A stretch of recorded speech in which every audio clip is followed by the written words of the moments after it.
There we go. Thank you to everyone for tuning back in.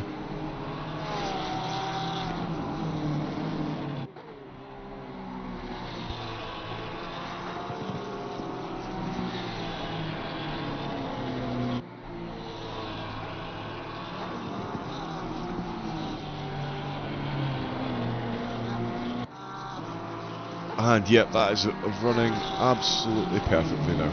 Awesome. So yeah, hopefully you can all actually enjoy the video that you're the video that you're watching, rather than it being a complete blurry mess. We are back, Andrew Shaw, indeed. We are indeed. Although just as we're back, I'm going to take a very quick pit stop myself.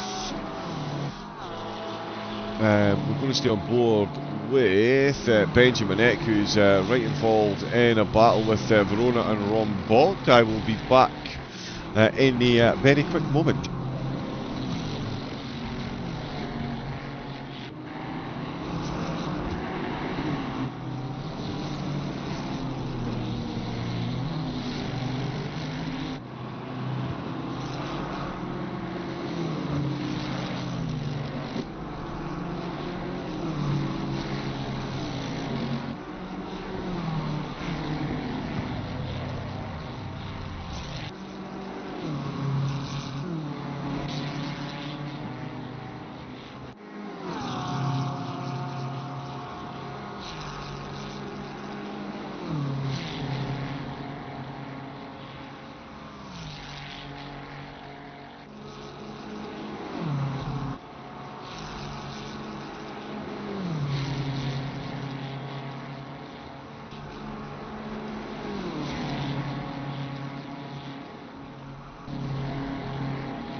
And there we go.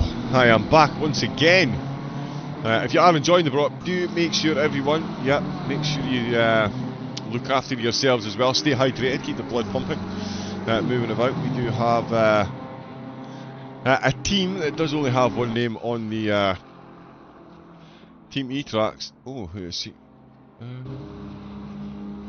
Oh, they're in the pits. It is one account that's loaded into that, but it is going to be multiple drivers that will be taking the wheel. There's Manuel Novak in for Advisor. A couple of things worthy of note. Remnant Racing closing in on Christian Romano. He's got the vested sport car up into 9th position. So it's been an absolutely heroic start for them so far. 10 positions, almost the largest gainers in the top 10. Artemi Shelemintsev, thanks to his teammate, is now up.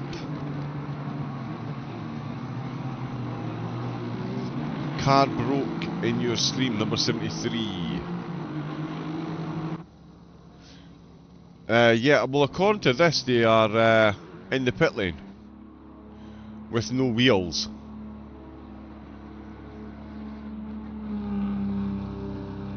Look at it. Are they actually out on track right now? Surely that would be the weirdest glitch I've ever seen. But yeah, there's what we have at the moment for car 73, stationary on bricks. Someone has pinched the wheels. That does make it a bit more difficult to complete a race, having no wheels on the car, certainly.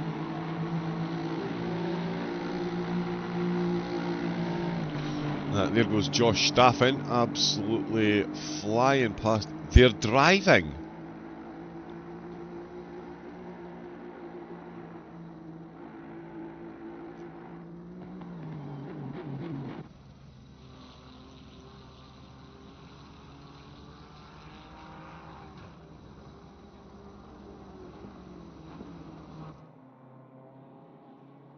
Okay, yeah, sorry, long pause for confused silence. Yeah, they've just popped up as a yellow flag, and they're in 33rd. If they were stationary in, although according to this, this is 38th.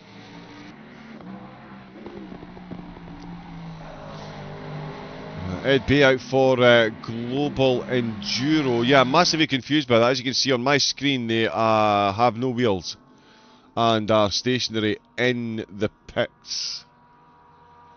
Let's just see if all the other cars are running on screen. Yeah, we've got Rebecca in second, we've got FRL in third. Hold fast in fourth, there's BR, they're on the move. Minus 0.3. I wonder what that's in reference. I wonder if that's tyre camber or geographical. That would be longitude. Don't often see desync issues on ACC. Strange. Andrew Shaw, that is the weirdest. I don't think I've ever seen that, if I'm being brutally honest. I've been doing ACC commentary for almost 4 years now. And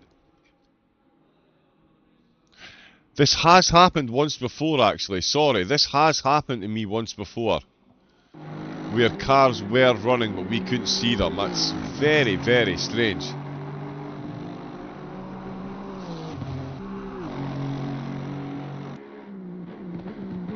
But yeah, like I say, now that, yeah, I do somewhere in the darkest recesses remember a team that did finish a race but we couldn't see them on screen, but they did appear in the final results, JSON, so they were definitely out racing. But yeah, that is a very, very strange one. I'm not sure how we're going to be able to monitor their progress. They're currently in 33rd position, but for me they're showing in 38th, and yeah, still very much stationary in the pits. So we'll see what happens, but yeah, connected using a different IP address. Yeah, that is a, okay, yeah, because they're on a LAN. Oh, they're maybe on a LAN. So they're either on a LAN or they've switched from Wi-Fi, because of course it is one team, so they will be physically changing drivers by either jumping in and out of the same rig, or as has been suggested, they're in a LAN server. Either way, I should not get hyper-focused on that. We should get hyper-focused on the racing, but that is a weird one. That's, I mean...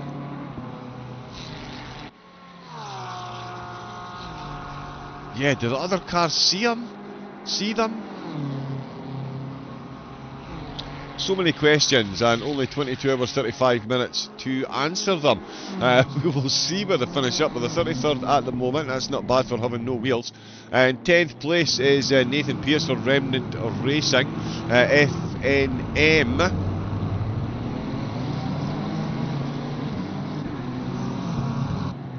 Just ahead, and Christian Romano right in the hunt there as well. He's just got himself up to 8th position.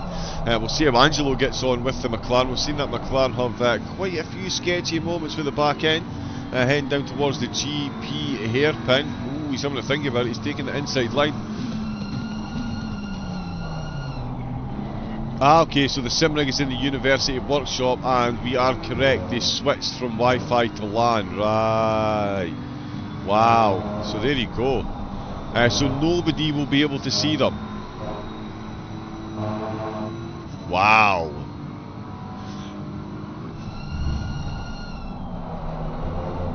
So is it possible to make contact with them then?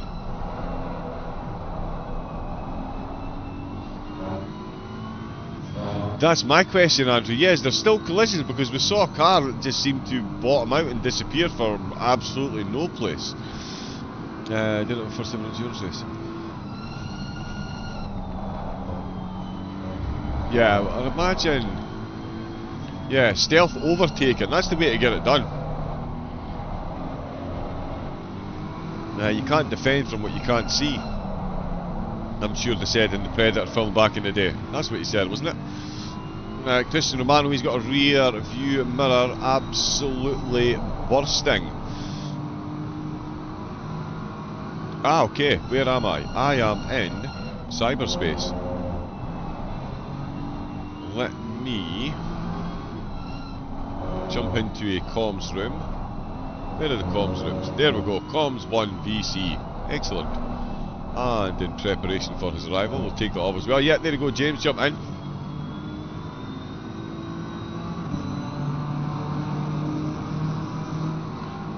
Yeah, so James is going to jump in, give us an update on their situation. But yeah, he's going to let them know, being on the team the last races. Right, okay. Yeah, looking good to see you out on track. There he is. Hello. Let me just turn your voice off on the stream because that might be confusing. It's bad, once is bad enough. You don't need it twice. Goodness me. Well, it's something. It's something about your tones that's just so relaxing. Awesome. Well, I thought I'd just jump in quickly and explain. This actually happened to me in my first ever endurance race. So I was sat there on Wi-Fi thinking my internet's lovely and strong, and started the race. My car was just flying all over the place, and nobody could actually see me. So, oh, do you know what? I'll jump into the pits, plug in my LAN cable, and happy days. However, as I was driving around the track, I was just getting absolutely demolished. Because nobody could actually physically see me, so I was flying off into the wall because people were just hitting me. They were getting no damage, so they were able to carry on and not be affected because they didn't know I was there. But for me, I was being taken off and I was getting like 3 minutes worth of damage. So I said, well, maybe if we jump out as a team and log back in as a team, me with my wife, me on LAN now, it would solve the problem. Unfortunately it did. So no other cars will be affected by them not being able to be seen. However, they will be affected. Wow. That is a nightmare scenario. Yes. But for that team, everyone else is fine. Yeah, so everyone else is fine. It's just them that will be... Yeah, because I mean that is quite free. I mean, yeah, they're just sat there with no wheels on. It looks like they parked their car in my street. Yeah, absolutely. I think Luca is going to communicate with them. They've done a number of Formula Racing League endurance races, and they are a really, really good team. Communication is strong, so hopefully when Luca makes contact, they can resolve that issue. Pity for them as well, because they're up in 33rd, so it's not like they're they're putting in a bit of time. They're putting in that effort. It's It doesn't matter whether it's sim racing or real racing. Technical issues, the gremlins really do like to creep in and pee on someone's chips, to say the least. I've never heard that analogy before, but I think I might take that one to work. But yeah, alright. So yeah, so nobody else will be affected. However, they will be affected. So when they try and do overtaking by stealth, and the car makes a movement, they'll be thinking, "Why is that car gone and cut me up?" It's because they don't know that they're there. That is absolutely savage. And that was my first ever endurance race at Kailami. Oh yes, right. Yes, I remember that. I remember that. Now you messaged me afterwards to explain that. Yes, of course. I was broadcasting that one, wasn't I? It wasn't on a SimGrid race. Was it not? Was that no. It wasn't in FRL. It was in Pit Skill, I think it was. Giving them some free advertising. I suppose it doesn't matter to me anymore. But yeah, it was in a Pit Skill race, and it was myself, Derek, and Chica. Right. Okay. Oh, right. That rings a bell for me for someone else as well. Actually, speaking of, I did give a quick shout out to yourself, Sergio and Marco, before the race started. But your last race in charge as an admin, James, emotional times. It is. Just to kind of give a bit of backstory to it, I've started a new job on Monday in a company called Acodis, and I have a hell of a lot more responsibility than I was ever used to. So I thought, do you know what, I probably can't, and I also have to travel. So this week I've been away Monday to Thursday, so I don't have as much time sat at my PC playing with spreadsheets. So with that in mind, and I also don't want to be the dad that sat on Discord continuously or sat on his phone continuously all weekend. I've got 2 young children, 7 and 3, and I actually want to see them grow. Oh, I've just seen one of my teammates just slam into the wall. And I actually want to see my children grow up and enjoy that, and enjoy racing again without pressure, which is what we all want to do. But yeah, it's an extremely emotional weekend. It's been 5 years of my life with Formula Racing League. I remember myself, Kevin Bahamanesh, who's actually racing today, Nevi and Rosie set up Formula Racing League originally to race F2 cars on a Formula 1 game, and to see the place where it's grown to today, massive, obviously ACC on console, on PC, contingent. Also racing on rFactor 2, and the F1 game as well is still here. I'm proud of where it's got to, but I'm very confident that the new team of Nico, Alex, Ben, Melka and Tom, and hopefully I haven't missed anyone, will take this to the next level, simplifying a lot of the processes which have been created, so that they can enjoy racing too. And that was the key bit which I've shared with them, is it make sure you enjoy it and don't create an industry where you have 904 different spreadsheets. You do love a spreadsheet. I do love a spreadsheet. I do, absolutely. But they work. But you've commentated on many Masters series and Rookie series, and the fundamentals of as much close racing as we could possibly do were built on the spreadsheets and the driver rating system that I created, which has probably been my greatest life's achievement. It's the driver rating. From a commentator and a broadcaster and a spectator's point of view, it is absolutely flawless, and I know the drivers would 100% agree, because that's the thing about race drivers, they want to race. Yeah. It's all fine and well being 30-40 seconds up the road, but right now Nathan Pearce is having more fun on track than anyone else hunting down this McLaren ahead of him. So, and yeah, I can testify it's been a phenomenal organisation to work for, flawless organisation, and yeah, those spreadsheets, than the driver rating system that you came up with. Full kudos for that one. It has been an absolute joy to behold, and it's been phenomenal seeing FRL develop from where it was to where it is, which is now the largest racing provider on SimGrid, I believe. Yeah, by a country mile. Yep.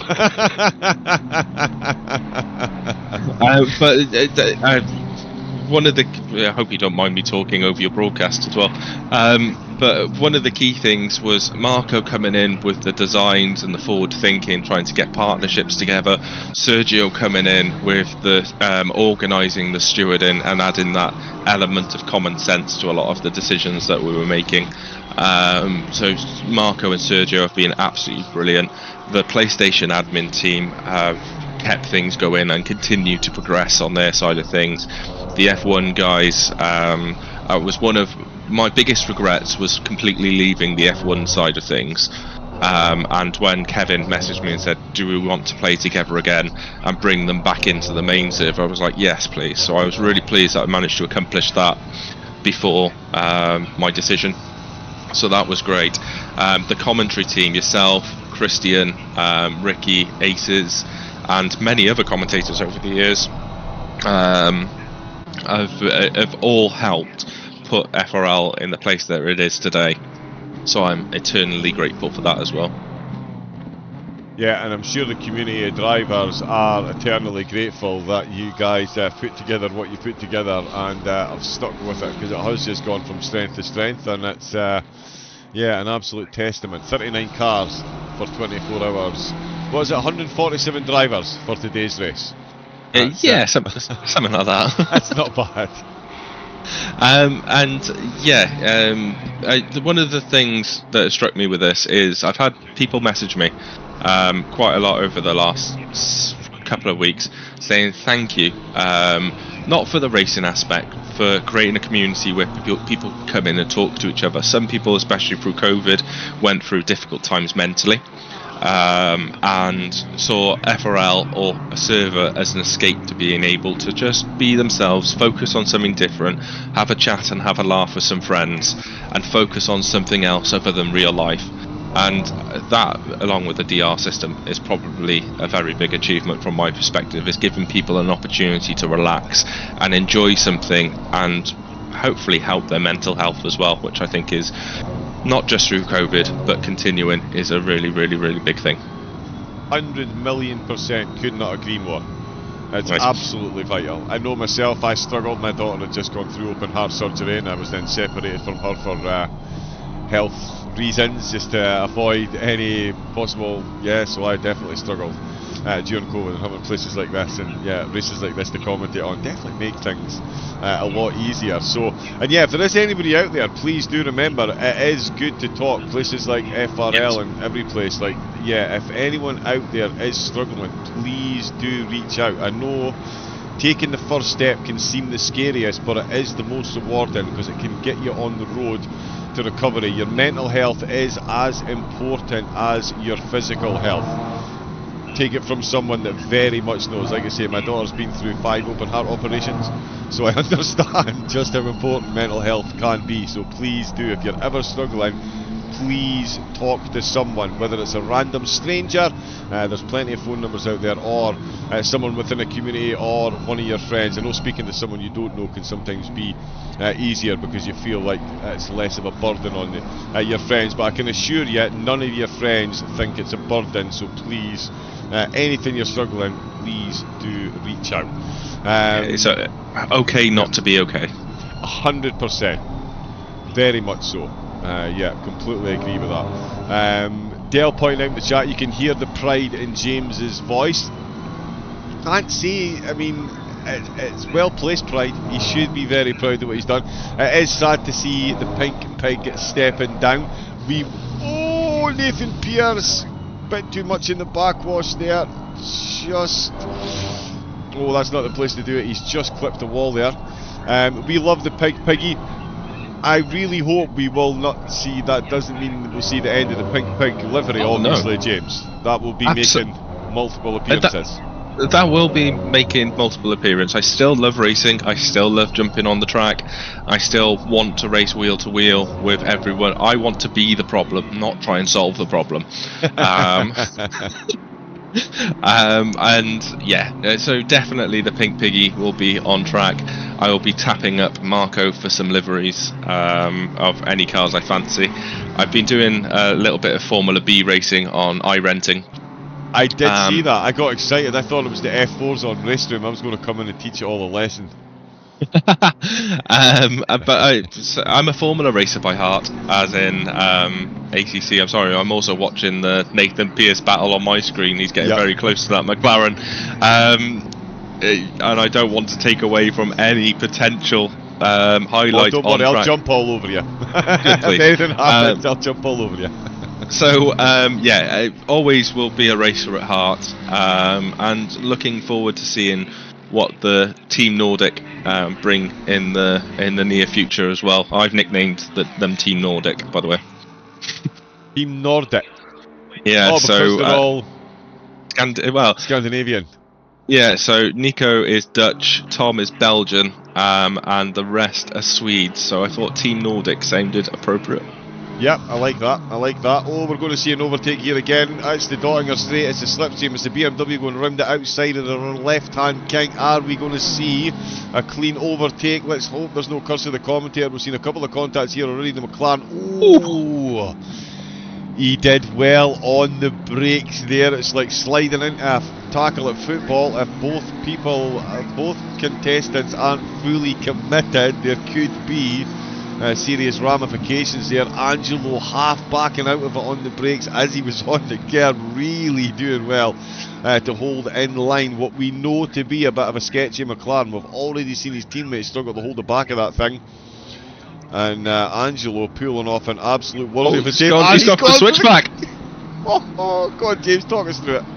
Oh, that was absolutely fantastic, going side by side through the first couple of corners of this track, and they're still going side by side as they're on the Nürburgring GT circuits. The BMW will have the inside line for the exit and has managed to keep the position. The McLaren really wanted to fight back that, and fight back that hard.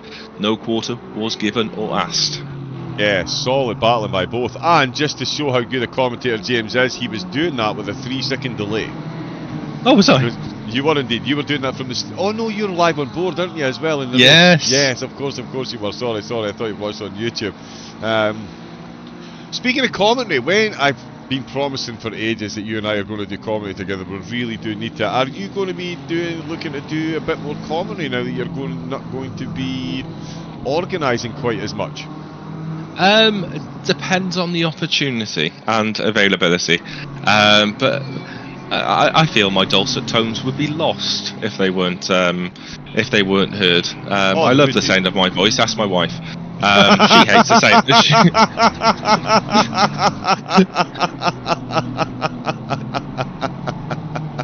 She hates the sound of my voice, so I was banished to the back garden in the famous shed. So that's the reason why I'm here in the shed. So yeah, and part of my job is talking. So yeah, and you've taught me quite a few things. The preparation involved from a commentary perspective is absolutely huge, and it shows commitment. Learning the track names and the corner names. I don't know any of the corner names here at the Nordschleife. I know them, I just don't know how to pronounce them. There's only so much YouTube can teach you with those with the robotic voice. It's been saying things back to you, but yeah, some of the pronunciations here and Zandvoort, painful. Yeah, because they use a Bocker quite a lot, which I assume Bock means corner. Yeah, Bock means corner, and I'm sure there's more stuff in the back of the throat which you need to use to pronounce some of them. Bock. Yeah, you have to be fully committed, and as a throat, that's the other thing as well. You'll know yourself, James, when you're doing a bit of extended commentary. The throat is a muscle; it does need work, and if you're in too many times, one of those goes the wrong way. And I had something in my mind when you started to hock back, which was the hockter. Oh, I think Arnie did it best. In fact, I wish I could play that for the one of my friends sent me that. We're going to put it on the soundboard on Discord. I don't have it on there quite yet, but as soon as we do, we'll be using that. But yeah, so we'll get you out in commentary sometime soon as well then. So yeah, absolutely. stepping down from the admin, but you're definitely going to be embracing the racing side, which I think is great. Like I say, you're going to be sadly missed at the top of the tree. The organisation has been phenomenal with you at the helm. I'm sure it's going to continue to do so, because you've certainly laid the foundations very well indeed. And yeah, massively looking forward to getting you on track and on the mic as well. When are you due to race today? I'm not. I decided on Thursday, travelling home from the wonderful city of Stevenage, that I would drive into the back of someone on the M4, which was probably not one of my finer moments. And I've hurt my back, so I can sit in a seat for a period of time, but I can't sit in for too long until my shoulder starts to ache. So I thought, do you know what? It's probably not best to ruin my teammate's day by attempting to drive around this very, very demanding circuit. Yeah, and you don't want to make your injuries worse. This is I certainly struggled with it when I was younger, hence my shortened basketball career at international level when I was a kid, like for schools and stuff. But yeah, taking care of yourself after you get an injury and not pushing it and making it worse, it can be, yeah, oh, you know what, I'll just do one stint, and yeah, suddenly you make a mistake on track, bin the car, and your shoulder's out of place for an extra 2 months.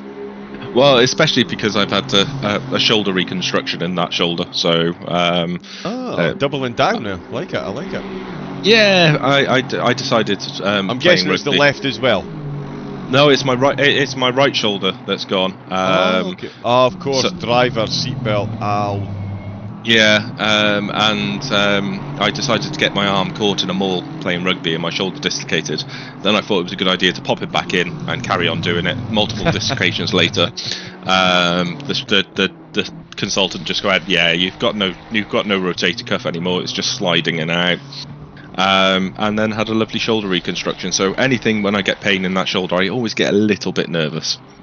Yeah, 100%. I've been slightly tall and having one or two niggling reoccurring basketball injuries. Yeah, if I feel anything in my ankles, my knees, or my lower back, I suddenly just freeze in position, count to 30, hope it goes away. Yeah.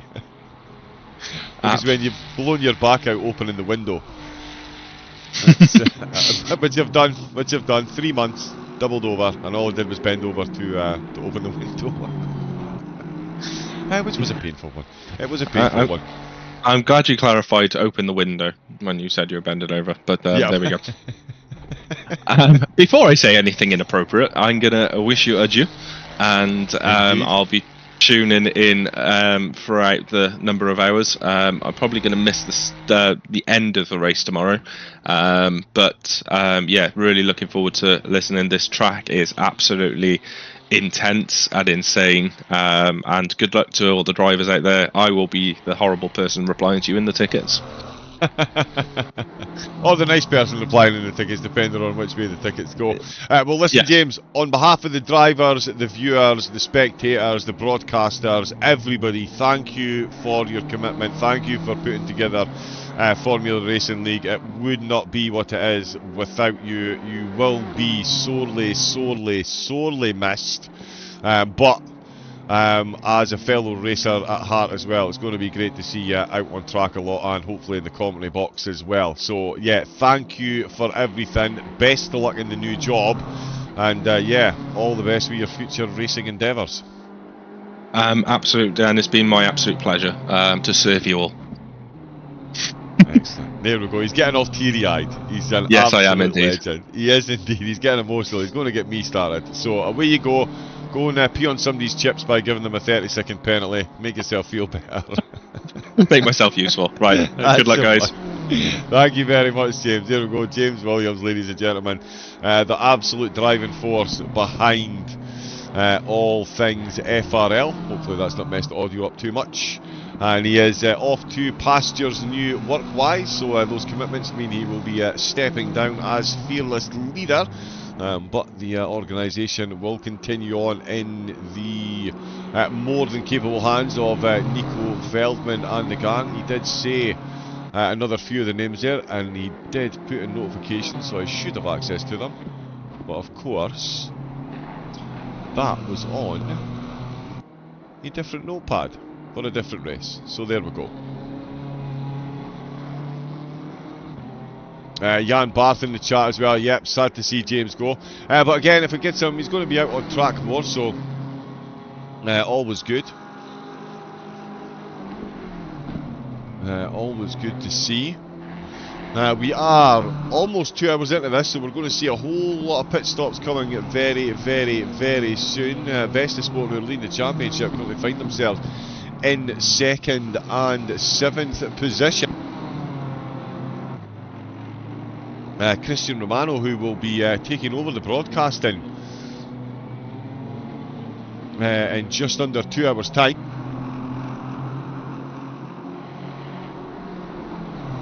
I'm currently out on track in the second Vesta Sport car. There's Benjamin Eck coming into the pits. Apologies, been gulping down the tablets. Now they decide to come back when they don't have James in to cover us. There is Benjamin Eck in at the pits for FRL. Van Meegen in for the yellow submarine car. Kampa in for the BMW. They've dropped well down the order after a contact and penalty. The BR Sim Sport car. Lucas Robertswood now behind the wheel, so Kampa relinquishing. That is Alex Zakdal on his way out, so he must have taken over from not Bailey Thompson. That's not the car I was looking for. Benjamin Eck took over from, yes it is, Alex Zakdal, Team Nordic.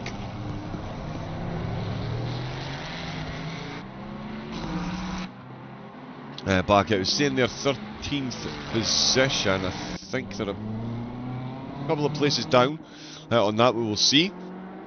2 hours in, and Chris Warner has given Hypex Racing, Chris Warner and the rest of the field, let's be honest, of a couple of drivers having contacts. There was a close battle chasing them in the very early opening stages. Should have just taken some of these, but they came together at the end of the Dottinger Straight at the end of lap number 1, so the opening 16 miles were interesting, and then it's all about concentration and consistency, which Warner is serving up in absolute spade loads at the minute. We do have an attempted overtake. Let's see, where is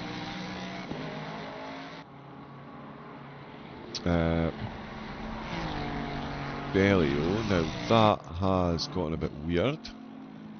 Sonic Hell is out for Cronus, with Maxime Roland out for Rebellion Autosport. Marcus Eng is back behind the wheel as well. Van Meegen comes back out of the pits. There is Alex Zakdal again. It'll take a moment or two for that to update as to which driver is behind the wheel of which car.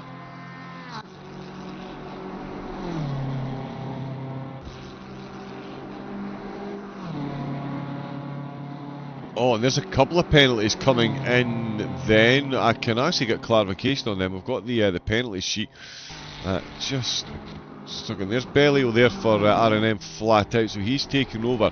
Van Meegen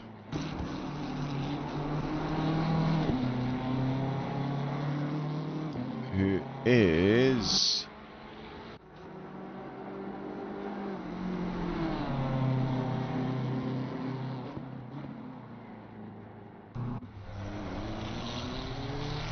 Patrick Den Braber has come out for Gazelle Motorsport. It's okay, Aristov is into the pits. There is Van Meegen there picking up a 15-second penalty.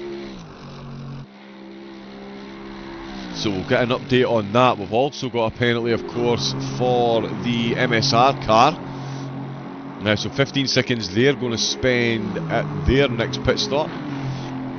Use it in games. Team Ferrari. Which car number? Or are you just cheering on all the Ferraris? Which, let's face it, not a bad idea. You love the Ferraris. I might be slightly biased. I don't see a Ferrari driver with a Turkish flag.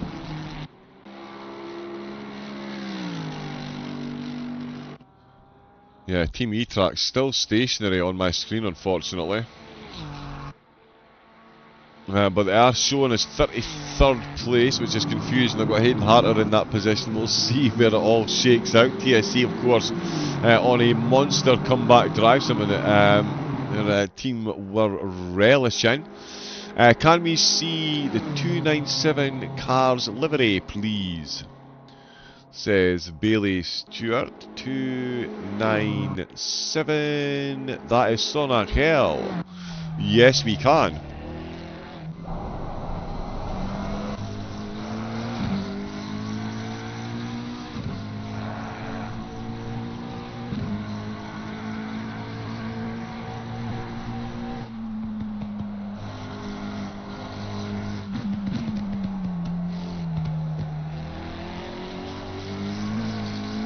It actually looks like one of the camos from an early Rainbow Six game.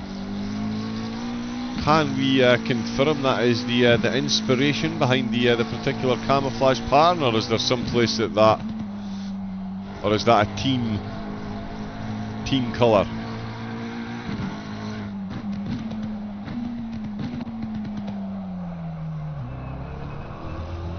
Oh, camera's a bit off kilter, as happens in the old 3 cam. But yeah, very nice livery for 297. If we've got anyone else cheering on any other of the teams, give us a shout. Oh, and Chris Warner, race leader in. Oh, would have just about had enough time to squeeze in another lap, but has... handed over the wheel as well. Seddon Tut coming out there is second place coming in, so it's going to be a flood of cars into the pits. Here comes Terence Keenan, Philip Mareja. Oh wow, almost clipping the wall on the way in there. Artemy Shelmentsev is first stint, likely to be a double.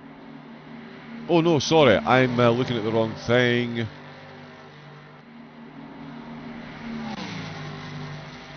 How many's in that team? 4. Yeah, so likely to be a double. I am YouTuber, says used in games. Ah, okay, nice. Do you race, or do you race yourself? Are you in this race?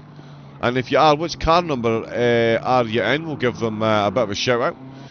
Get them on screen. Terence Keenan, there is Francesco Ademu now behind the wheel for Vesta Sport. Bereja behind the wheel. Shelamentsev stays behind Yannick Plus in with that penalty. Solid. That's how close the field is at the moment. Here comes Romano. I think he's going to be out for another stint, if I am not mistaken. He's going to be covering some of the race as well.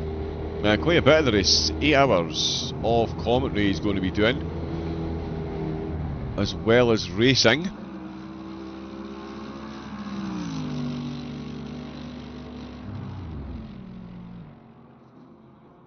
That's Camille Panis into the pits.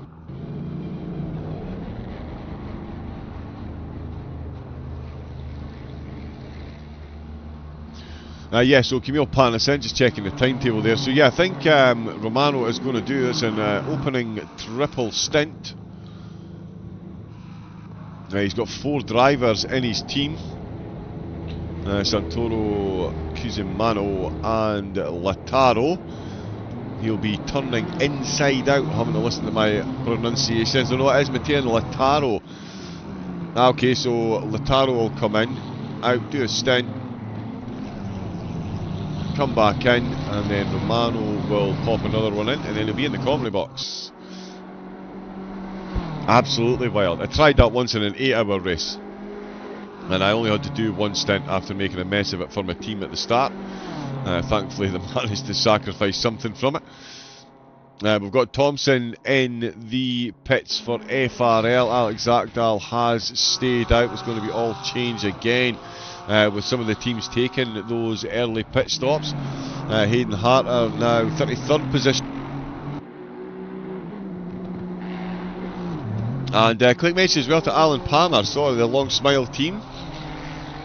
The Honda, again, the British Heart Foundation. They've got another couple of charities on there as well. But I'm massively biased towards the British Heart Foundation, so 100% we'll go with that. Larocque for TSE. Oh, yeah, no, that's a yellow flag. Apparently E-Track's still a yellow flag. Marcus Eng getting a white flag on the Dottinger Straight, not sure why. Larocque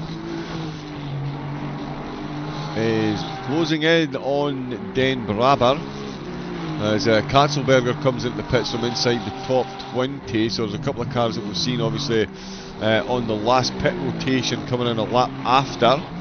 So we'll see a few more cars coming in now that the 2-hour mark is reached and breached. Let's see what type of pace then Tut and Adamu have up at the front. It's a 55-second gap then. Rafa Campos behind the wheel for Team FRL, and their Ferrari 3rd place at the moment. So yeah, a lot of changing in the driver lineups, all 4 in the top changing drivers. So we'll see what the pace difference is like between the 4 of them. Another one of the fascinating parts of endurance racing. Which drivers in the teams? I mean, you've got 4, 5 and 6 drivers per team, and yeah, it's not easy to find a team that are all worldly fast. Oh, British Heart Foundation donation link. Wow.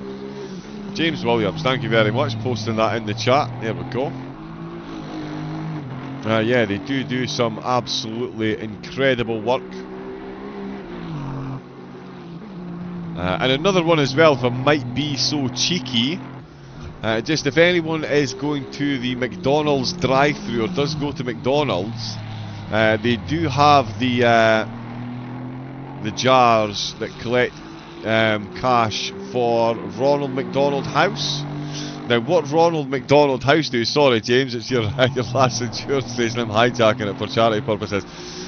What Ronald McDonald House do is they acquire buildings close to children's hospitals, and they let parents whose children are in hospital stay there free. So right next door, because not every city has a children's hospital, unfortunately. As I know myself, I live in Dundee. The closest hospitals for my little one are Edinburgh, Clydebank and Glasgow. So yeah, Ronald McDonald House, they give parents a room, Fred's cooker. It's a big communal thing, and yeah, phenomenal work. So if you are at the McDonald's drive-thru or you are at McDonald's and you've got any spare change in your pocket, that is unbelievably gratefully received help. As someone that's been on the receiving end of said help, I can tell you that yes, massively welcomely received to know that you've got someplace right next to your child's hospital without having to worry about hotels and all that stuff. So yeah, absolutely incredible work. So yeah, if you do find yourself that way inclined, then every little bit helps. So yeah, back to the racing though, again, apologies, is the Coach Dave Delta Endurance GT3 2024 series. We're on round number 6. We've had 28 hours of racing so far this series over the Hungaroring, Donington, Valencia, Suzuka and the Red Bull Ring, and it's 24 hours that the drivers will be looking to complete today. Setting up with Hype X Racing, they took pole position by a second and a half, and after some fortuitous, certainly in from their perspective, incidents in the opening couple of laps, has given them an absolute monster gap up at the front. That and the incredible pace being shown by the drivers behind the wheel. Francesco Adamu is the driver, and the Vesta Sport, the team, charged with chasing them down some long sectors here, so it will take a while for us to get any updates. It does look like Campos in third place has lost a bit of time ahead and behind with Holdfast, who had an incredible opening couple of stints themselves.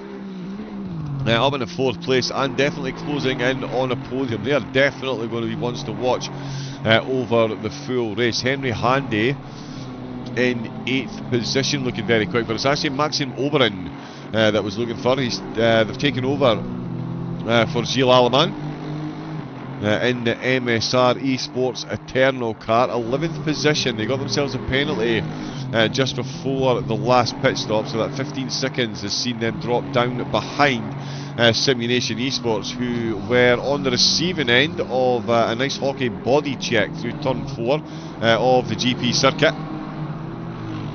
But they've worked their way back up to 9th position, which is an overall improvement on their start. But Maxim Oberon down 3. Simone Bellio behind the wheel for RNM, flat out. One of the cars involved at the end of lap 1 find themselves back up in 6th place, so it's been a good climb back up the field, but they do still find themselves 4 places down on their qualifying position.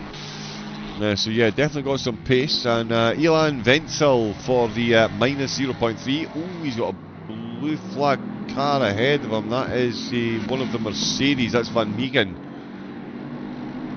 Oh no, my apologies, it's Hoffman in 22nd. Oh no, it's not. It was Van Meegen.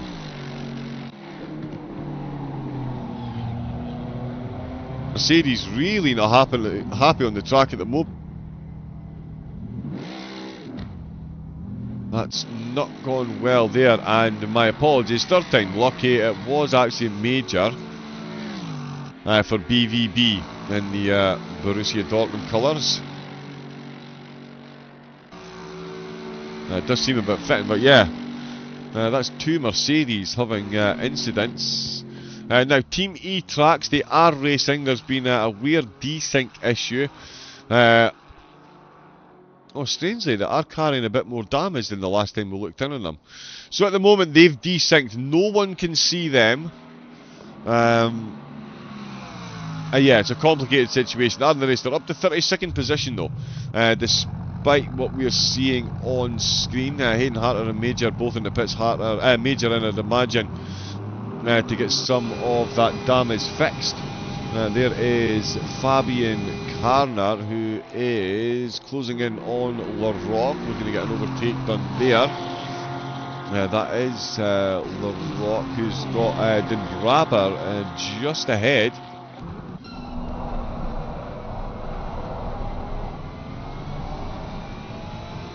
Yeah, the Gazelle Motorsport car. It's going to need to move like a gazelle if he's going to keep these two behind through the full carousel. Ooh, slight early exit out there. Not as early as Larocque behind. That has given Fabian Karner a good run at the Aston Martin. It's an interesting position for them to be in. Cars taking different lines all the way through, trying to find any space that they can.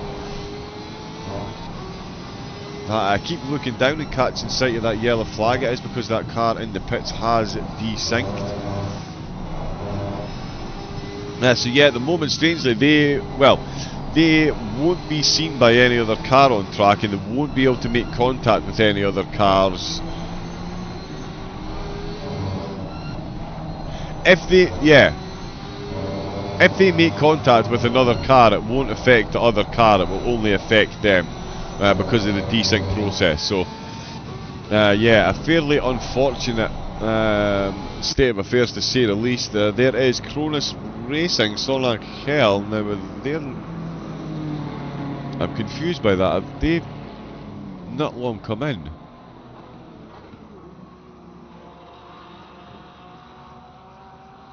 Have I got that wrong? Oh no, sorry, that is a full stint for Angel. Sorry, wow. I have got that wrong. Angel has been out for a full stint.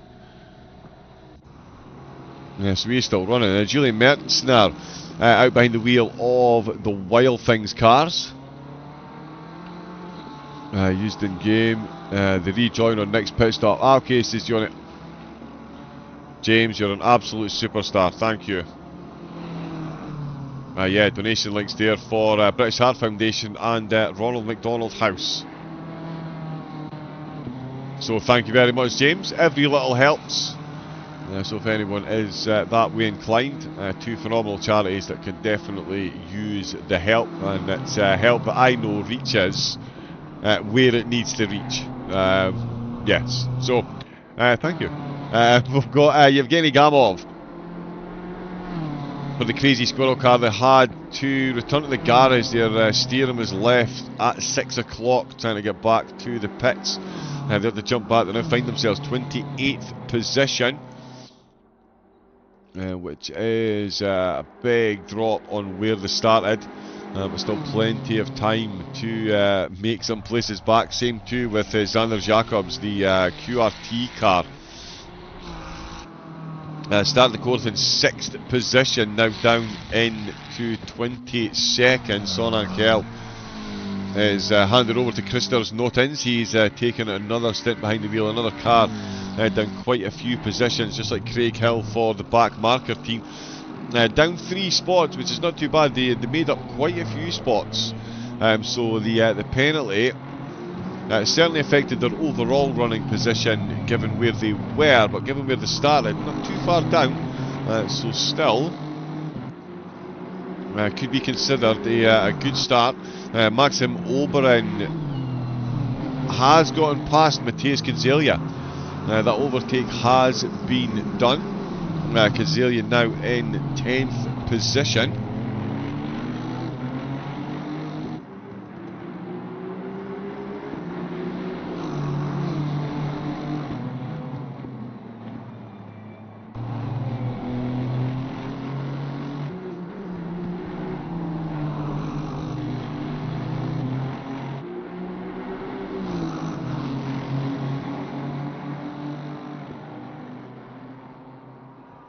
So yeah, Kinzelia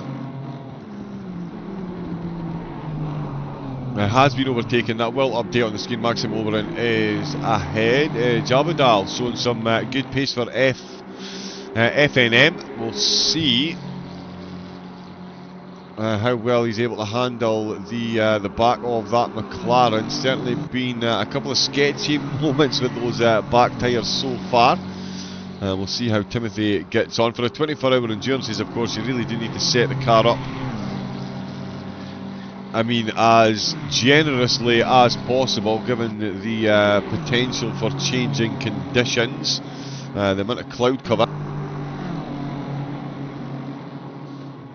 Yeah, the amount of cloud cover that we've got at the moment, it's safe to say the drivers and the engineers will be fully focused on the potential for rain. 24-degree track temperature. Oh, that's a big save by Matthias Kinzelia there. We could not have had a better camera angle to see the extra input he had to use to keep that car going through the carousel. Let's see if we can get a look at this one from on board.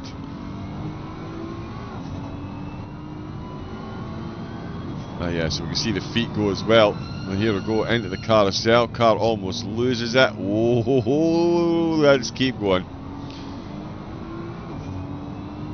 It's going to cost you time. All that extra steering and a little bit extra rubber on the tyres, but at least he kept it between the wheel and the mustard. No contact with the wall. Wow, the frame rate really is struggling at the moment, I think.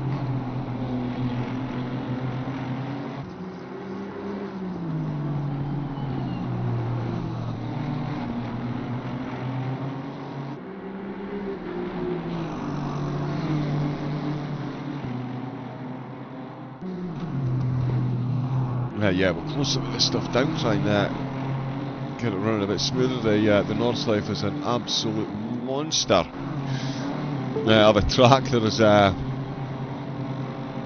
lot going on.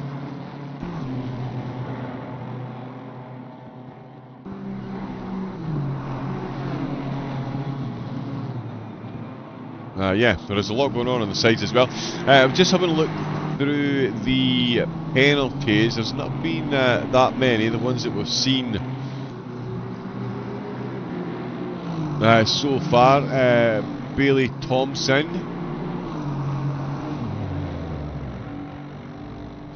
Oh, Matthias Kadzelius just hit the wall. What has gone on there? Right, let's leave the penalties alone.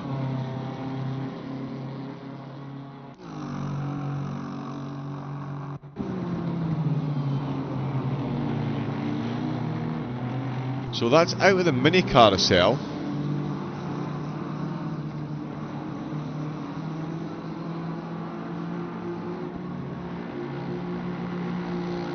Wow.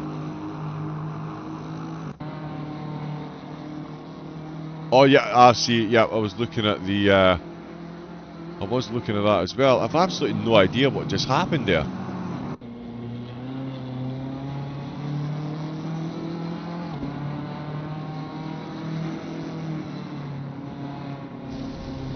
Oh, just a slight misjudgment on the grass. Can't correct it. Round he goes. Bounces into the wall.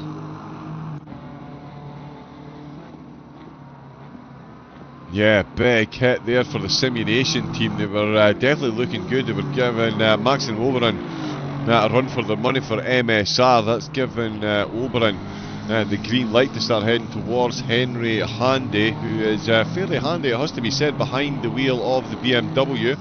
Only 3 seconds down on Jabudal. Campos is now 16 seconds down on Adamu, but 5 seconds up on the Kaiser. So Campos losing to the driver ahead, gaining to the driver behind, Sid Tutton. He's looking to keep that gap around the 50-second mark.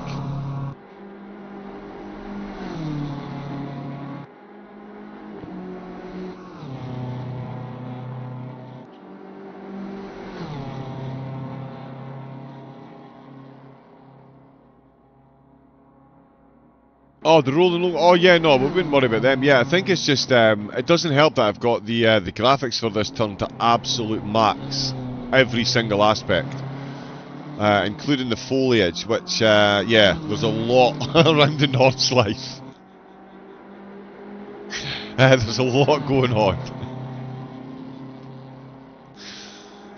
So yeah, maybe for my stint overnight, because it will be pitch black, we'll maybe turn down some of the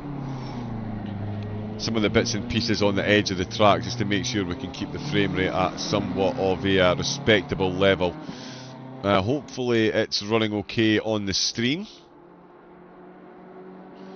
especially now we've got a decent bit rate to fund at 55 seconds. So Tut and Adamu absolutely matched for pace at the minute. Nothing to separate the two of them pace wise. Ericsson in the Porsche, so more Porsche battles, but they've been separated. Roland now down in 18th position since that penalty. Ericsson closing in on Zach Dahl, so we'll see if that battle takes shape. As Norton's time penalty will be applied. Of course, so yeah, so a couple of drivers picking up penalties. We did see right at the start there was a couple of drivers made mistakes and got penalties during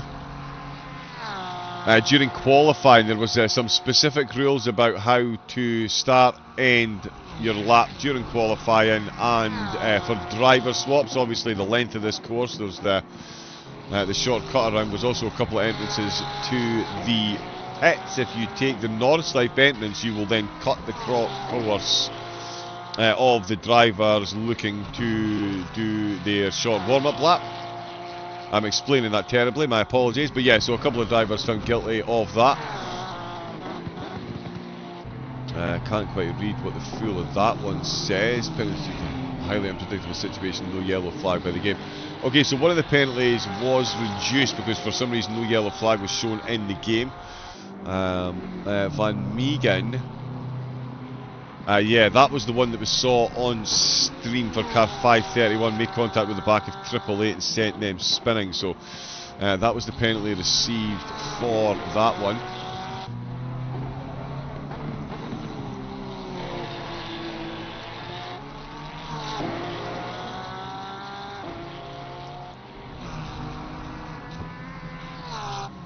1, 2, 3. Yeah, so half a dozen or so penalties with no further action. Yeah, there is a slight bug at the moment with one of the cars constantly appearing in the pits, so that's hard to, obviously hard to adjudicate that. The other cars can't see them, but they can make contact with them. They won't be affected, unfortunately. So yeah, but the only penalties, car 934 did understeer and hit 17. Plenty of space given by 17, but yeah, the understeer did cause the contact with that one. Bailey Thompson closed the door on car 4, got the 15-second penalty, so it was deemed the end of lap 1. That was Thompson who got the penalty for that one. Elliot Watts, slight contact on the rear of car 51, so a 5-second penalty was added for that one. And Maximilian Nieder as well in the opening stint, picking up 10 seconds, was adjudged to have squeezed the car onto the grass and made them lose some position. 227 that was, and then Niedler again unfortunately turning in too late for the apex and cuts into car 24's line. Did get a 10-second penalty for that one.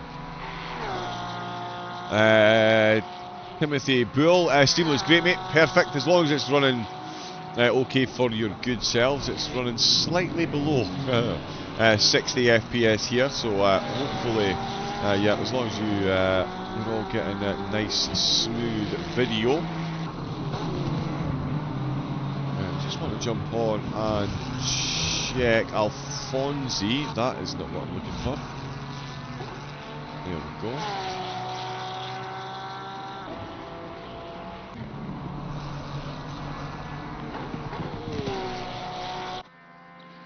Yep, just got on a bit too late there. Alfonsi is on a charge. He's got the move done on Verona. Let's see if we can jump back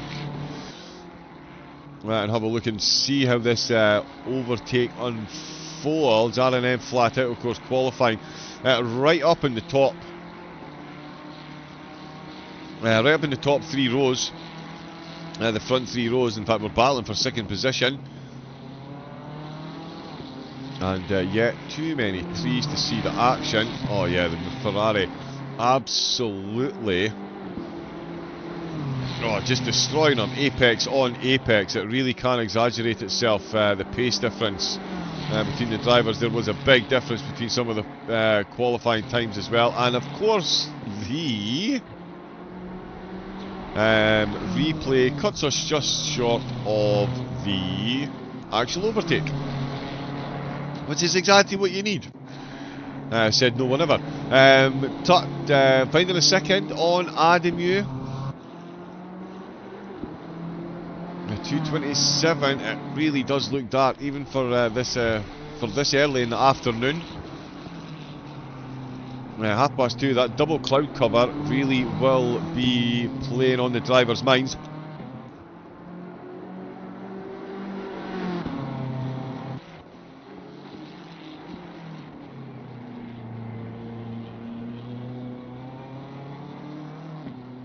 Oh, that was the sound of a painkiller getting stuck.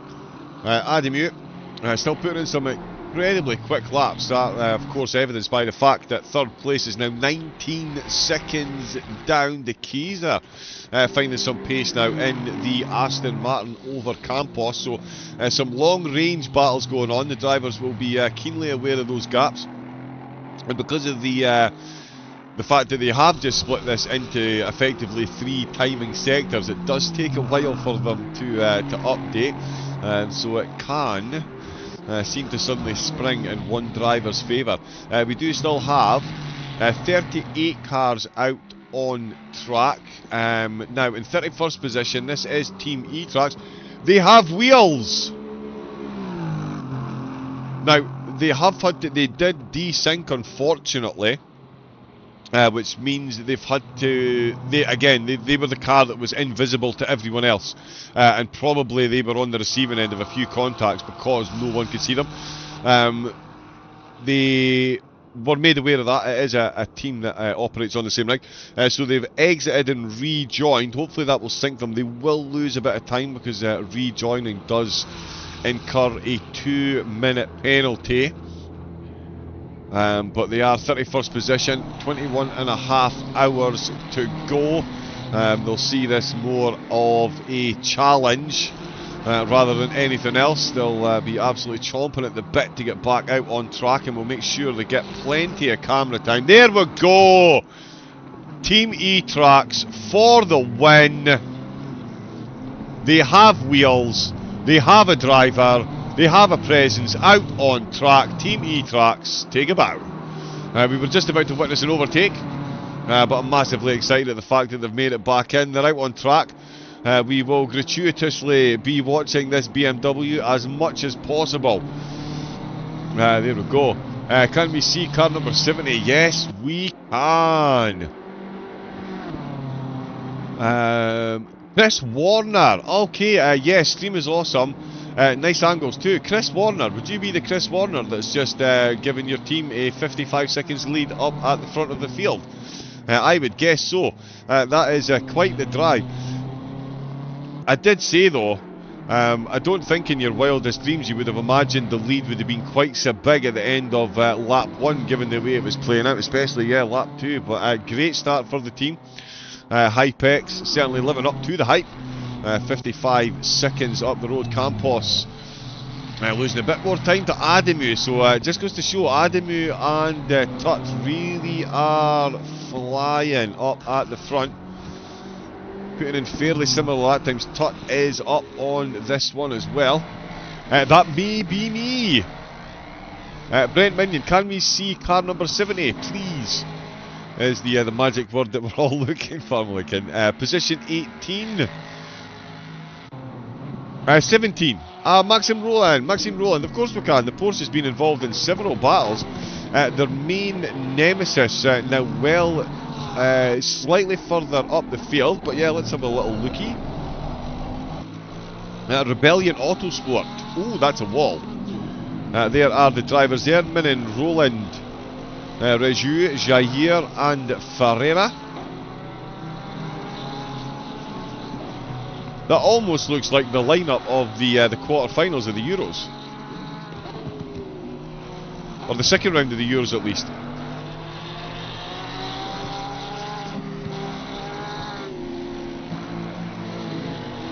And yes, before anyone starts, the Scotsman talking about the Euros, but weren't there for long. I did predict the injury time goal that would put Scotland out 3 days before it happened.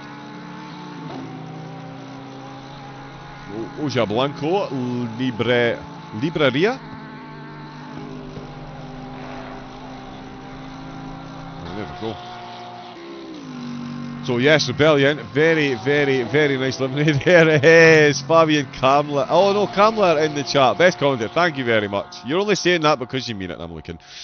Idaz, Raven, you're going to be commentating the late night stuff as well. I will be, yes, from 11:30 PM till 2:30 AM.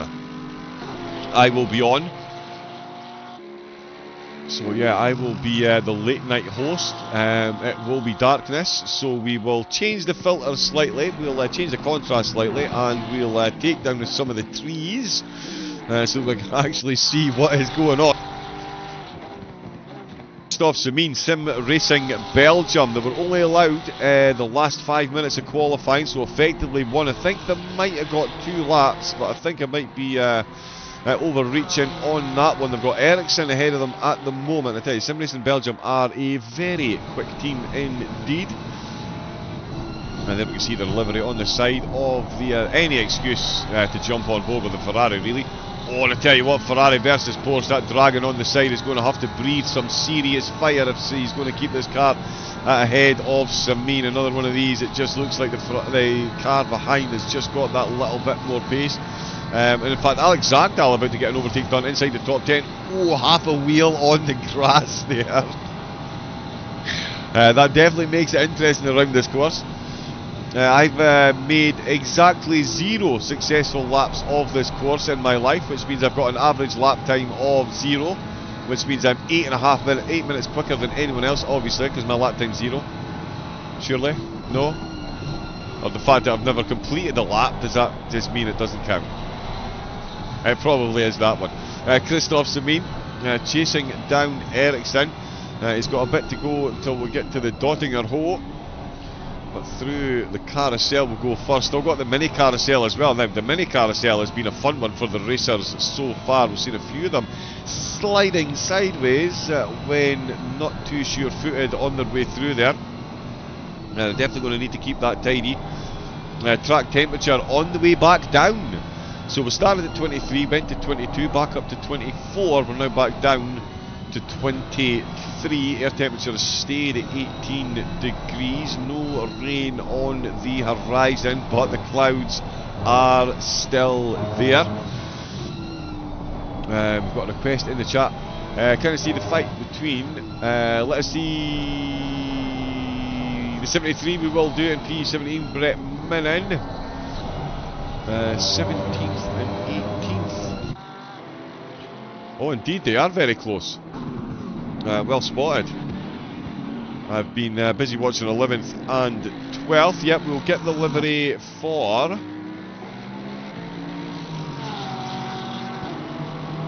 E-Tracks very shortly. We'll see what's going on with the Porsche at the moment. Absolutely, a solid drive by Roland at the moment. So too Van Meegen, and Van Meegen's got another penalty to serve. So that's going to be positions drop. We've also got Metzler actually in the BMW looking to go past Nottens, who's back out for his third stint. And it's Nottens who opened the race. Back out behind the wheel. Oh, big wiggle. Roland in the Porsche. Of course, one of the most famous corners. There's DJs and everything here overnight. Oh, that's a bit keen. Maxime Roland there. As I say, some of these curves higher than a tourist in Amsterdam, and you really don't want to be throwing your car on them too hard. It really does unsettle it. You do need, as I say, a fairly liberal setup around here in my opinion, because you do have to account for absolutely everything, and that includes the German weather over 24 hours. And given that FRL, of course, use AccuWeather, you can expect some rain over this 24 hours, that is for absolutely sure. I'm sure actually there's probably wishing that they could get the rain now rather than getting it late at night when the track really is very, very cold. Oh, another car wiggling its way through the mini carousel. Christoph Semin and Neo Ericsson both survived. And in fact, it looks like Ericsson is fending off Semin on the Dottinger straight as well, so no slipstream advantage for Semin particularly. We'll see if Roland is able. Oh, he's just taking a totally different line there, but they're going to hold position.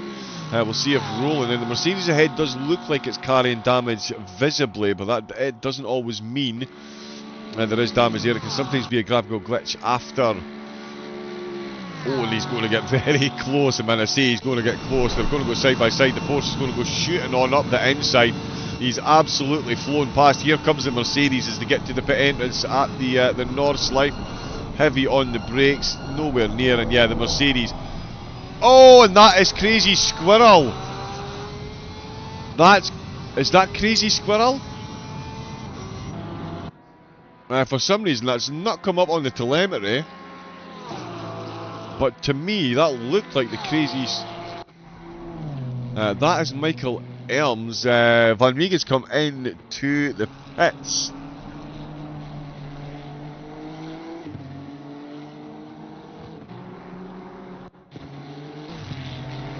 I know, so that is the Honda. Sorry, there was a BMW absolutely wavered there, and it's not popped up. Crazy Squirrel, a car 69. There's nothing on the telemetry there.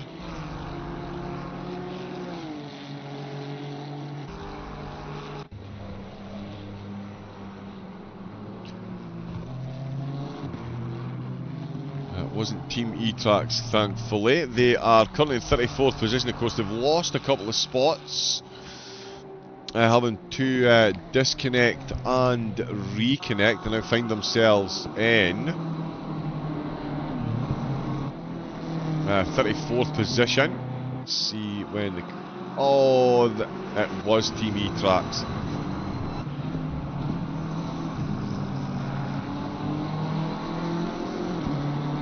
Yeah, they are carrying a whole lot of damage on the front of that car. Ah, massively unfortunate. There are the drivers on the side. I'm using Ritter, Giannone, Horskin and Slagia.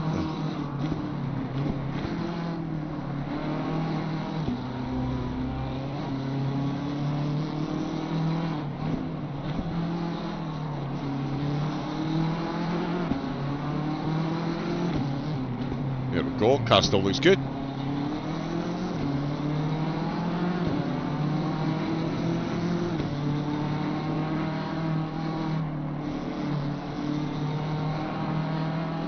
Yeah, after that reconnect, that is some damage there carrying, that is still loose. Let's run that back again. Yeah, so the top 10 or so, right down to... And again, that is one of the other, that's one of the killer things about the Nordschleife, with it being such a long track. Oh wow, Rafa Campos absolutely living on the edge there. That had to be unbelievably close. Again, we're going to use, in fact, you know what, let's use front right wheel to see how much it kicks up off the curb here.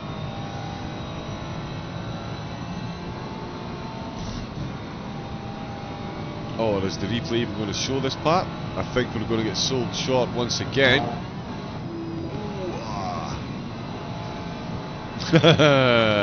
Brave manoeuvring.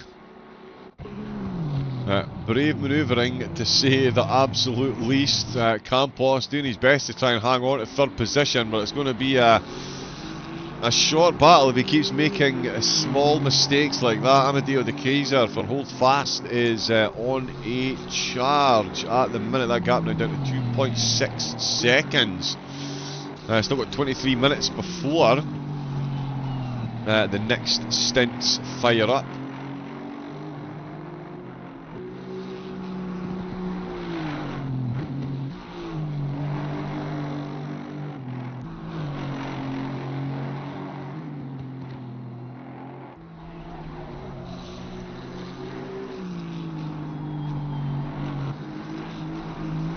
Right, okay, so none of that is for me. The stewards look like they're in the spreadsheet as well, so we'll see how that goes on. We'll see what happens with the gap with De Keyser.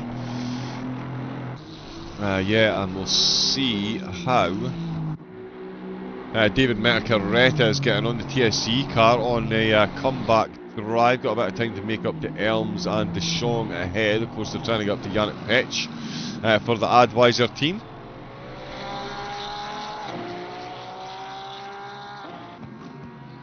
He is a fair bit up the road, but there's a fair bit of time left for them to get that driving done. That is my chair trying to break itself.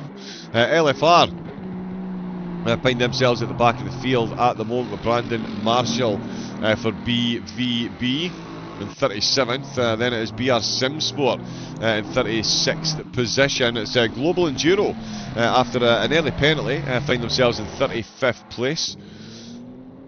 Oh, Michael Elms has just had an issue. Oh, he's had a couple of issues, in fact.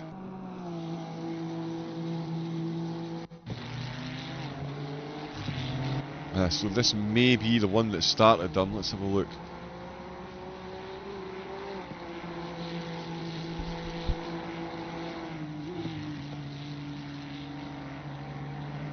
Yeah, so not too far from Brunshin. Oh no, that's random. Yeah, there's been a couple of incidents with the 792. I can't actually pinpoint Yeah, but they've had an absolutely torrid lap. Oh, wow. And there's what he's dealing with at the moment.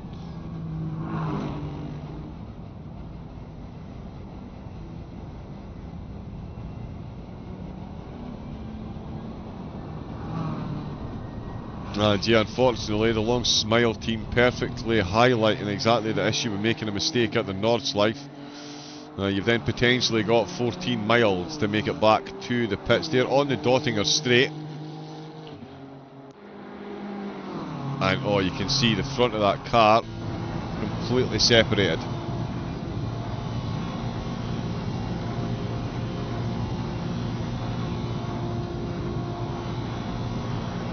Yeah, the North's Life, absolutely the cruelest racing mistress you could possibly hope for, and drivers the world over absolutely lap it up.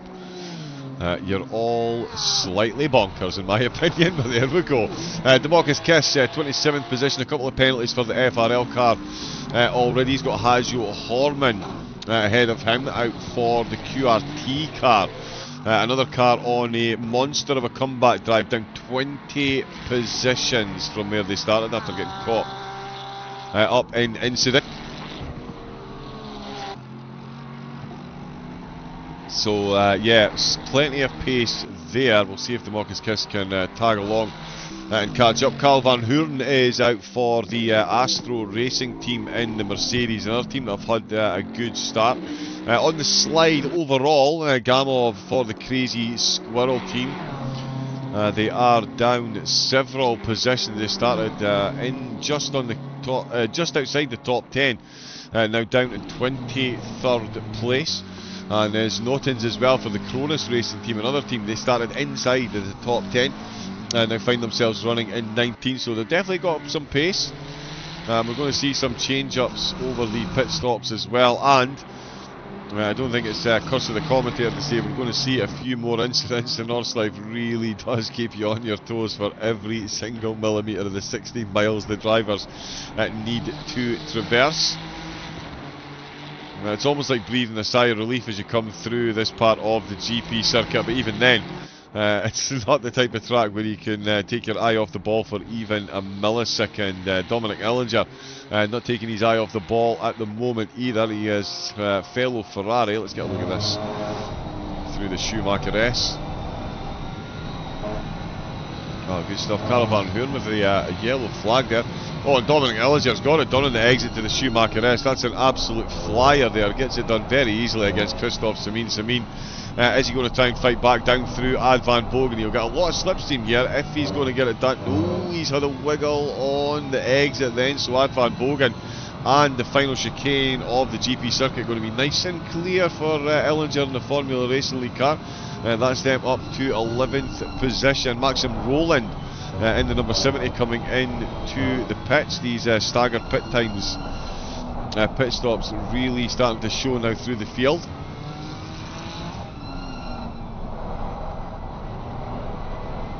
And yeah, certainly getting to the stage where the race leader...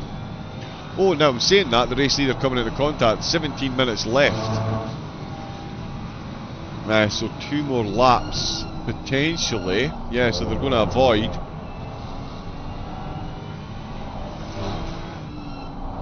They should avoid catching up to that traffic.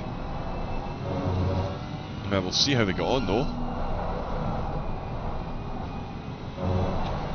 Wow, that's 1:30 already. That is crazy. That's 3.5 hours. Is that really 3.5 hours of racing?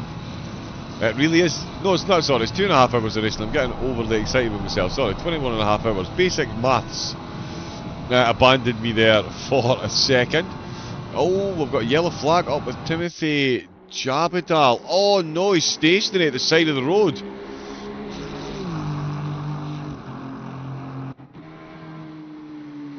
So the FNM car, well, let's see what's happening here. The flames, tell you what, we're going to go straight onto Forbidden Chase Cam. I'm sorry, I know it looks terrible. Oh, that is not the place to go over the curves. Facing the wrong way. And then, of course, having to hold your brakes, but that is Jabadal down to 9th position. Matthias Kidzelia directly behind now, very similar liveried. The cars, black on one side, green on the other. Good to see Simulation back racing. It's been a while since I've seen them in a race. I do love this camera on the BMW with that exhaust on the side. It'll be even better at night when we see the flames more often. It's the simple things, as they say. Oh, the BMW, did you see that little movement to the left of the wheels there? Just extra couple of movements to the side. The BMW driver chomping at the bit to get a single digit position next to his name, Godzilla. With 2 laps left to go of this stint, that could be up into 9th position as Jabadal is the driver just ahead. Oberon, I'm not sure.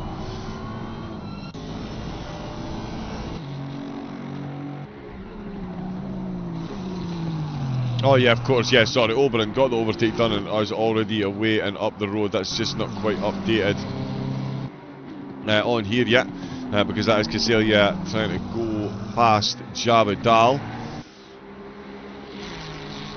Alex Akdal is up in 7th position, just ahead of Oberon again. The sector timing lines, the way the telemetry on here works, not always the best. Let me just see if I can, in fact, get a more informed.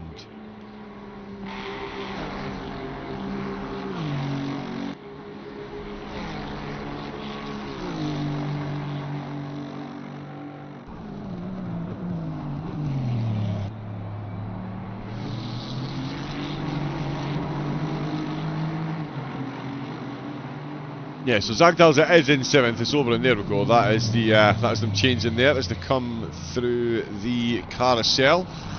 Oh, that looks like, is that window wipers? That's window wipers. Why do they have window wipers on? Or was that just a... Nope, that was just the graphics on the screen trying to keep up. It looked like they put window wipers on there.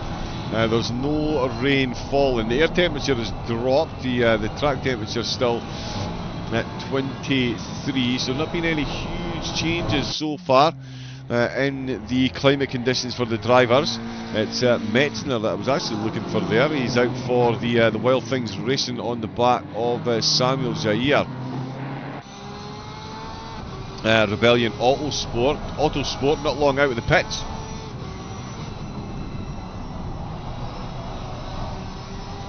They've got Wild Things Racing behind them. Wild Things, a team with strength in depth to say the absolute least.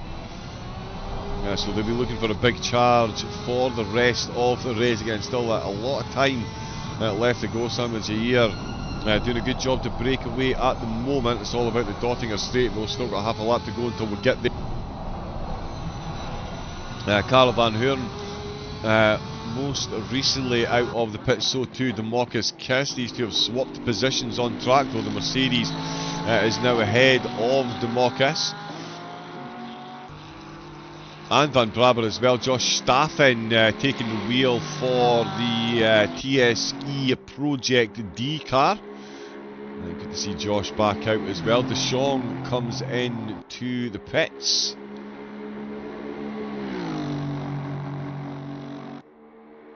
Yeah, De Jong into the pits as well. E-Tracks are still out on track. They've managed to get the car. Oh no, still not quite repaired. Yeah, so quick. There's Tom Brunel, one of the...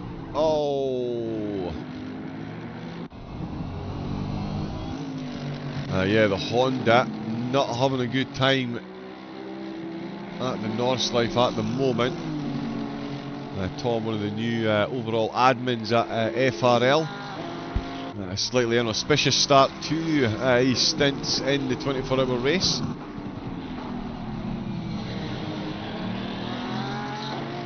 Yeah, 36th position at the moment. DeMarcus Kiss catching back up to Karl van Hoorn. So could be an overtake coming there. Francesco Adamu putting in some otherworldly times. Alex Zagdal coming in to the pits. Maxim Oberon staying out, Sin Tut might even have, oh no, yeah, definitely get this lap. Yeah, definitely going to get this lap, and then we'll see.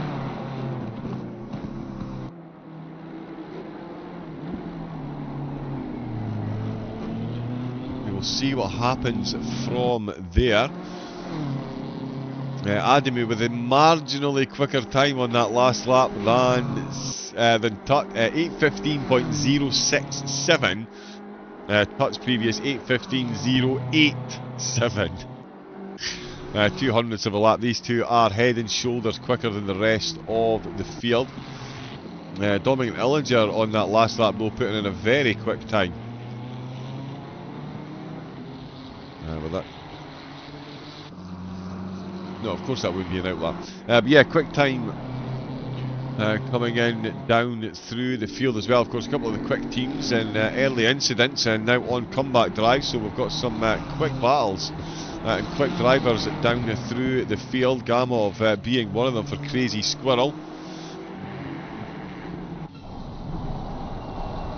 Hunting down the Ferrari at the moment, and it is definitely going in Gamov's favour. Matthias is up 9 positions since the start of the race, given all the incidents going on around. Gamov down 12, so yeah, based on qualifying positions, really thrown over there. Oh, that one never fails to catch me out. Didn't catch out either of these two. Massive downhill. Well, again, you can really see the undulation of the track. Track camber just got absolutely everything to deal with through Brunchen, or Party Central, as it's mostly known. On to the Dottinger Straight. This is going to be an easy one for the Crazy Squirrel team. They've got the Honda ahead, who is going to lose a lap to these two. We'll get some. In fact, yeah, we'll stay on board just now and just see how quickly the slipstream kicks in. I don't think it's going to take long. Oh, and again, it's on the corner exit. Doesn't even need any slipstream. The Honda moves right out of the way.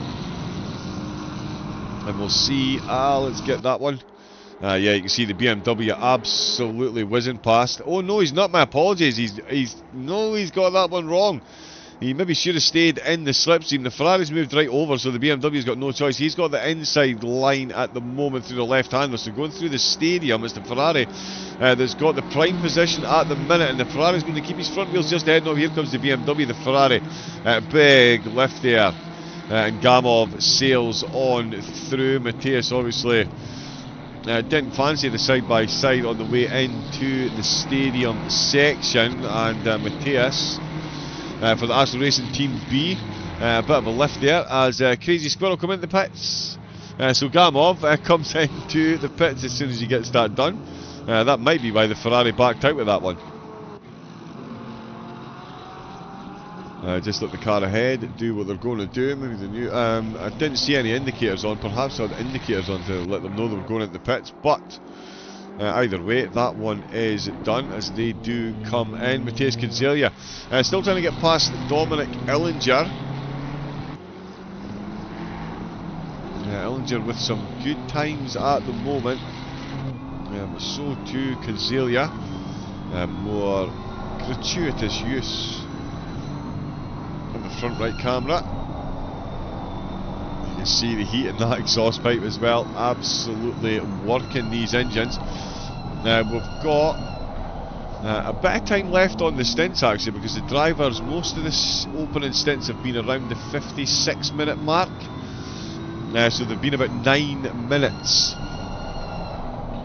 shorter than you would expect. Obviously that little safety barrier. It's not the type of course where you want to run your stint time too close to the wire. For very, very, very obvious reasons.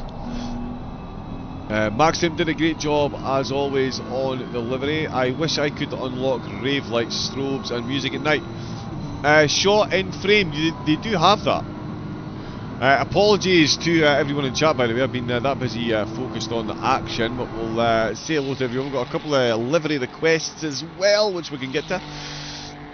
But yeah, shot in the frame. If you have all your foliage load and all the thing up to full, you do actually get the full disco lights and things. Can we see car 321 next, please? Yes, we can. Several requests for that one.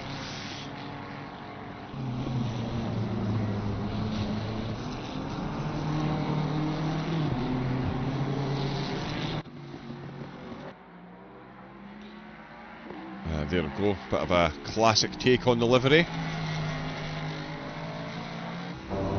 Got to wait till the track is semi-level. Does sound very good.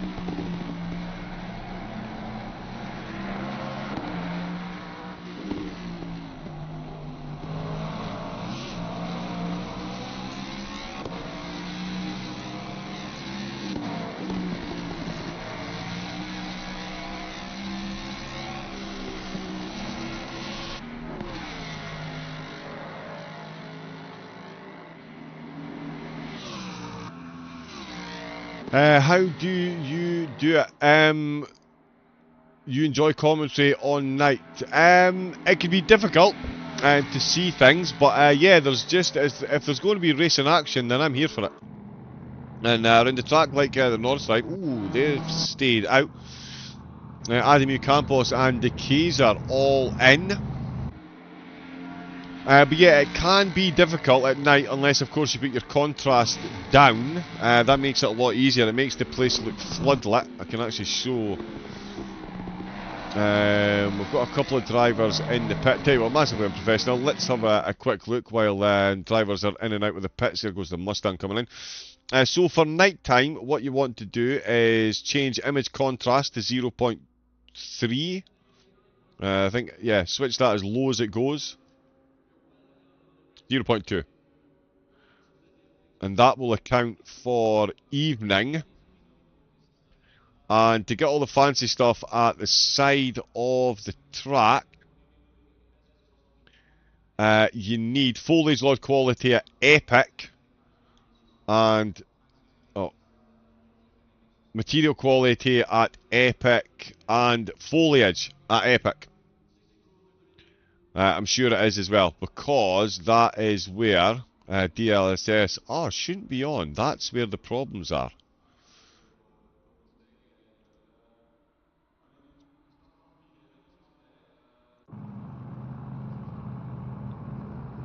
And instantly doubles the frame rate. There we go.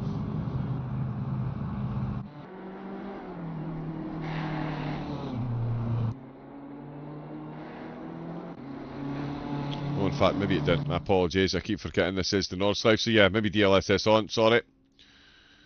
There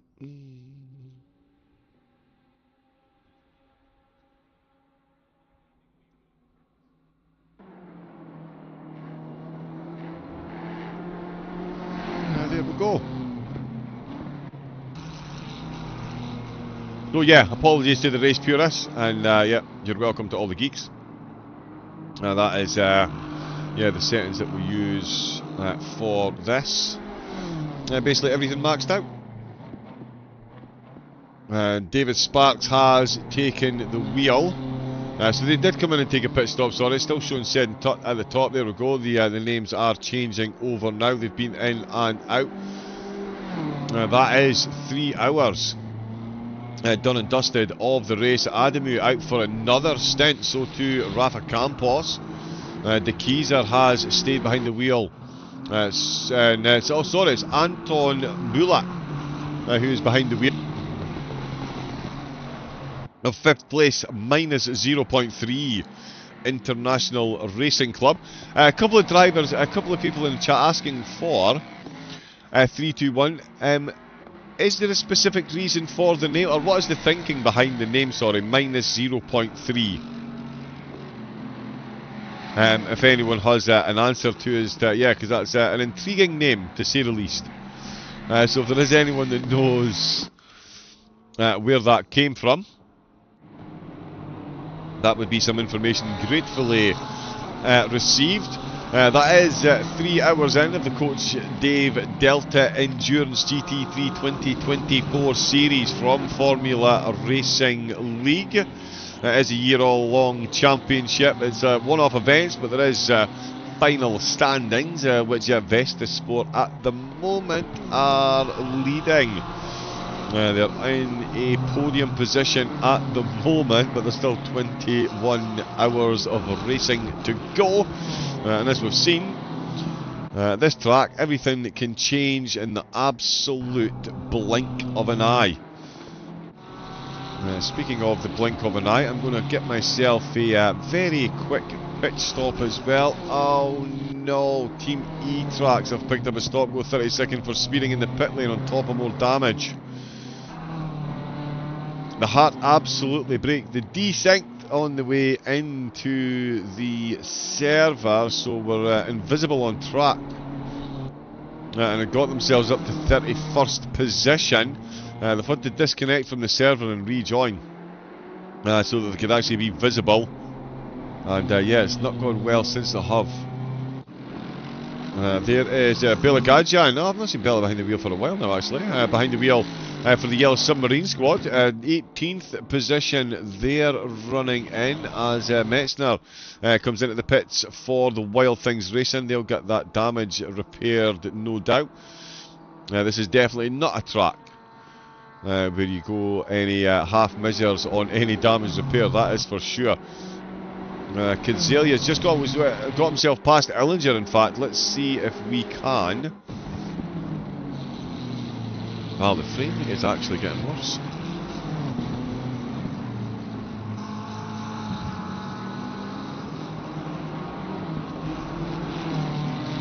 Nope, the replay is about to sell us short once again.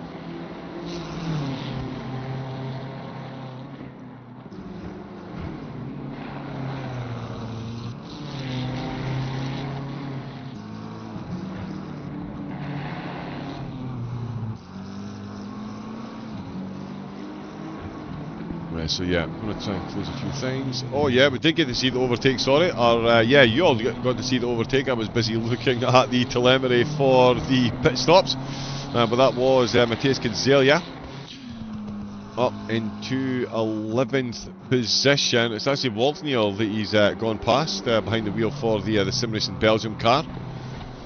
Again, another driver swap taking place.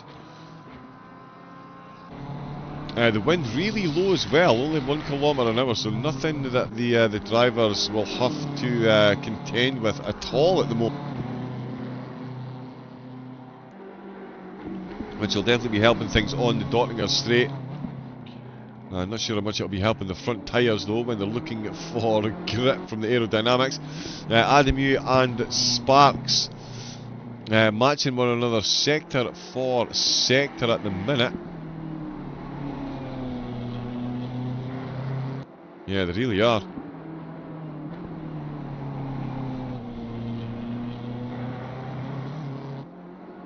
Very close timing wise, but not on track. Campos now 39 seconds down, but further ahead of De Kaiser after coming out of the pits. That's up to 4 seconds, still not a huge gap. And Jair in 17th place, so still a battle for 18th. Oh, speeding in the pit lane for Marcus Eng. Stop, go 32nd, the 4th that we've seen so far. So yeah, that is definitely to be massively avoided. That is brutal.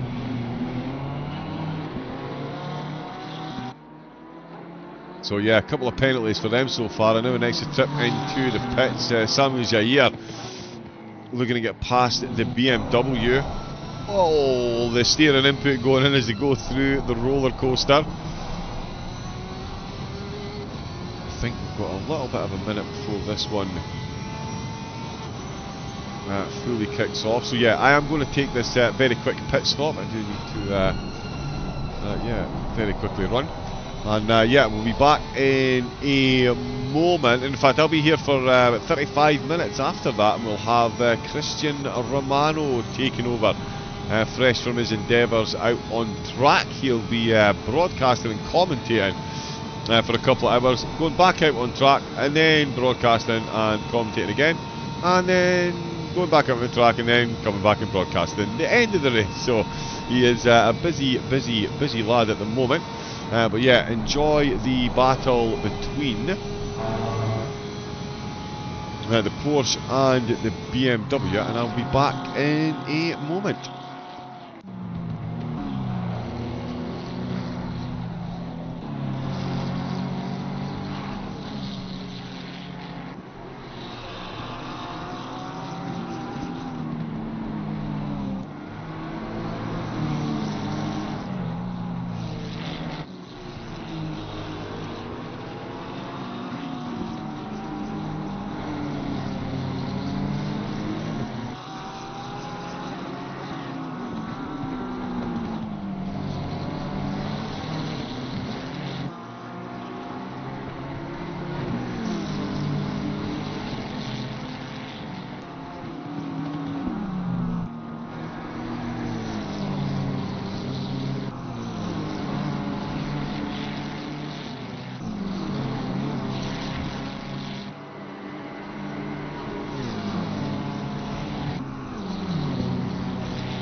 And it would help if I hit the right mute button. Hello again.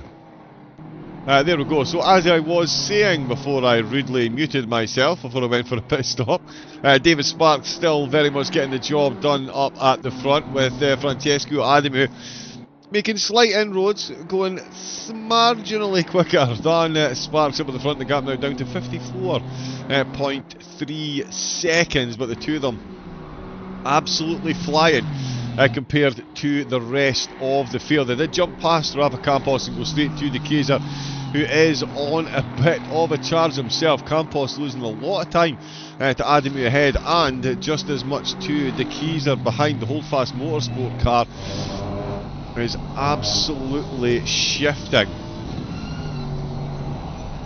And yeah, we've seen more stop goes for speeding in the pit lane. Oh, that's a lot of gravel being kicked up. The drivers really are fully committed, as we've got some penalties coming in. At the moment I don't have the penalty sheet open. It is available, it has been shared in the chat by Mr. Williams.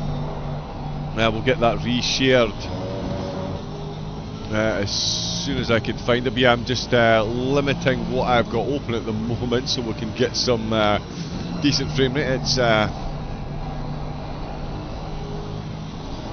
yeah. Wow, that was close. That was close. Oh, the Aston really is tunnelling through. Alan Brown, good afternoon. We are afternoon now. How are we doing? About your car regarding the 321 name, it's because when you join, you automatically get 0.3 seconds off your time. Ah, got ya. Right, okay. Can I join, please?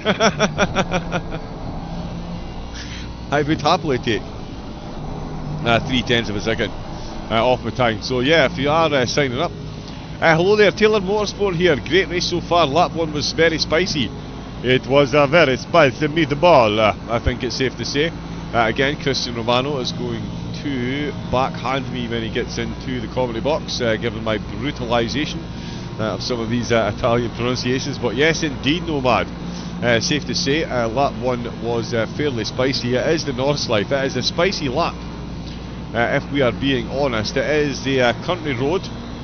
They've been racing on since way before I was a small child, despite what the rumour mill might have you believe. It was definitely before my time, back of course early 1920s, as an answer to Ford's dominance. Oh, we've got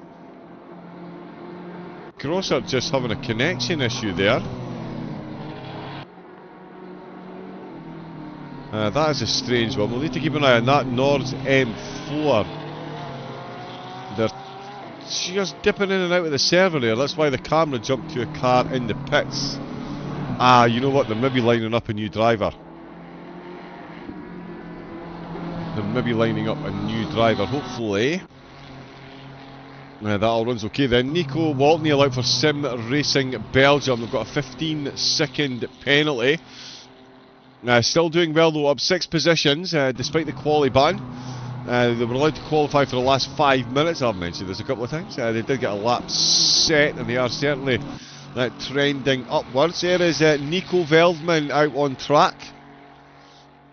One of the new guiding lights behind Formula Racing League, taking the helm. It's quite the shoes to fill, considering the departing admins, but a new team heading firmly in the same direction, so great things to come. But Veldman behind the wheel at the moment. Gilles Alleman back behind the wheel for MSR Esports. He has got Matteo Lattaro for Vesta still ahead. Of course, the car that Christian Romano was in, 7th position at the moment. Oh, and De Keyser's lost a bit of time.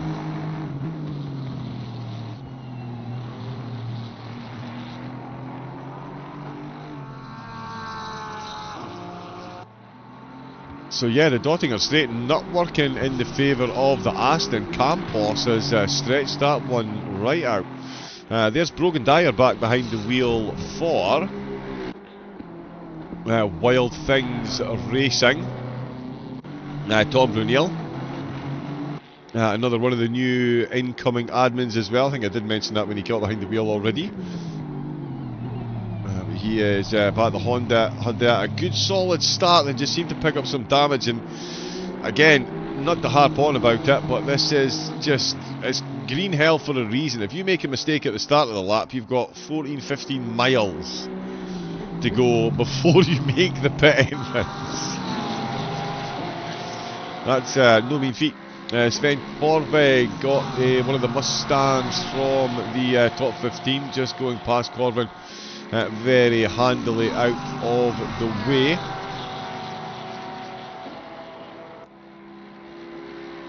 Oh no, my apologies, is that an overtake? That is, my apologies, that's Spectrum Racing actually getting the overtake done for track position. Apologies. Stop go 30-second penalty I've got. They have also just taken 28th position from FRL. So the Mustang is moving.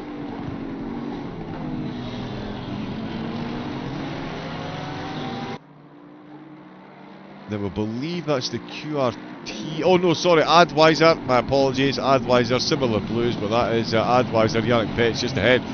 So the Mustang looking for another overtake, potentially up in 18th. Andrea Concida for back marker.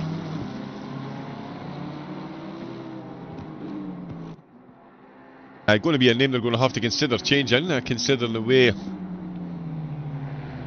they were well up inside the top 15. They are down 2 positions on quali at the moment, but the BMW certainly not lacking any pace at this stage of the race. Son Angel is the car not too far ahead. Angel not long getting the overtake done as another car came in to the pits. It's going to get to the stage, I think, where we're pretty much constantly going to have somebody in the pits taking their pit stop, the way the early laps played out.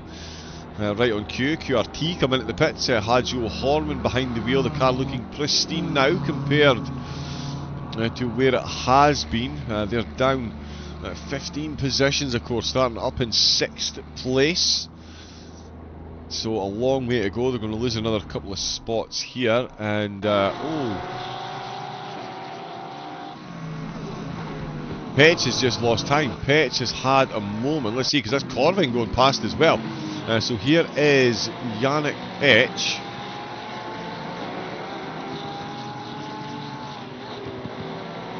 Now again, heading down towards Brunchen. Far too many trees. Oh, he's just had a moment. He's just touched the grass, had a moment. The car's got slightly unsettled, and that's 2 overall positions that he has dropped.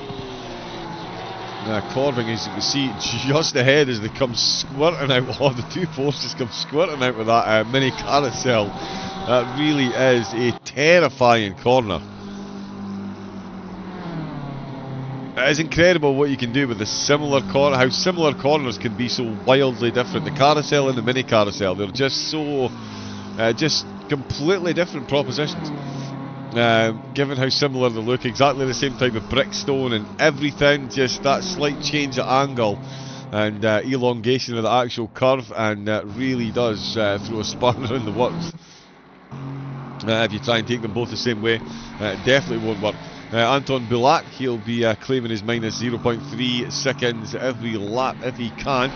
He's got a bit of time to make up to De Keyser, but I think if he knows if he can, he could be in for a decent fight with, if not De Keyser, maybe with Campos. Campos picking up the pace a bit, the gap now down to 41 seconds to the car ahead, but De Keyser back to within that 2-second gap. He's going to need to close up at least another second of that if he's going to get any slipstream along that Dottinger straight.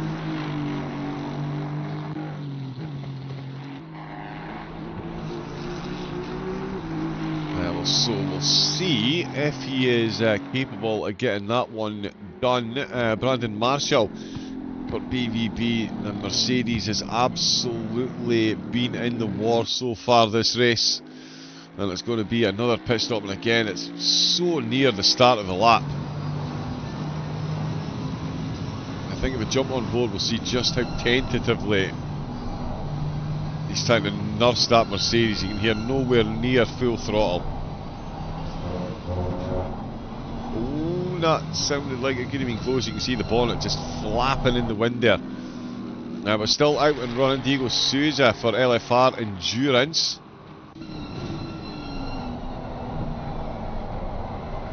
We're liking that livery as well. Zakin getting the stop, go 32nd clear. Yannick Petch into the pits. Through the carousel. Ooh, he's exited a bit earlier. He's had to come back in. Potentially getting his carousel slightly confused there. Team E-Tracks.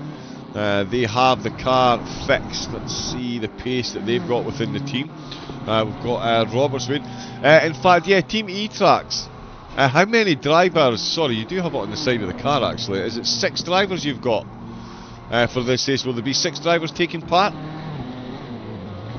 If you could let us know. BR Simsport just behind Long Smile with Global Enduro in 31st position. NT Motorsport, who were in the chat earlier. In fact, can we see the writing on the side?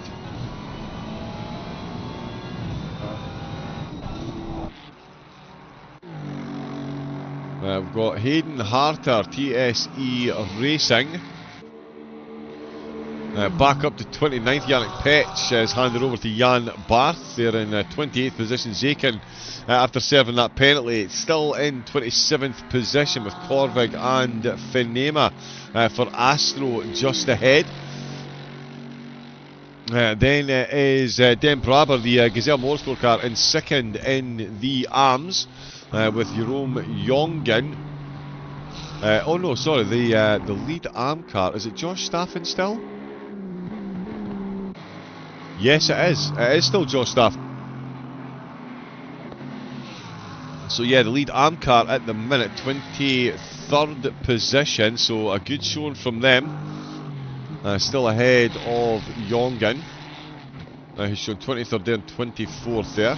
But Jerome out on track. They'll be looking to make up as many positions again. Down 17 from where they started. Veldman, another car. Struggling, and the minus 0.3 car, big props to them, up 12 positions since the race started. So it really has gone well for them so far. And yeah, that is a very good start to the race, a trend they'll be hoping to continue. Sparks, everyone else, Ademu and Campos, of course, up those 2 positions thanks to the coming together of FRL and RNM flat out right at the end of lap number 1. So close to making it to the end, and yeah, it all went pear-shaped very, very, very quickly indeed. Lataro has come into the pits. So as I say, we're going to get to the stage where there's pretty much permanently going to be a car in taking a pit stop.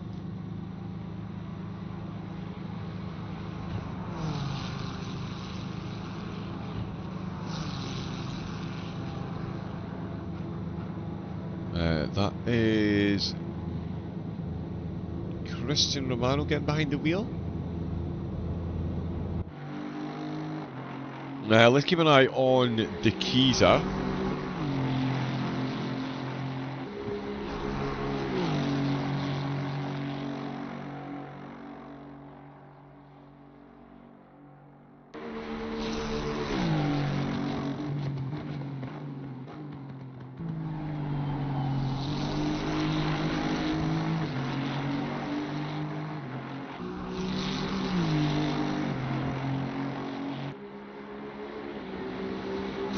So just checking some scheduling.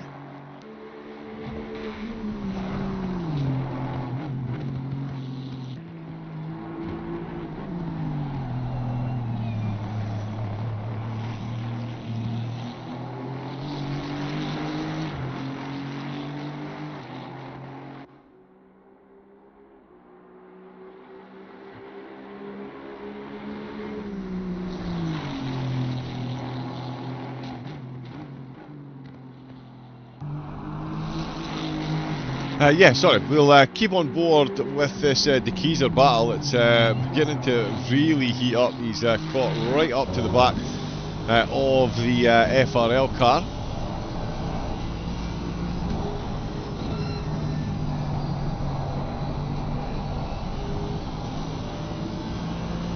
Is he going to manage to get it done? We've got plenty of the lap to go.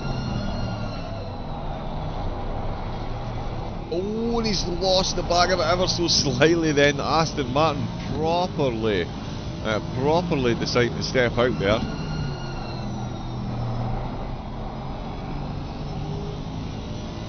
Let's see, I thought we were going to have Christian Romano very shortly. I may have misunderstood. We'll jump in there just in case. And we'll set that to that. There we go.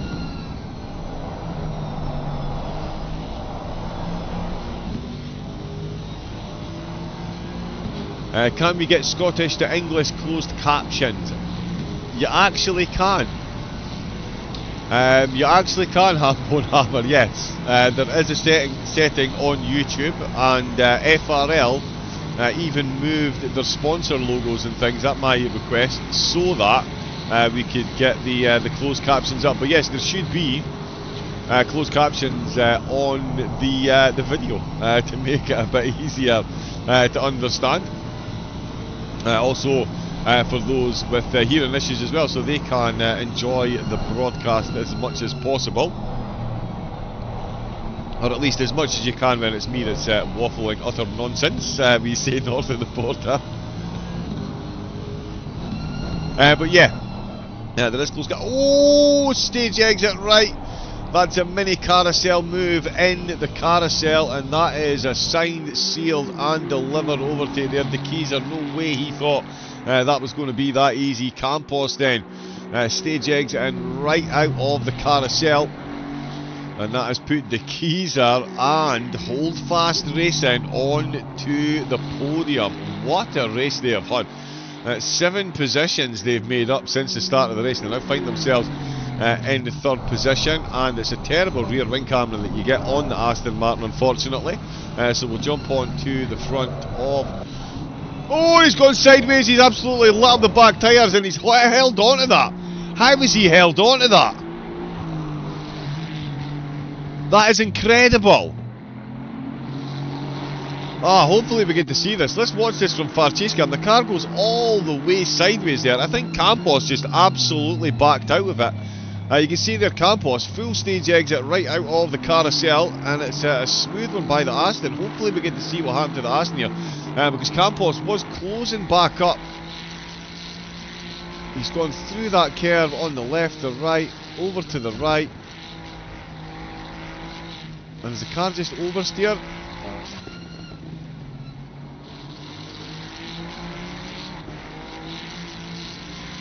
Oh, we're not going to get to see it. The telemetry. The replay function on this is fairly broken. I know bad workman always blames these tools, but yeah, the replay function is definitely broken. Unfortunately, didn't catch that as a yellow flag either, despite the full sideways. That's the mini carousel. Campos holding between the Mayo and the Mustard. The keys are holding it in 3rd position. Although he's doing his best to unsettle that Aston Martin and potentially throw it away. He doesn't want to be doing that with Campos lurking that close. Especially as they come on to the Dottinger. Let's see what the Ferrari can do in a straight. He's going to be just on the edge of the slipstream, so it's going to be a while before that actually starts to kick in. I don't think he's going to get close enough. Certainly won't be close enough by the kink, and might be marginally close enough by the time we get to the arena section. Yeah, not the Aston Martin in a straight line, all conquering at the moment.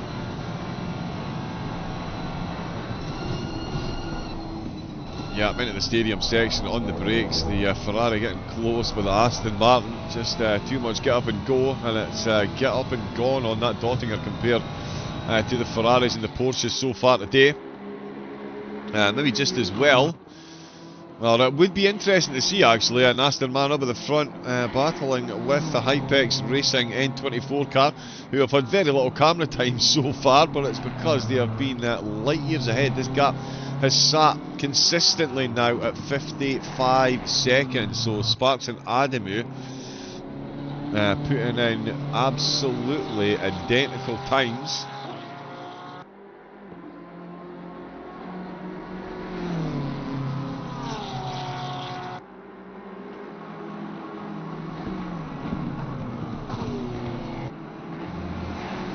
So yeah, good to see.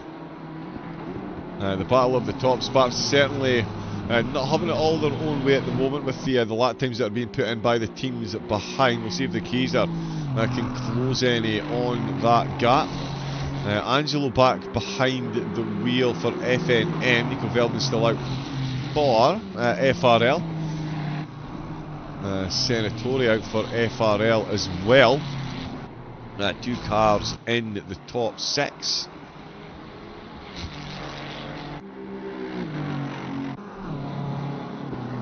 And yeah, there's Christian Romano behind the wheel. Oh, that's a lot of damage.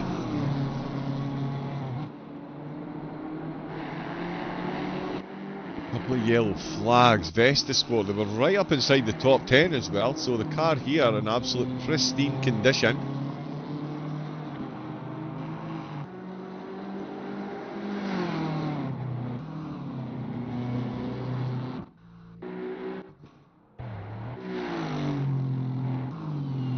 Okay, so a bit glitchy on the replay there, but then I actually get to see what happened. It looked like he jumped back to the pits, but they're definitely, yeah, he's definitely carrying damage on that machine. So yeah, that is going to be a trip into the pits. He's only just taken the wheel of the car as well. Not a great race so far, down 12 positions, and they were right up, as I say, inside the top 10 early doors.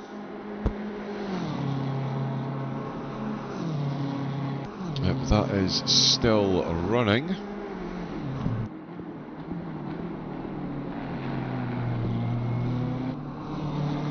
I'd say, oh yeah, no, Hambone, yeah, I thought it was. I was just trying to play along, so yeah. Okay, southeastern US, I've no room to talk about accents. Well, that's the thing, when you're talking to other people from there, you don't have an accent. I don't have an accent. It's everyone else that's got an accent. Well, yeah, Hambone, I hope you are enjoying what you are able to understand. I know I do make it slightly difficult sometimes with my Hayden's can be a bit quick, but yeah, I'm glad you're enjoying. At least I hope you're enjoying it. Plenty of racing action. We're about to be treated to some more of Samuel Jair. Looking to put more overtakes on the Rebellion Autosport bedpost. It's Sol Angel who is just ahead, and I do mean just ahead. Ferrari v Porsche. Oh, through the hairpin. That's an interesting line by the Porsche. So Ferrari is going to go into the Schumacher S with a fairly clear rear view mirror and off into the German countryside. There's Belgagian coming in the Mercedes.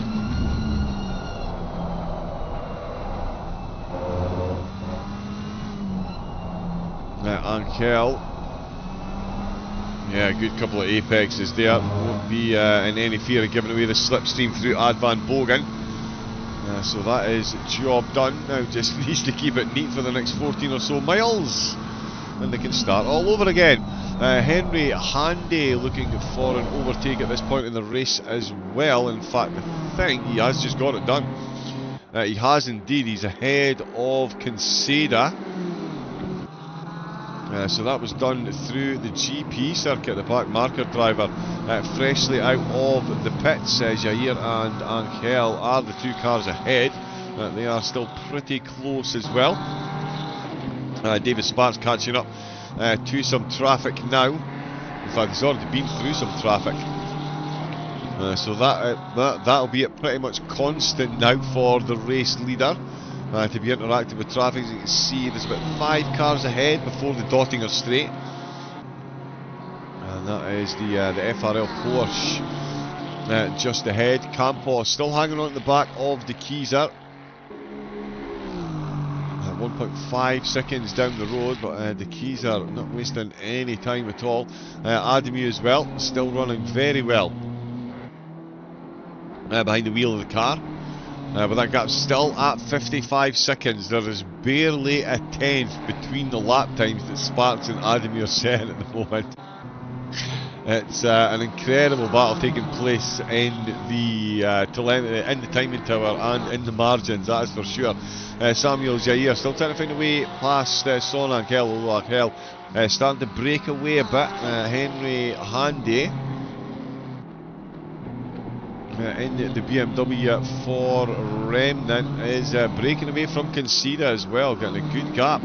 After getting that overtake done, 2.9 seconds is the gap there. Josh Staffen comes in from the lead of the Arms. Good gap as well. So we'll see. They might even come back out in the lead. Oh no. My apologies. No, Dembraber already through. Funima, and we'll see where Corving in as well. Corving's just coming at the end of the straight, just been overtaken by the race leader. I'm not sure they need to come into the pits. Josh Staffen is already on his way out again. That is my chair moving out of place. Who am I looking for? Josh Staffen. Where's he gone? There he is there.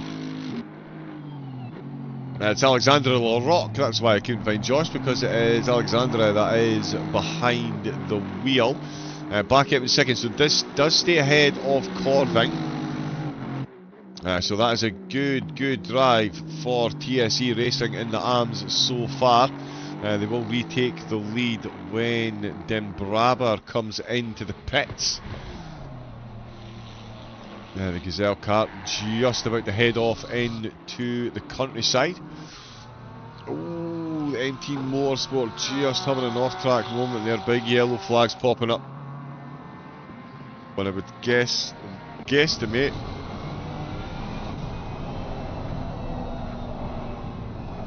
that it would be all that damage that has been accrued.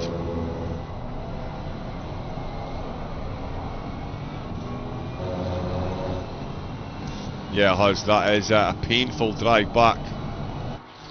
Yeah, only a few corners to the Dottinger, but Jake DeShong will be hanging on for dear life.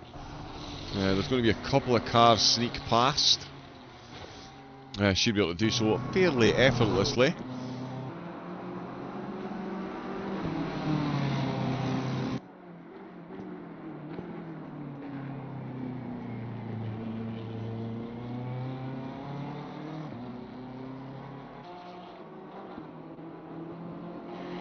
Now just running down the order. Conceda and Handy.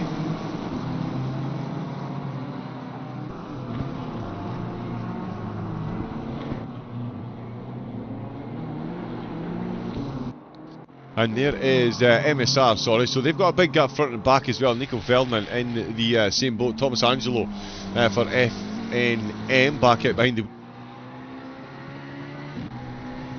the back of that car has certainly been lively. So the drivers could be in a bit of a learning process at the moment, or maybe the car designed to be absolutely on the edge the way it is. Let's face it, they call those esports setups. We'll see how they get on inside the top 10 still. So still on for a very good race. Some of the quick cars behind them really struggling. Tom Brunel in fact picking up a yellow flag there, and he's picked up another car. There is De Jong actually coming into the pits as the Long Smile car gets overtaken by the FRL Porsche very quickly out of the way there, as you would imagine. The E-Trax car still running solidly in 34th. After all their issues, still plenty of time to make up spots, and Diego Souza and Brandon Marshall still bringing up the rear of the field. I think that BMW, Mercedes, oh no, it's not been repaired. Yeah, that wheel definitely leaning to the right, to say the least. What is that, about 10 to 5?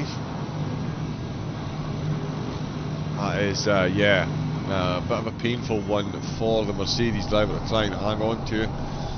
Still a fair bit of lap to go before the salvation of the pit entrance. Adamu now 3 seconds closer to Sparks, who again is going to be absolutely thickly entrenched in traffic from now until the end of the race. Maybe the odd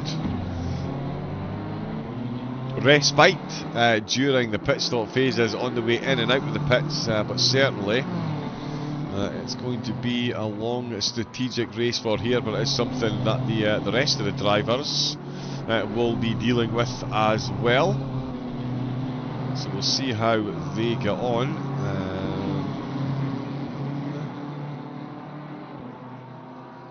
Oh, hello. Hello, I've not got you on yet. Are you good to go?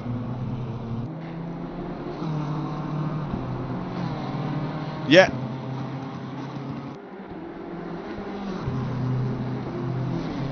Cool, I'll get you in a few seconds then. Just confirming he's not on the microphone.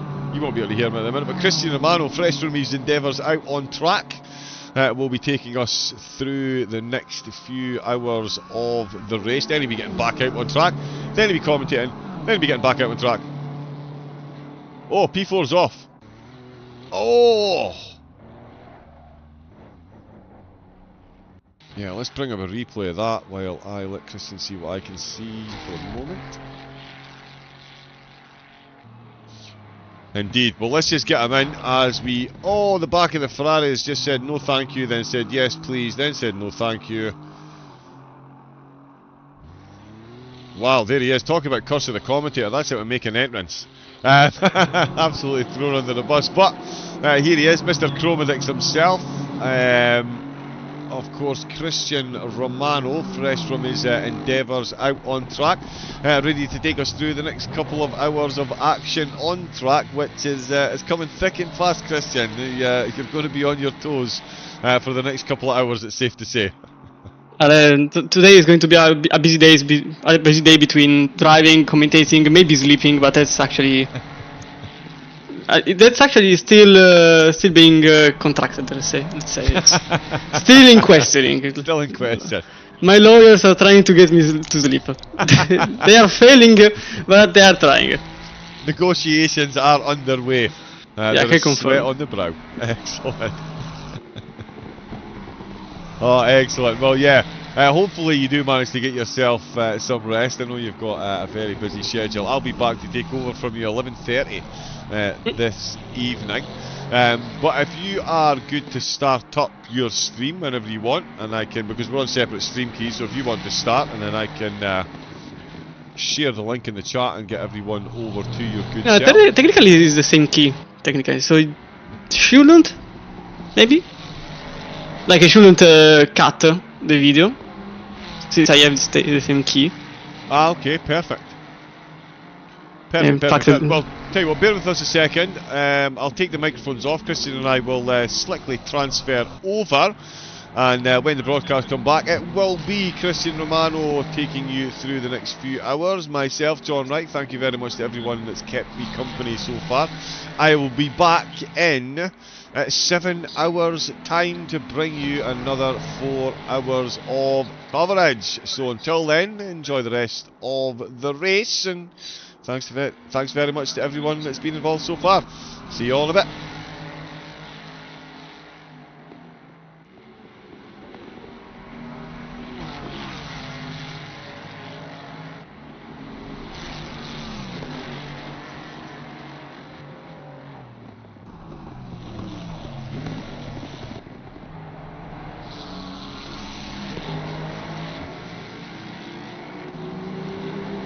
I've ended mine. And we started with the second one. So thanks, John, for your job for the first hours, and we will see you all in 7 hours. Indeed, absolute pleasure, mate. Thank you very much. See you in a bit. See ya. So that was John Wright. Currently we are with a former 4th placed car, which is now getting overtaken by Senatore in the 3-3-1. So technically the team doesn't lose any position. The change is for the car, with Senatore now in front of Ulach. That's a Formula Racing League against the International Racing Club with a Mustang, the only Mustang in the top 25 places. The second one is in 27th, and then we got one in 30th place. Before I was suddenly deciding that it was overrated to like work.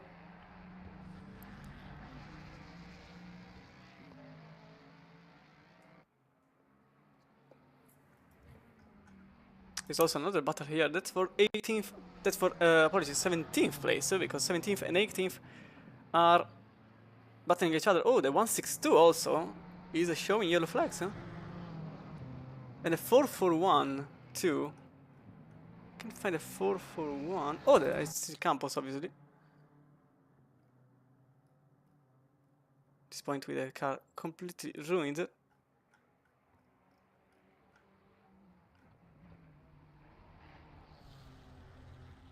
I think that was the 162. So yeah, it was the 162 having some struggles. Some front-end damage for the Ferrari driver here.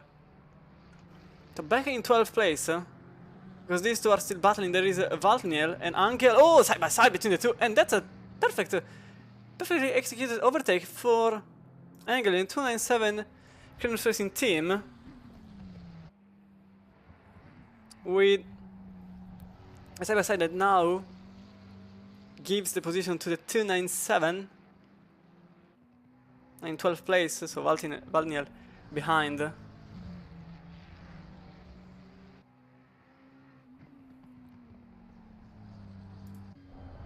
Good overtake that happened just a few moments ago, and that's still Dyer and Ferreira.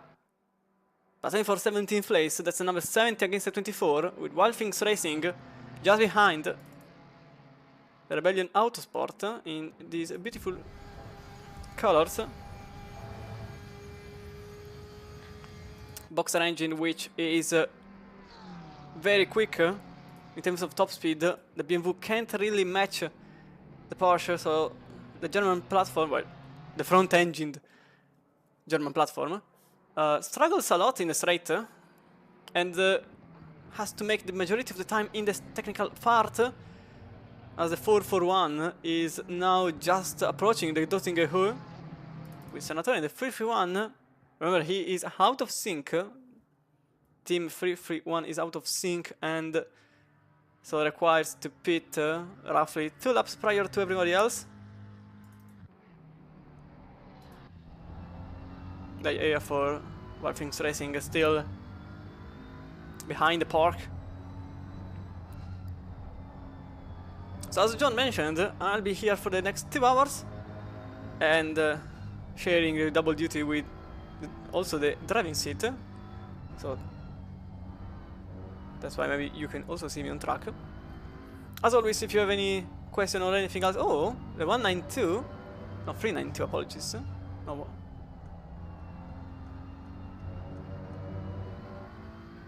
this was for the minimap. This was 792, apologies.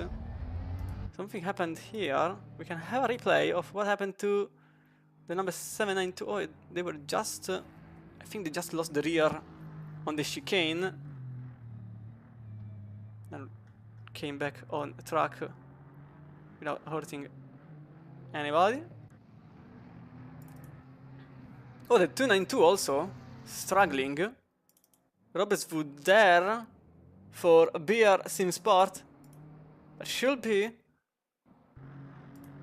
the car over the grass, narrowly tapping the barrier.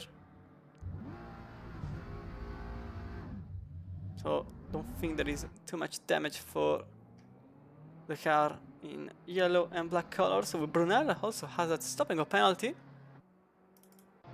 Whilst here, the battle approaches over the Dottinger Hu. 15-second penalty for the number 14. That's likely for causing a collision, but I will tell you just now because I have everything here. But first, we'll stay with this battle because now the BMW has a good chunk of top speed. We can go from the Helicam side by side over the Dottinger Hu, over the tourist entrance for the Nordschleife, and that's already the BMW that made the pass for 17th place, which is likely 16th after the 441 will be repaired. I think it will take a good chunk of time.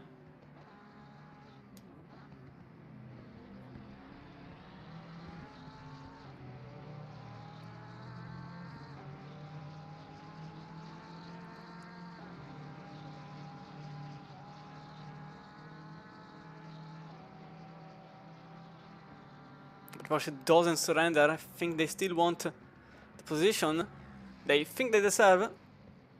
But apparently, it's a 24 that remains in that spot. 792 again struggles with the car, but will stay here because the battle's still ongoing over the rear wing.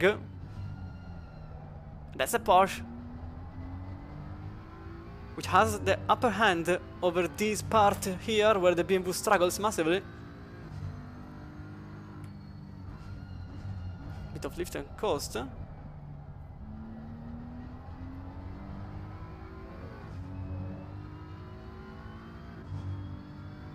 So indeed it was a 15-second penalty for causing a collision for the number 14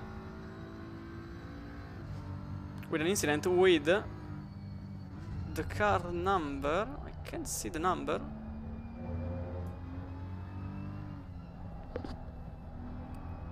But there was contact.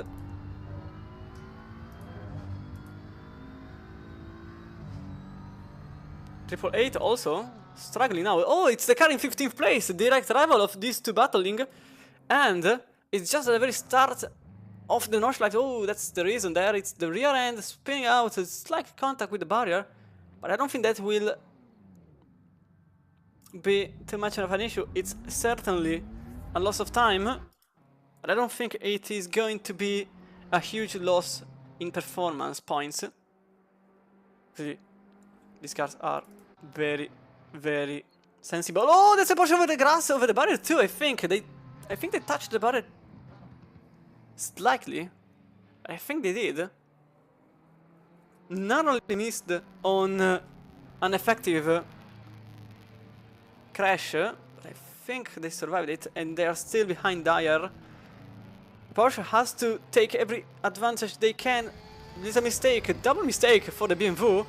That's going to be the chance for Ferreira here, for Rebellion Autosport. I think they can just wait here behind and try to tackle on the hairpin.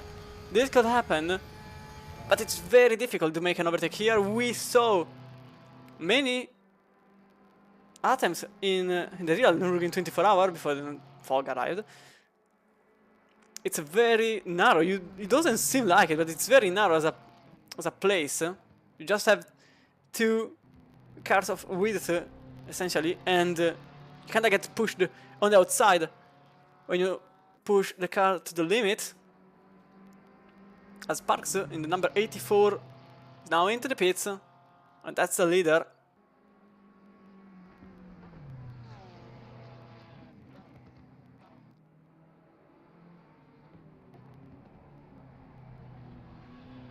Which means that now everybody else will start to go into the pits. That's Adamo in the number 11, Vesa Sport, and that's going to be the Kieser in the Holdfast Motorsport in the 141 Aston Martin, who initially was even outside the top 10 for a brief moment. Sparks are already out. Okay, no, it was just that the gap is so absurd between the two at this point.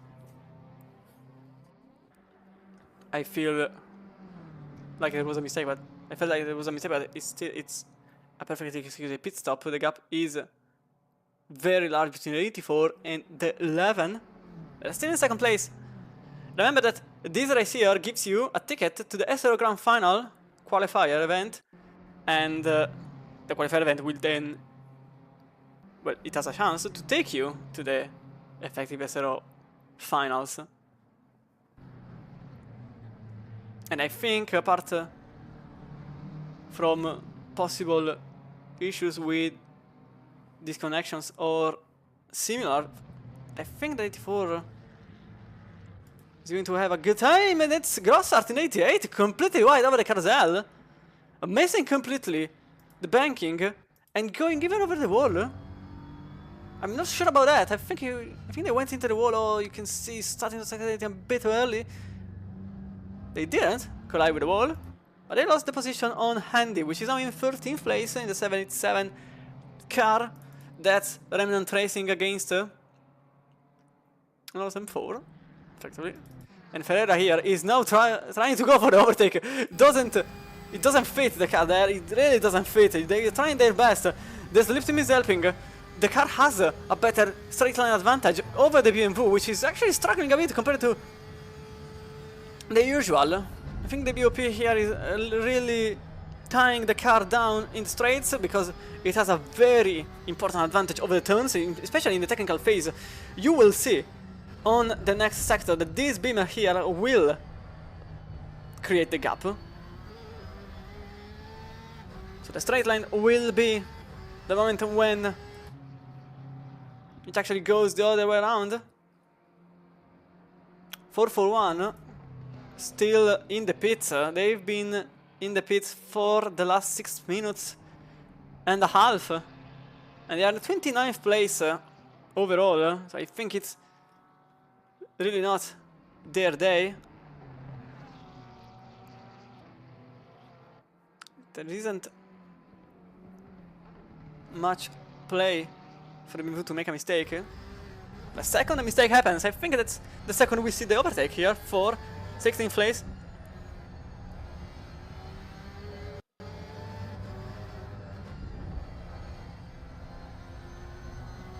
Oh, that's a mistake. In fact, as I was recalling it, the mistake could happen anytime soon. But the overtake is a bit much difficult to be executed. Still, the Berkshire trying their best, left, right, left, center even, trying everything, but it simply doesn't fit. You can't really put a car where there isn't space available. There is also the battle for 12th place ongoing, side by side between the 14 and 77, and that's Handy making the pass. That's the second one they've made here. Is Remnant Racing now in 12th place, but I suspect that's also going to be the pit time. It actually isn't. It's a Ferrari that goes into the pits. It's Vaniel. Into the pits they go. Oh wait. Was that? Let me see from the interior. I think the 88 just went past. Yeah, they braked very late. Oh, 70. That was 70. I think that's a drive-through.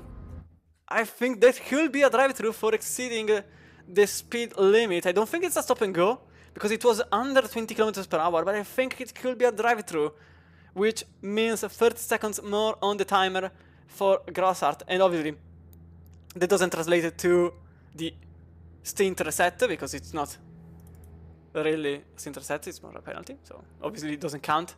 Because yes, you can also reset the timer by going into the pits and just exiting the pits.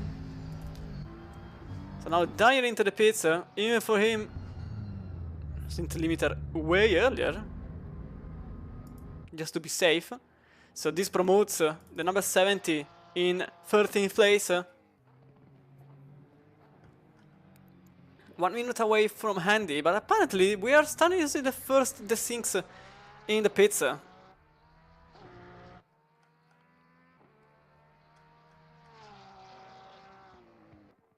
Back here, Jongen for the QRT Sport, they had quite the race. They had some struggles left and right, and they are just on their comeback phase now. Number 42 in 20th place. I think they just made a pit earlier on, but I may be mistaken. The gap between 84 and 11, so first and second place on track is currently a minute. With obviously the gap that has been created, especially in the first part of the race.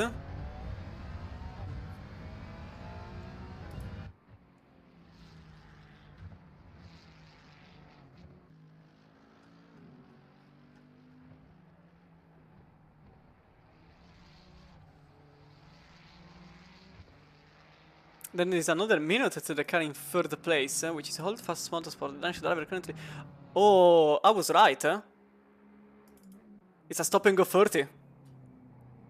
It was exceeding the speed limit. It actually exceeded the 20 kilometers mark. I think narrowly, because I thought it was under 70 when they came into the pits, but apparently it was over 70. And that's going to be a stopping of 30, so minutes into the pits. And this promotes Dyer, the 24 Wild Things Racing, the number 69, and I think the number 18 up place. Hi. Hi, James. I think it's James. I suppose it's James. I don't know when a channel speaks with you. But for the moment, I think the 212 here, MSR Esport, is gaining a lot of time on the 321 Ford Mustang. Now the Ford Mustang is important to say the pros and cons of that car, because very few people take it, unfortunately, because it's just funny as a car. It has its James. It has its struggles in the technical phase. That's obvious.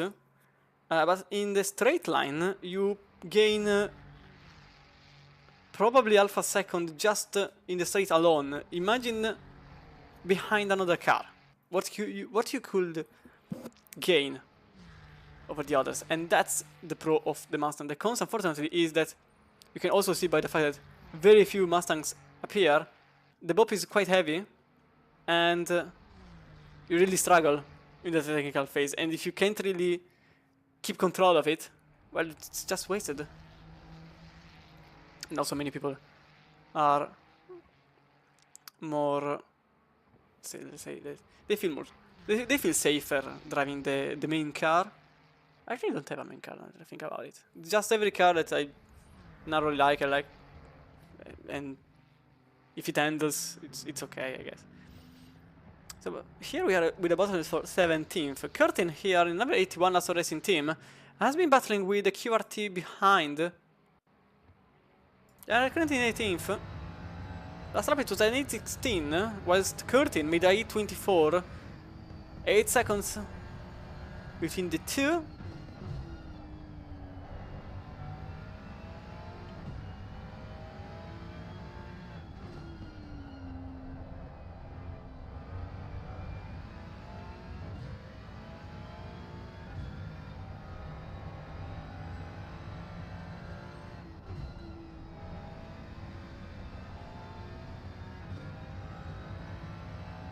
Over the slowest part of the circuit. This part here is the only one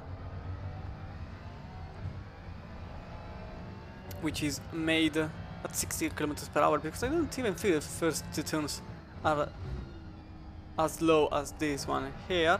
20 hours to go. I can confirm. Actually 4 minutes less than that. We just made a sixth of the race. Still a long way to go.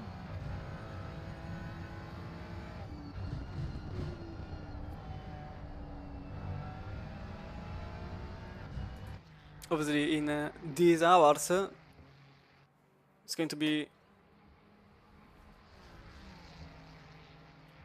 okay if you want to make an interview, because I accept them obviously.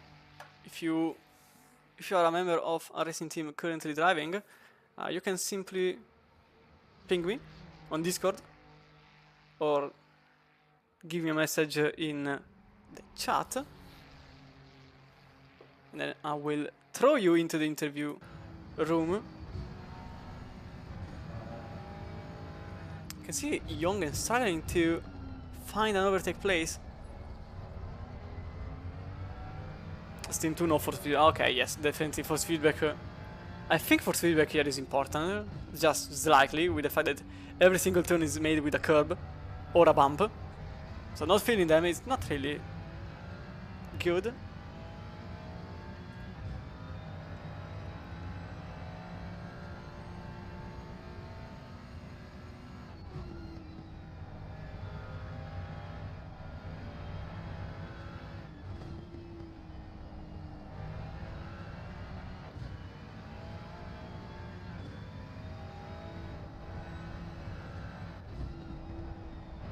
Oh, that's very, very wide for the Ferrari ahead.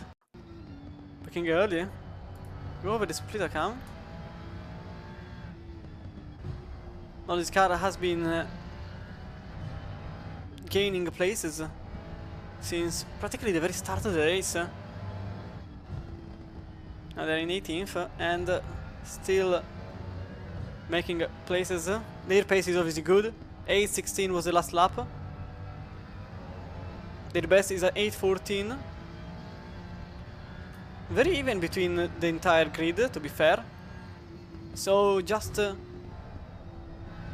few names managing to get behind the 8:14 barrier.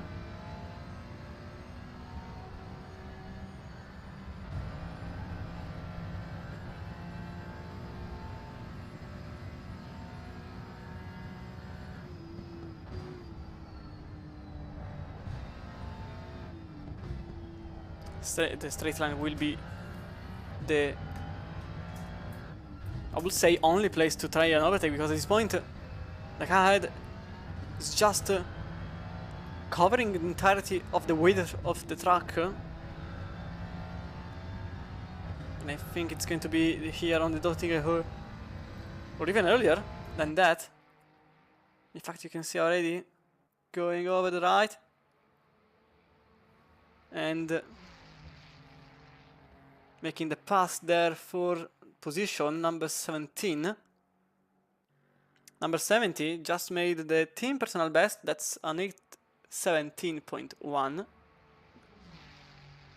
Currently in 13th place. And the Ferrari can't pass. They went out of the slipstream a bit early.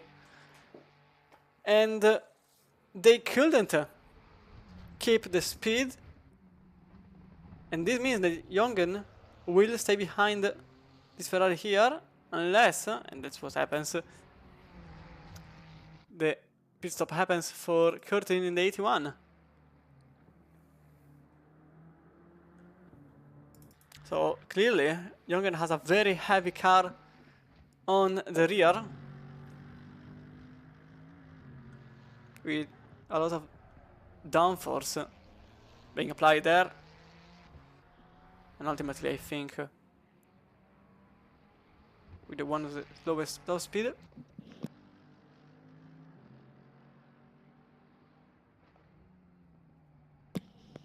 Car number 88 currently into the pits. That's for the stop and go penalty for exceeding the speed limit, which delivers the position to Aristov in the 69 Crazy Squirrel team. I think the 18 will be the second on the line. Then we're around here with the Grello River, with the Manthe Porsche. Quite, I think it's the most famous one of the liveries for this car. But I think even in the entire GT3 world, I think Grello and the Manthe team are the most recognizable.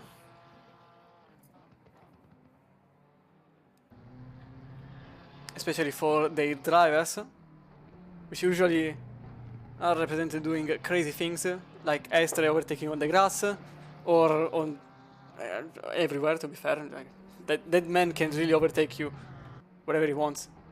He doesn't even ask. And speaking of Kevin Estre, now driving the 963 Porsche. And I don't know if you all saw the Le Mans lap he made, but let's say that the car wasn't straight. I think more than twice in the entire length of the Circuit de la Sarthe. Circuit de la Sarthe, which is one of the free tracks represented in the Holy Endurance Trinity, which next year, for some reasons, are going to be back to back to back. On the 14th, and then the week after on the 21st, and then the week after on the 28th. And already many teams are expressing their let's say, faults, because it's unsustainable, they say, rightfully so.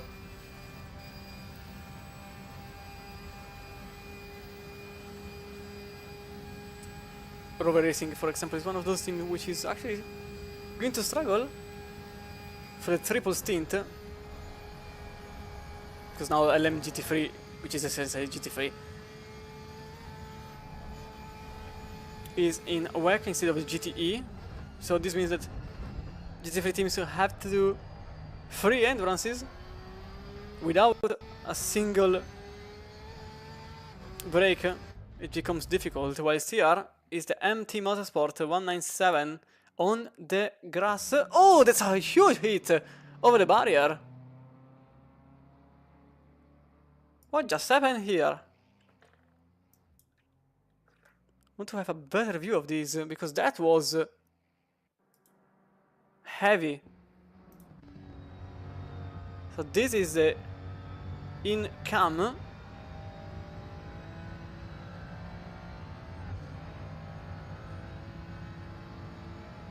Oh, they went over the curb twice and then heavy over the barriers. Straight into the pits. With what I think it could honestly be some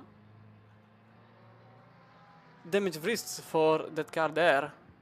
That was honestly... Oh, there is an overtake there, I think. Not yet. So currently there are 3 battles ongoing. There is the battle for 4th, the battle for 9th, and the battle for 26th place.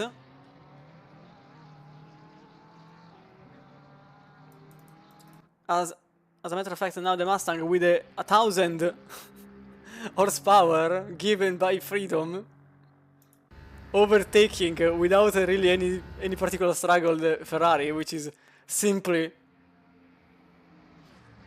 there. Look at that. Even with the slipstream, the Ford is enlarging the gap. That is simply incredible to be seen. So now the 321 is in 4th place, just ahead of the 331.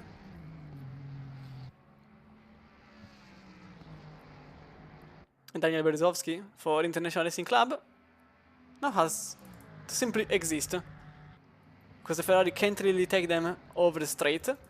Filippi here in 28 now has some struggles.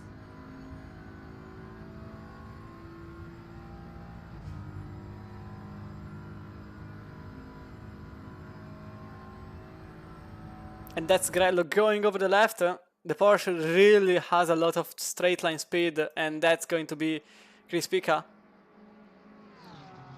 They overtake the BMW, but the BMW has a bit of slipstream to play with if they wanted. Apparently they aren't using that. So it's the 911 that overtakes Filippiak in the 28. That's the Mante Porsche, which overtakes Simulation Esports. By the way, I think it's a bit ironic that the second the message popped up about any update regarding the 197, a replay appeared. That's the curse of not even commented, just in chat, the curse of chatting. We are going to other levels there. But still in the pits, I'm honestly starting to, I wouldn't say worry, but the hit was heavy, and I wouldn't be surprised if a direct drive was involved. I hope not. I hope they were on a G29 like me, because a crash like that in a G29 is like, meh, it doesn't really impact you. But if it is on a direct drive, that's actually something to worry about, because that was very heavy. But they're still in the pits, so that's not normal. Can I have some update now? I want to the other way. So I really want some update.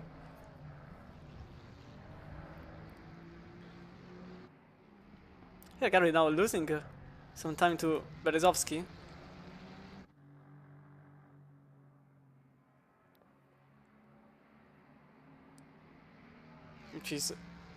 Which made the 8:12 in the last lap. I honestly think that this car is phenomenal. It has the worst dashboard I've ever seen in my life.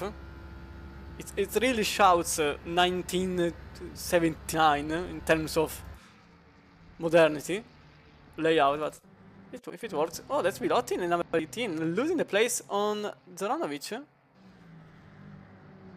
Was there a mistake? You can see from here. Because they were in front of a Mustang. I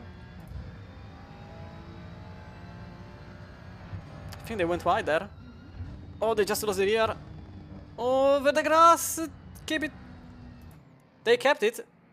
Narrowly, but they kept it. And that's the Beamer making the overtake. That's why Bilotti is now in 21st. And Zaranovic for Nose M4 is now in 20th place after the stop and go penalty.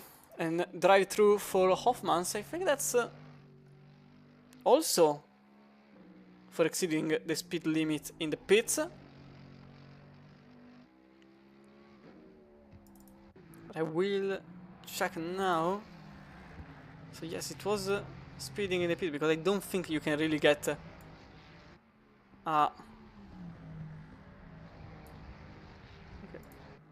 track limit violation.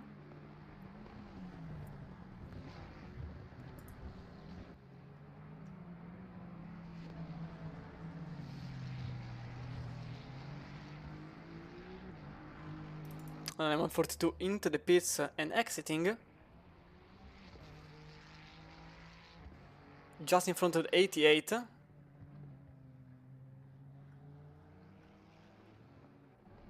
Six seconds up ahead.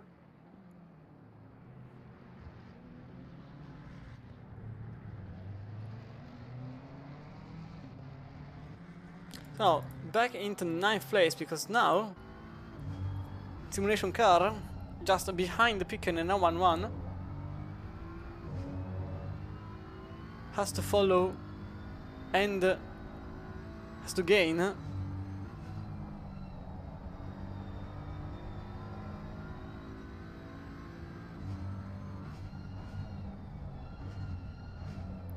against the car ahead, but last lap was a 20 for Filipiak, 16.8 for Pika.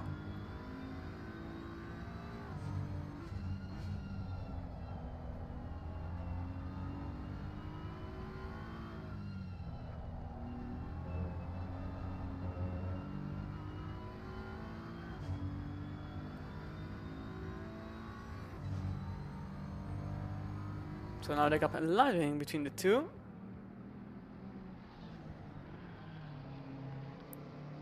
Something which is definitely getting shorter is the gap between Garbi and Plus.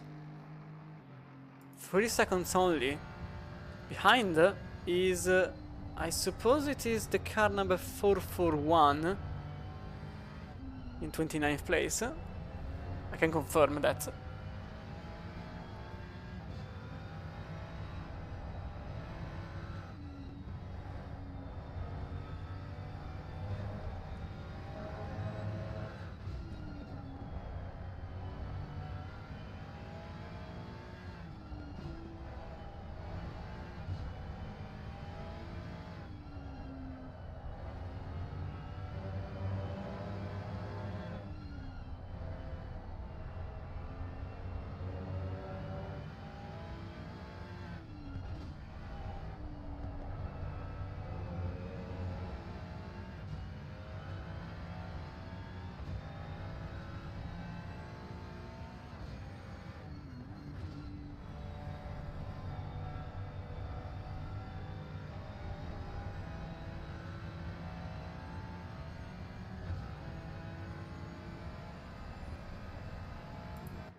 .7 is now the gap between MSR Esports and the FRL ahead. With this rhythm, I think the 441 will either have to make the overtake as soon as possible or to bump draft the sister team, which is now losing a lot of time.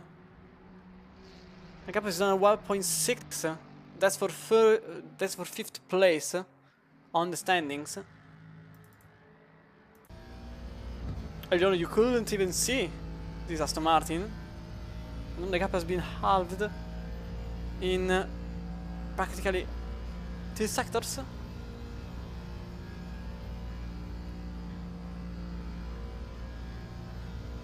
I can't see the speed, unfortunately, for the Aston Martin. Oh, there is a contact! Nearly a contact between the two drivers ahead. Oops, sorry. I saw the two getting dangerously close for a brief instant. Oh, that's a barrier for Plus. That's some barrier damage.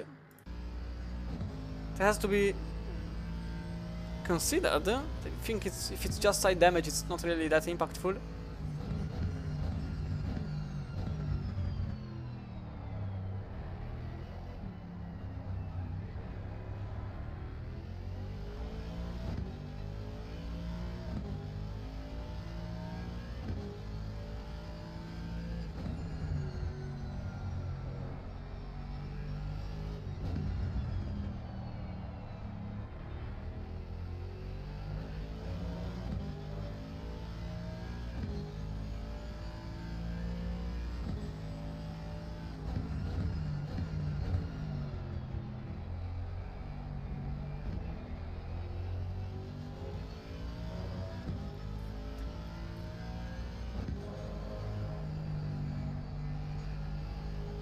A bit on the gravel for both of the teams.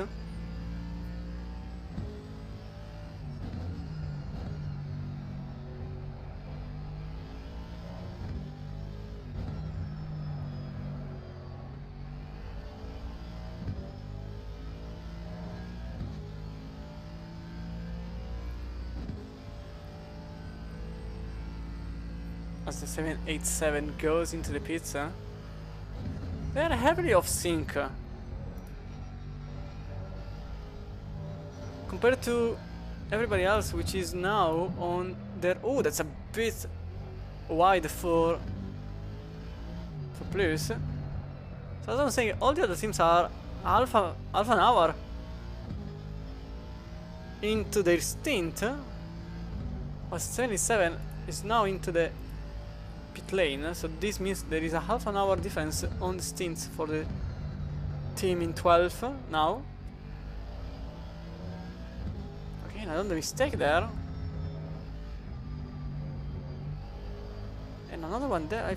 It's very odd considering that Blues is capable of making a 13. This lap is making one too many mistakes. Giving some air to Garby. Still a second and a half ahead.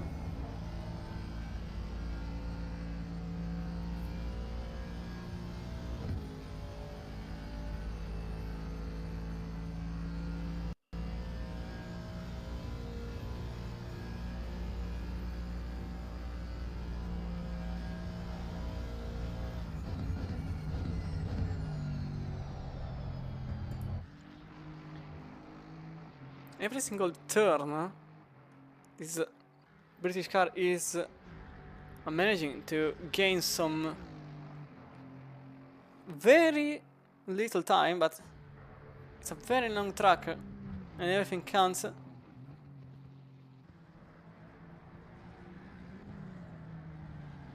Gap is very little now. But obviously, in the North Life, you really have 2 places to make an overtake safely. You can even try something more unordinary, but it's obviously dangerous.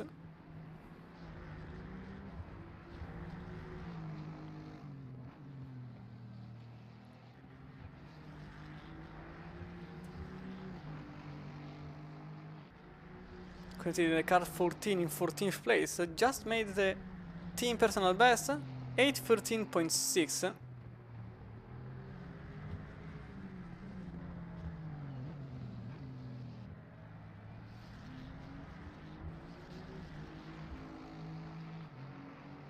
So in terms of best time, we have the 807 for the number 84 on top, which I really think it's difficult for another team to beat.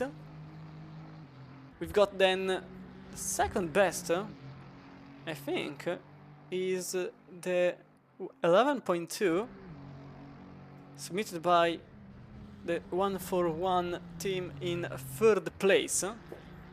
Then I'm seeing an 11.4 from the 297 McLaren in 11th place. It is quite interesting to see that there is actually another 11.4, which is 29th place. Obviously, I'm talking about the 441 Ferrari now there.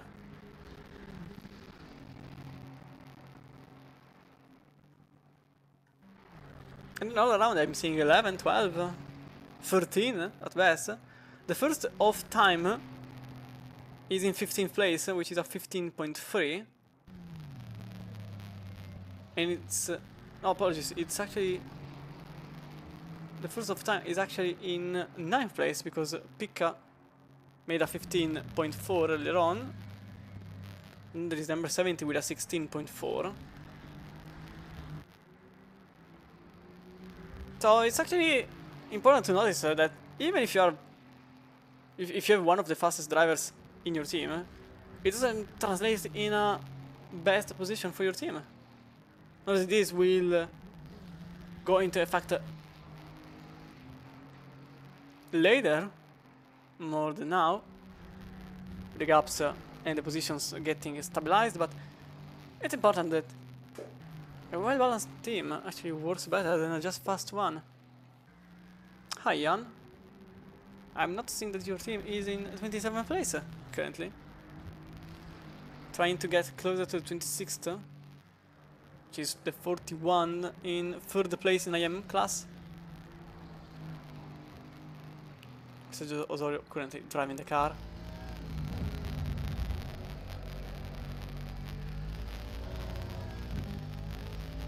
Well, this one will be a bit of a slower lap for Plus, or maybe a bit of a faster lap for Garby.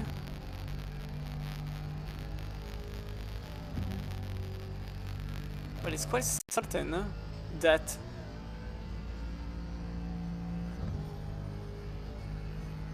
the overtake could happen in the Dottinger.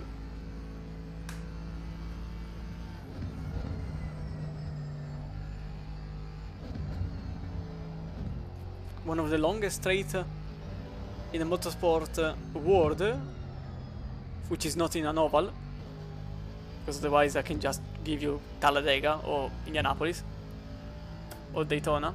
No, maybe Talladega's the... oh, both of them go wide! Oh, there is a contact with both cars, and there is a crash for Garby in the 331. That's a second Ferrari car that gets involved in an incident, and that's also Plus getting involved too. We can have a replay here from the outside camera. Both go into the grass, one goes into the barrier, the second goes into the barrier and over the Ferrari, but one of them survives and gets the 5th place, and Garby takes a short stick on that. They are now in 6th, they are still in 6th, but the sister team is getting very close now, and that could be some damage. It didn't go as bad as I thought, but that's going to be heavy for the remainder of the race. Now obviously any damage has to be repaired if you really want to go fast, but maybe there is some chance that that damage wasn't as impactful as I firstly thought.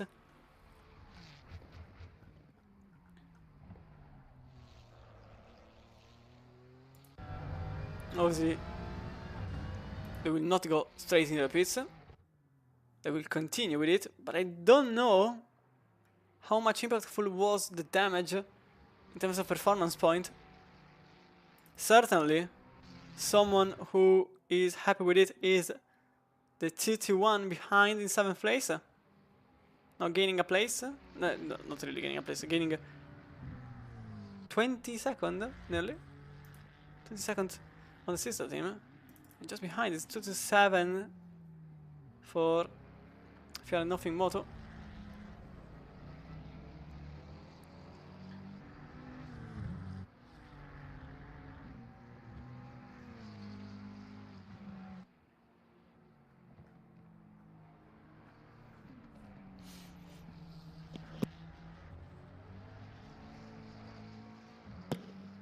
only a 4 seconds loss for Plus, which made a 8:19,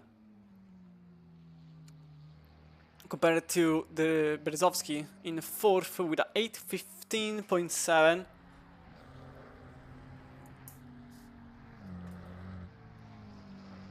The gap is also getting closer here. We are with Sim Racing Belgium. This team has the winner in the Master season. That was Intel Van Tielen, which is currently not driving.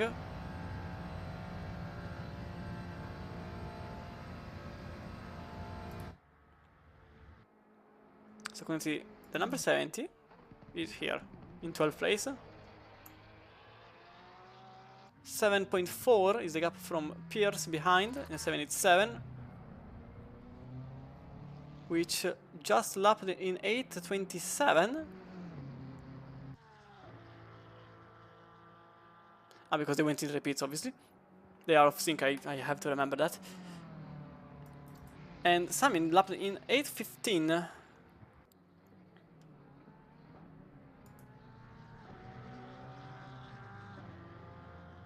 So these two are likely gaining on Ferreira up ahead, lapping in 19.0. Usually an outlap is around 9:14, or slightly around there. Obviously it's not precise.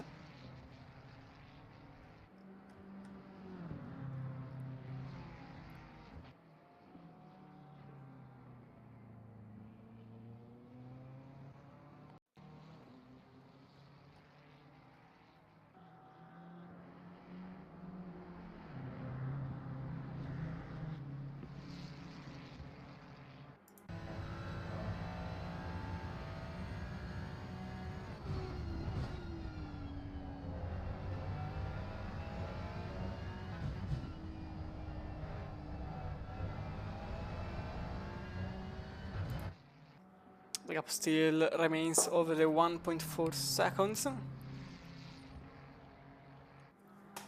But the important part will be later on. The technical part begins, which also means the difficult part.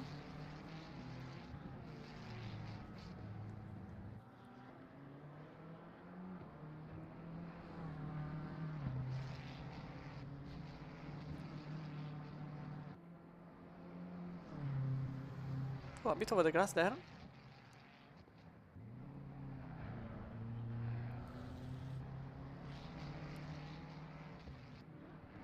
Number 14.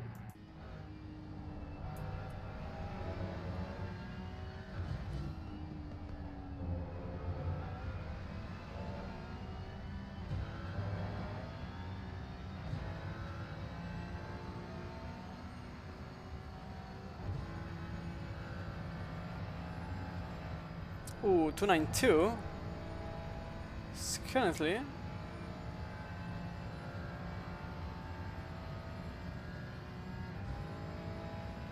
it's a 792. No, can't find car which was off, unfortunately.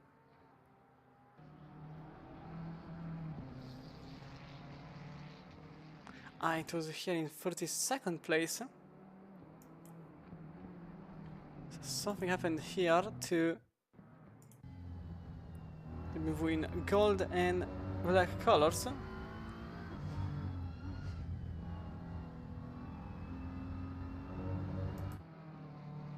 think I went a bit too late.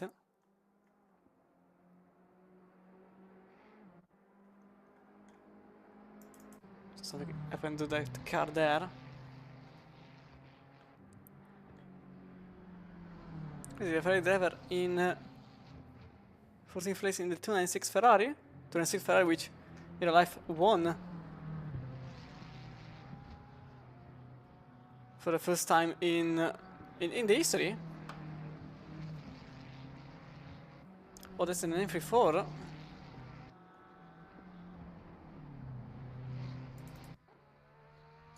something happened here to Fabian Karner. Oh! That is sideways.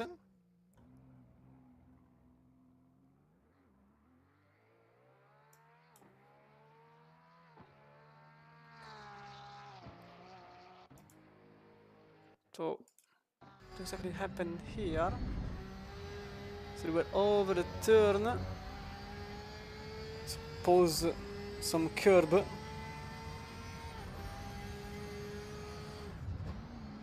Oh, they just lost the rear there. Yeah, they just lost the rear on the grass. Luckily, no contact with the walls.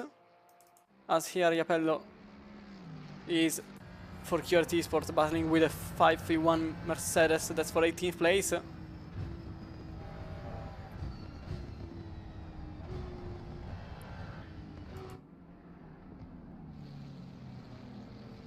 Iapello's last lap was an 8:12.0, best team's best lap. Hannah's lap was an 8:26, so it's quite clear that there is a lot of difference between the two. This Ferrari can't really find an overtake spot.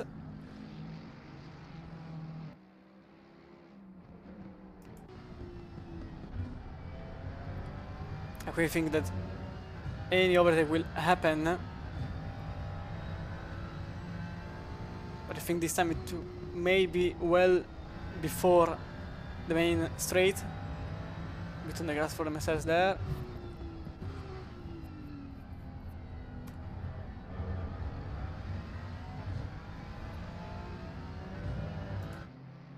As there is also the overtake here for the Mustang that goes on the inside. That's the number 94 in 23rd place. That makes the pass against Hoffman's in 18 as a racing team. That's the position done for them. Back in front is still one after the other. I think there is a chance after this turn here, after the right-hander, the bank, the right-hander. Oh, with a car on the wall there. I don't know which one it was.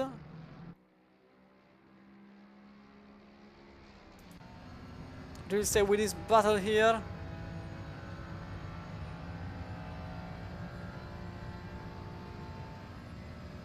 This is likely the moment of truth, because otherwise there is the entire technical zone where you can't pass. It's physically impossible. The Mercedes has a lot of straight line speed, and I think that Sandro Iapello will have to stay behind this Mercedes here in 18th.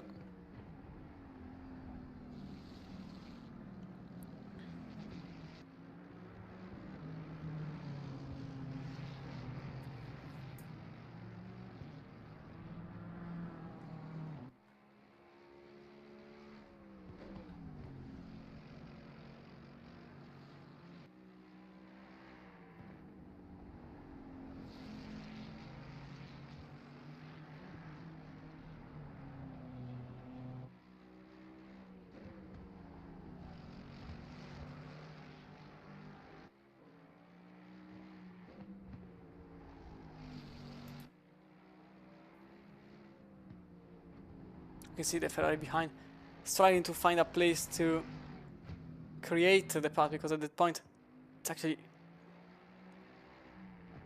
nearly impossible to make one.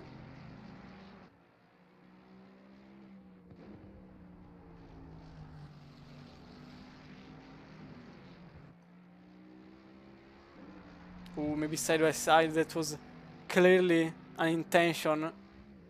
With a little jump.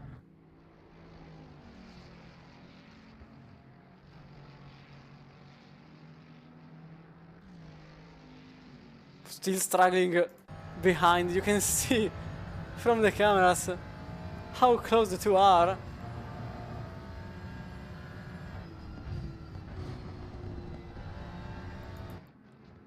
With Sandro Iapello still applying pressure.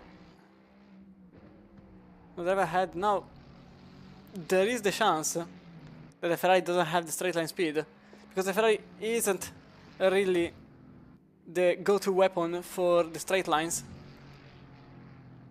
Oh, there is a contact there! Oh, there is an incident, and the Mercedes is over the barrier, and that is definitely the overtake happening, but not in the way that they thought it would have happened. You can see from the wing, little tap over the barrier, and that's the position lost on Japello and Zoranovic in 88 too. You can see that that's the overtake, which now sees the 531 with damage and 2 positions less on the scoreboard.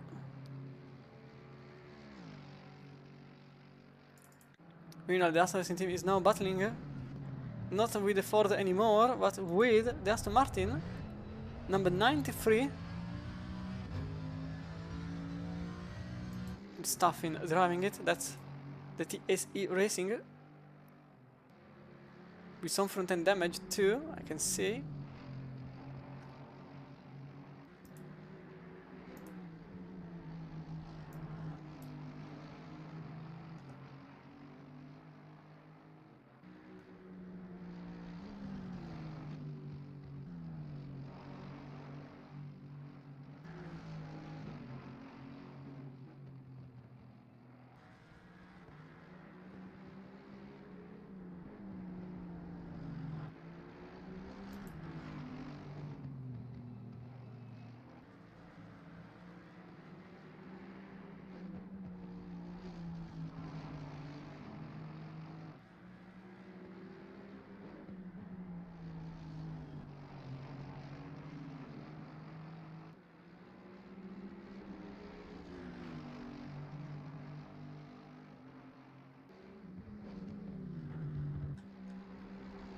To seal.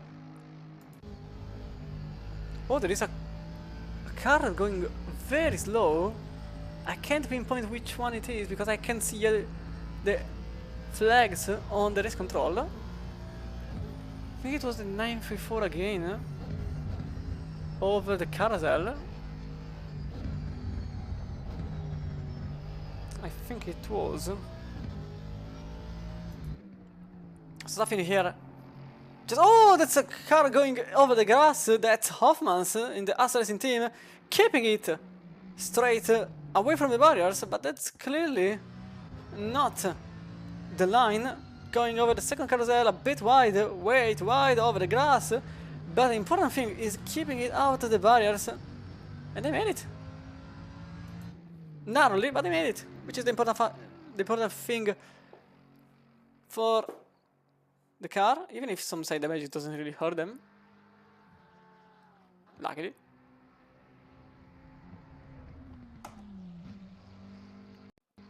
Velman here in the 2-1 has been losing time from the sister team, now 10 seconds ahead, even with damage, and gains, no, apologies, gaining some time in the last lap, 2 seconds, by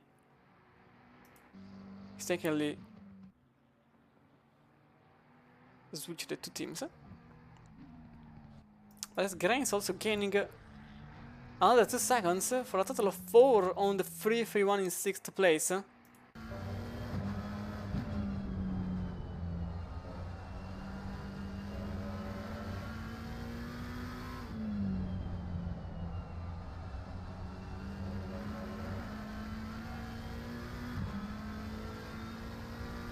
Gap is on 1.1. Now remember that the McLaren is very good.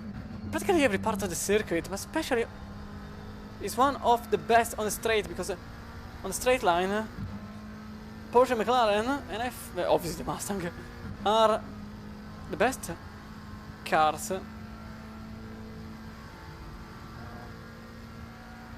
Whereas the Ferrari, the BMW, and I would say even the Aston Martin, it's a bit of a question mark because Aston Martin doesn't really struggle, but it's not even on top, so it's just there, which is the best thing, honestly.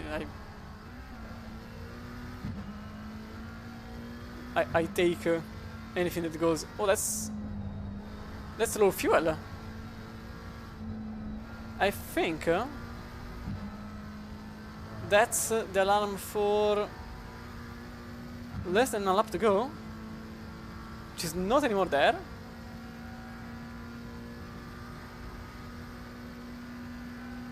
Odd. So it's still low fuel, I don't know. Look at the gain. Look how much the McLaren is gaining. There was 1 second between the two. Now the gap is literally side by side over the Dodge hole. Little to no space on the right. Little to no space on the left. But that's going to be the McLaren. That's going to be the Ferrari. That's going to be the McLaren. Over Velman in the placement in a single straight line from literally a second of distance. And that's going to be Velman behind the Grains. A very good overtake, perfectly executed, with little to no space available, and yet he made it, and that is 6th place currently, but realistically 7th place since the 331 is out of sync. I won't say massively, just a couple of laps, but still out of sync they are. 1 or 2 laps, to be fair. I think it's actually 1 lap, not 2. Next objective obviously is the 212 in a 5th place. That's the MSR car. One of the two. The second one is in. It's not in the lobby anymore.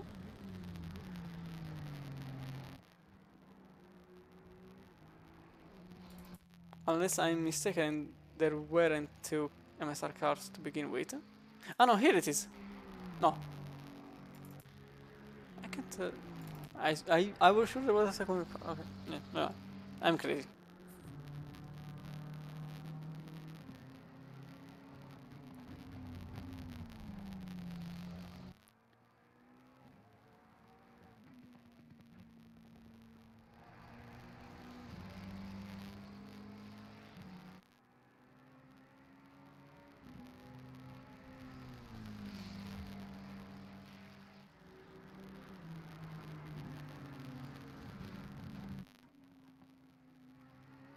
Bellman clearly doesn't want to end it here. It's quite clear that he wants the place.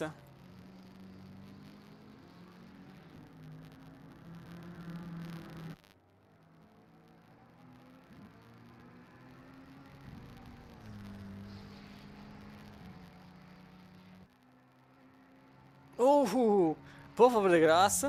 And that is one of the places where you really want to stay away from the grass, because if you are turning right and the left goes on the grass, it's quite possible that you end up in another direction. To still be the Ferrari, less than a second away from Grains, which now has to either lead the way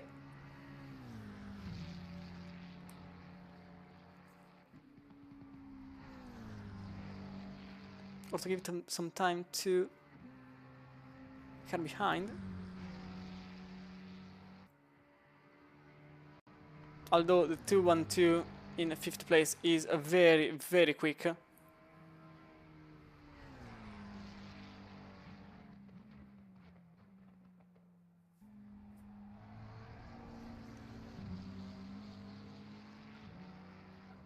From the start of the race, we unfortunately lost some cars. We are now down to 37, especially one of the main protagonists of the qualifying session, the number 4, Flat Out Esport, which is not in the race anymore.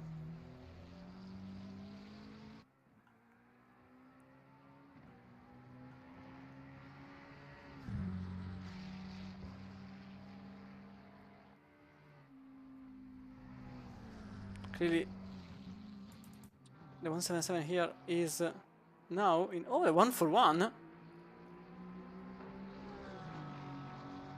Oh wait, it's in a 1-for-1. Oh, that's close. Naring for Holfan Motorsport. That's a car in 3rd place, going slowly. Something happened here, and I'm hearing. Oh, that's a lot of damage to the car. Something happened. Major race implications here. That's a 3rd car in the standing. Well, it was, because I don't think that time will be enough. So something happened here. Oh, they went just into the barrier twice. Fries! Oh, that's... How did it happen? They just went straight. Put the car on the wall. I won't say out of nowhere, but kinda. That's a lot of front-end damage. And there is also the 292, which is the car in 32nd place, going slowly. Some damage for them too. Can have a better look here. Oh, over the curb and over the wall, even for them. Straight, and that was a Mustang narrowly missing the incident.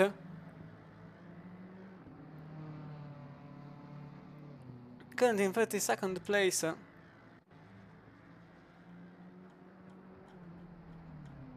But important, I think the measure is for the one for... Now, obviously, it's important to notice that the leader was in the pits, so this means it's the end of the stint. At the very least, they are not going to lose too much time. Thank you, mate. Appreciate it. I'm trying my best. Even if my best is very, very, very, very much not the best around, but...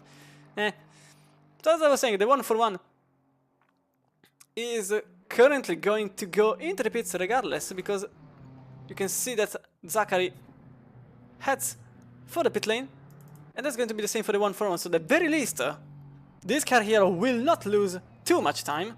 They are going to lose a massive amount of time, but not too much. It would have been way, way worse to have this happening at the very early stages of the stint, because then you would have had... You would have had to add 30 seconds more for entering the pits.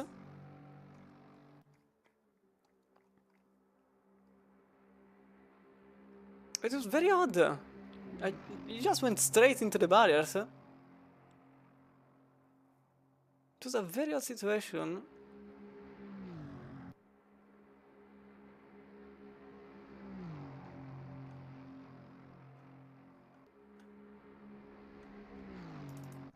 We're staying back with the McLaren though. Now, very close to the 331. Now the 297 was... In fact, the 531. Oh, that's Hyundai. That's Hyundai. Over the barrier. And to the Mercedes in 19th place. Oh, already too late here. Over the wall more than once. I wonder what happened. So we're going to have a better look with this view from the splitter cam.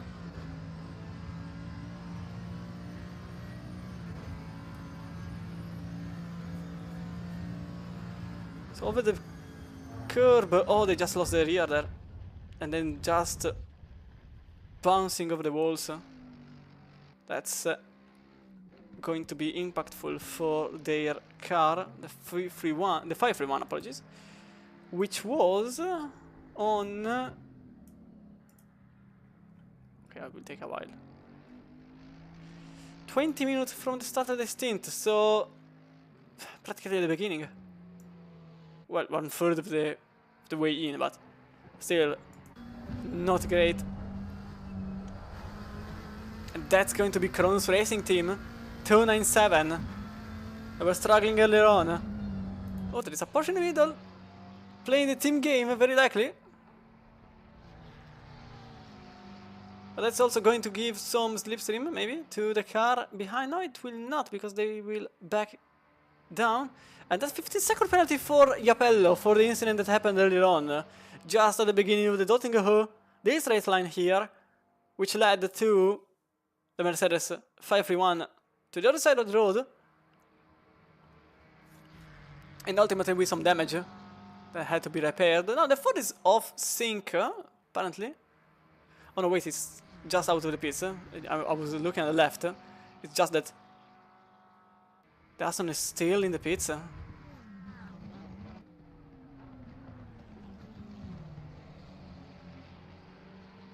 still getting repaired. That's a lot of cars passing. So then finally back on the road. Remember they were in third. Now they are behind Berezovsky, Plus, Grains, Vellman, Eck. And oh, there is a currently the battle going on here. The McLaren is very close to making overtake. The Ferrari covers as much as possible. That Ferrari there is Vellman in 2-1 Ferrari. Just a second behind the sister team in 6th place. That's going to be a quite an energetic battle because the two are also battling with Grains in 5th place. All is going on with a battle for 5th among 5 different cars. 1, 2, 3, 4. Yeah, I will say 5 because 9 technically is into this fight. So we've got a battle for 5th. And only one can be at the top. Oh, there is the water baby here for Eck over Grains. The McLaren is on the outside, a bit on the grass for the Ferrari. Over the right-hander. And it's going to be the McLaren that keeps the inside, but it's going to be Eck that takes the position away from Grains, and that's going to be 5th place for the Swedish driver, with Timothy Jarbudal, apologies, now behind the Ferrari, and the Ferrari following, which is now battling with the McLaren behind. That's Engel in the 297 for Kronos Racing Team, and then just 5 seconds behind is Nyring that has to come back from the issues that happened earlier on.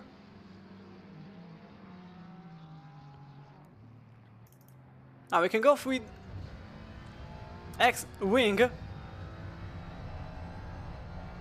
Already creating a bit of a gap between himself and Jabudal. Then it's going to be Vellman. Then it's going to be Engel, which is still struggling to create the position.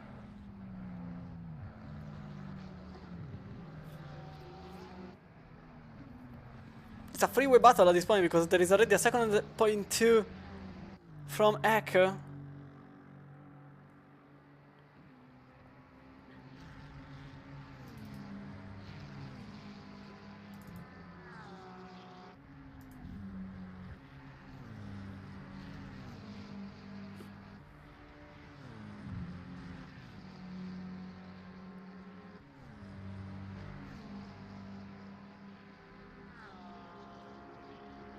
There could be a chance at the end of the section. Obviously cool is different than there is.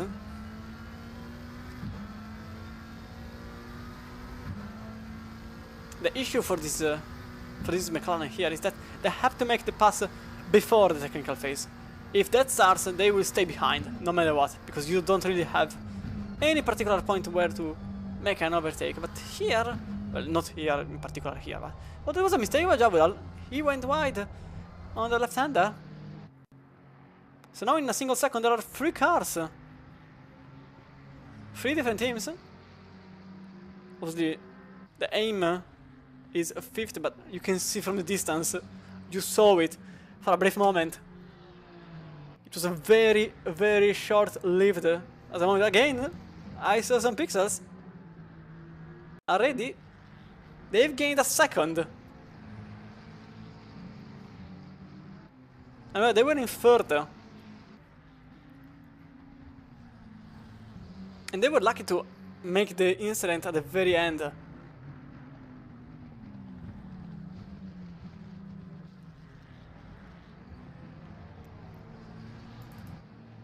Oh, that is now the Porsche. Effectively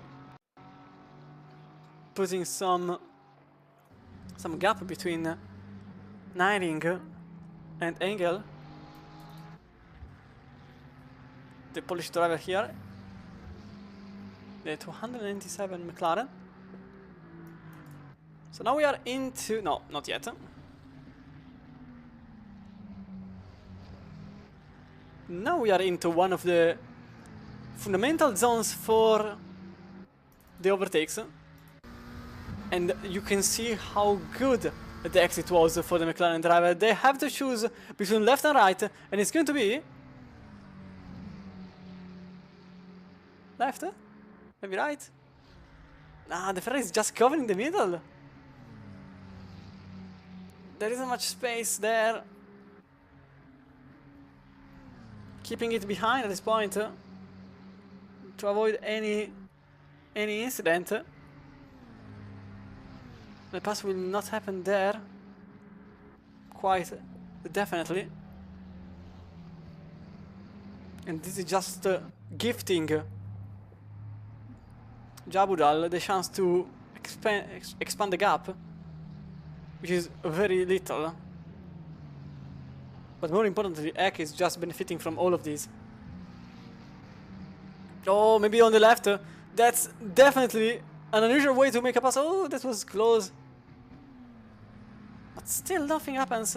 Obviously, because it's a very long race, it's actually quite difficult to make a pass which is not race ending.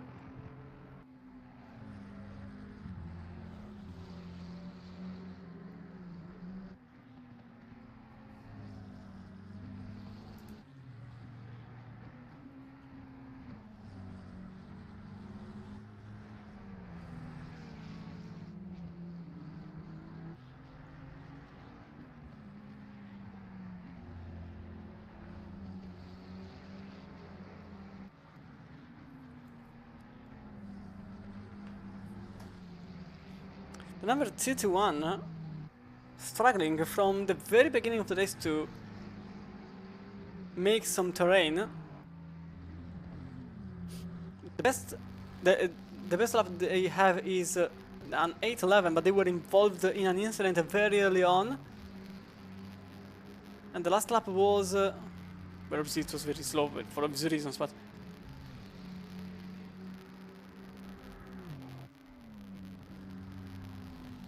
they've been on the comeback phase since then, effectively having a pit stop more to consider.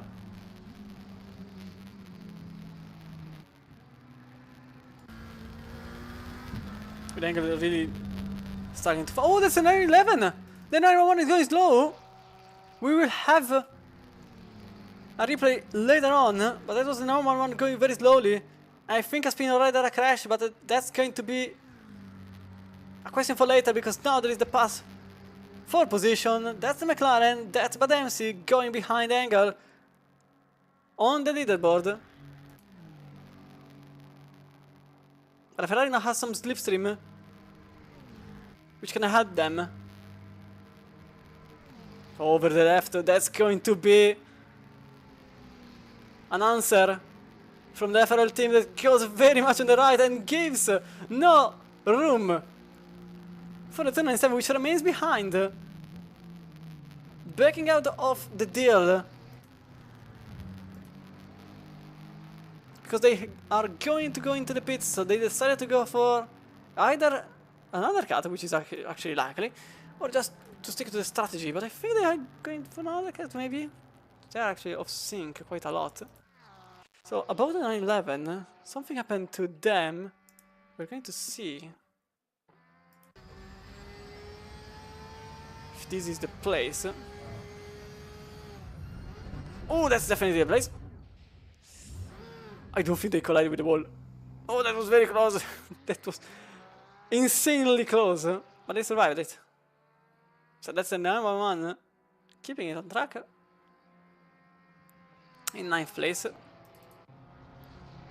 With the 888. Oh, that's a Porsche going wide. There is the 70 for Rebellion Autosport, going over the grass with a very little room available. And that's a Beamer. Oh, there is a contact. There is a contact between the two, and there is the pass between the two, and there is the Beamer now in front. That's the 888 in 14th place. And that's the number 70, which loses a place, but I think Yapello is going to go for the move, this time without contact.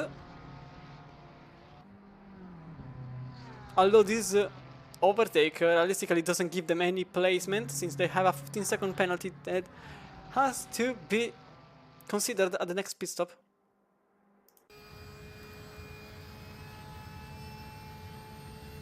Porsche doesn't have the slipstream. Needle created the gap insanely quickly. So this is all on Ferrari's hands. The Porsche decides to go to the right a bit late, giving the Ferrari freedom of room, and subsequently the pass doesn't happen, with the Ferrari deciding to stay behind.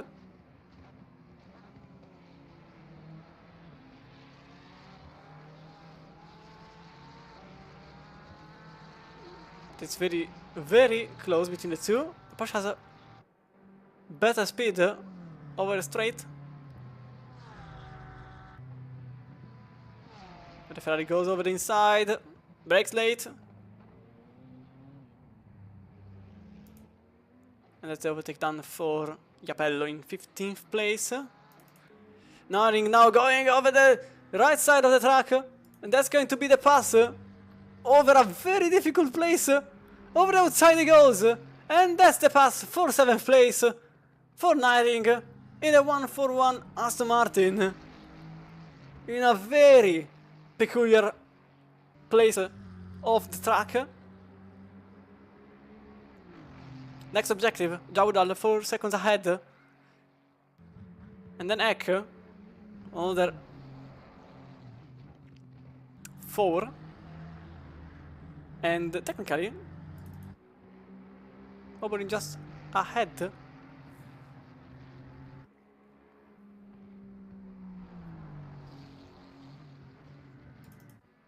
So Kramer losing the place on Zaikin. That's Zaikin in a 94 Spectrum Racing team that gains the place in 25th place.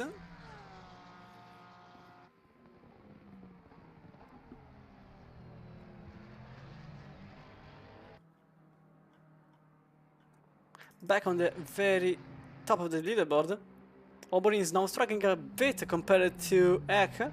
Well, he's struggling a bit. They literally went. Well, actually, the gap has been lowering down, and now it's just 4 temps. 8.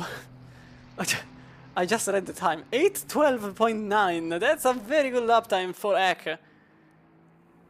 The last time around, well, it's a bit impossible to say the last time around since everybody around is practically in the same strategy, apart from Eck and Pierce, essentially. But technically Naring lost a lot of time. Actually lost less than I thought. Just a minute and 10 seconds. It could have been an enormous quantity of time worse than that. A minute on the Nordschleife is literally nothing. Well, nothing, it's still a minute, but still, it's a minute, it's not much. This time around, Oberyn completely demolishing whatever sentence I said earlier on, creating a second of gap between the two.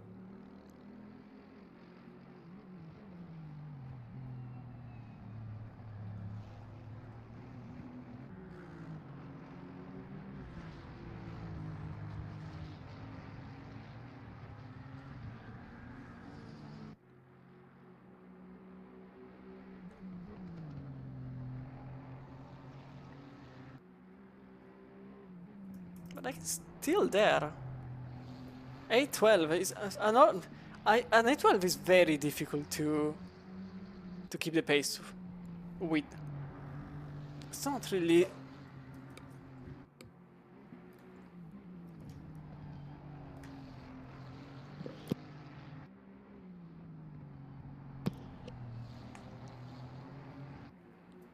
One of those times that you can't really compete with if you are off the pace. That second, I suppose it was just a mistake by Eck, because now that second has disappeared completely, like dust. Literally, one after the other. There's a car with a white flag, that's number 70, struggling, but that's going to be taken under investigation later on. That's a 17th, 16th place, by the way.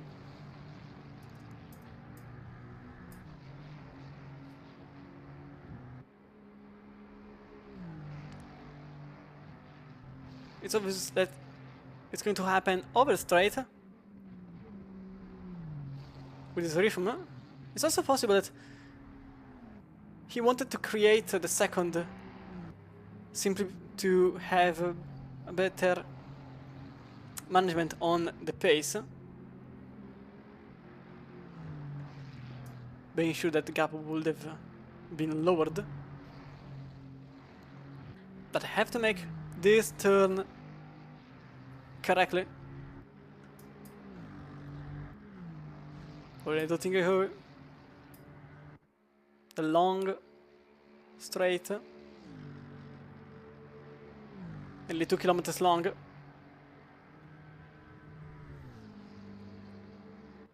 It's practically an highway for how wide and long it is. Under the Bilstein Bridge, braking as late as physically possible. That's a bit too late maybe for the Ferrari, which is struggling to keep the pace. They were even behind. It's always slipstream attached, and yet nothing happened.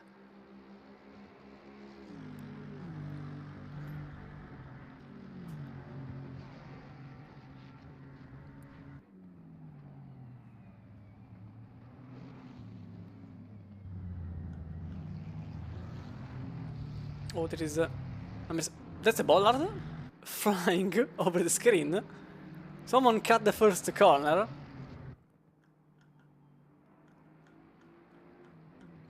It's quite funny to see just a bollard flying in front of the screen. Yeah, someone found 2 times. That's the signal.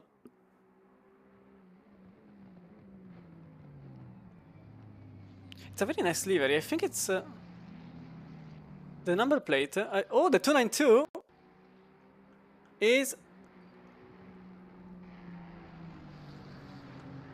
How did I lose?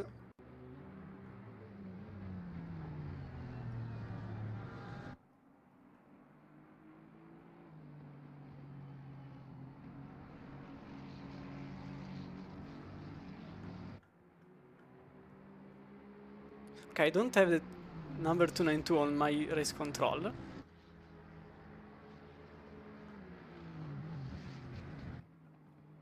Ah, here it is. It's the number 30. It's in 30. It didn't appear for a second. I don't know why. It was the car in 32nd place, struggling.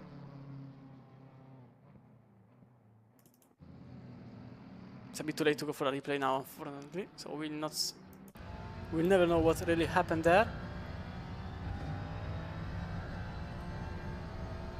It's a very little thing that happened, but both Aubrey and Eck slowed down the pace in the last lap by an 8:15. The cars behind just gained a lot of time. That's the gap was 4 seconds for Jabural. Now he's 2.5. Naring was another 4 seconds behind. He is now 2.6. 3 seconds being gained by the 141. 207 gained 1.5. So this is about to become again a battle for 4th this time around, not for 5th, but not with 2 only cars, but with 4 of them. Now Yapel into the pits.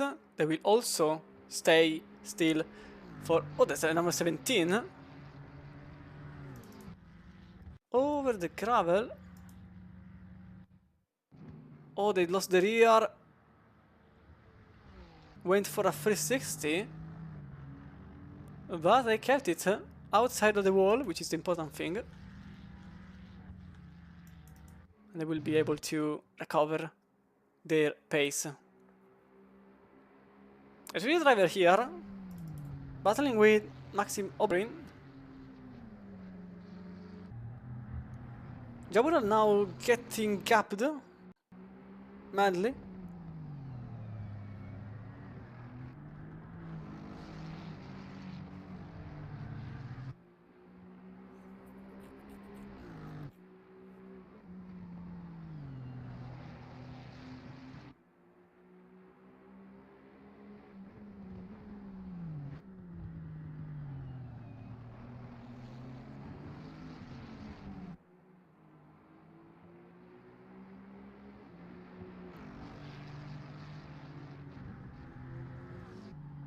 very few meters between the Ferrari and the Aston, and every battle obviously will bring the two behind closer to this duo.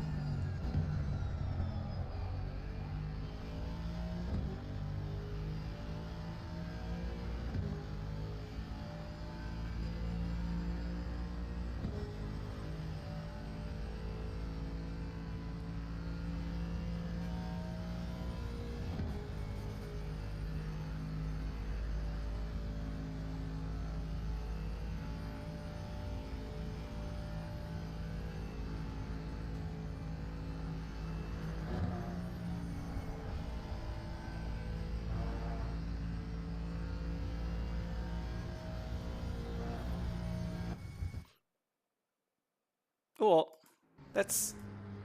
Oh, we lost... I think... Huh?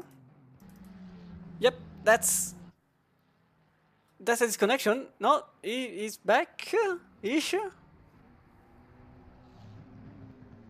He's there, but I can't know if he survived the disconnection. Okay, I think he survived the disconnection.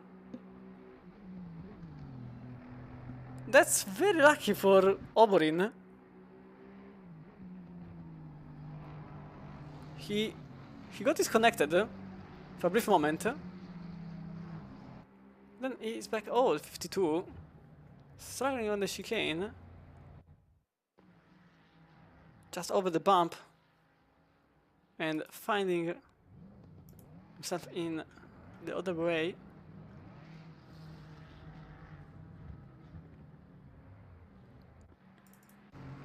So, after this little moment, Ek is back battling there, and that's also Pierce making the move on the 911. We can just see what happened using Pierce and Ericsson, with Pierce gaining the place number 9. Oh, that's the Porsche losing the rear after the carousel. So now the 787 Remnant Racing is in 9th place.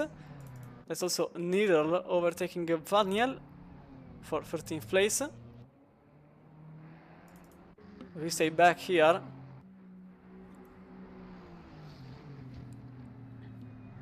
With the two struggling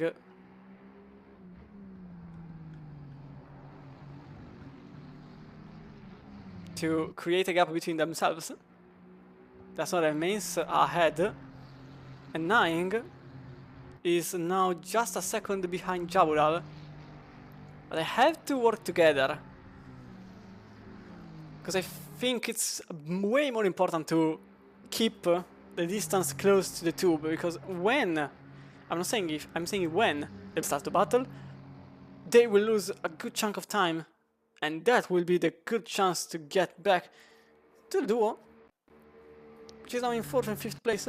And you can see the Ferrari can't get close enough. Even in the slipstream, it's just impossible. Fortunately, the Ferrari is quite I wouldn't say slow, but certainly not the quickest in a straight line.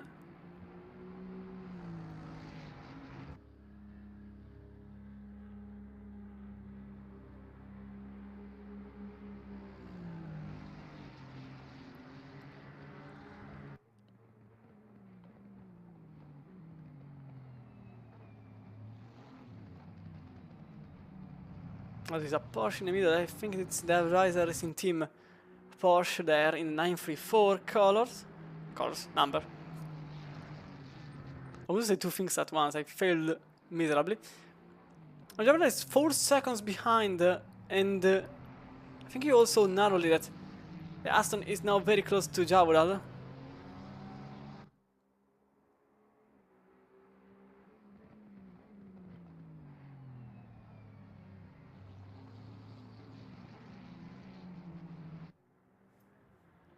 Number 70.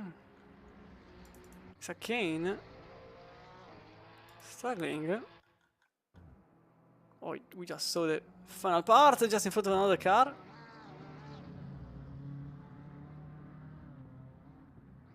I think they kept it clear. Back ahead. Oh, that's gravel for the Aston Martin. I think that's the moment Eck was waiting for. But unfortunately, the Aston Martin just has 1,000 more horsepower compared to the Ferrari, which stays behind and can't pass. This is just becoming the same script over and over again. Until the Aston is ahead, the Ferrari can't really pass. In terms of top speed, I can safely say that Ferrari is actually the quickest. 287 km per hour. It has to be said that I don't really have the whole history. I just have the last 1.5 hours.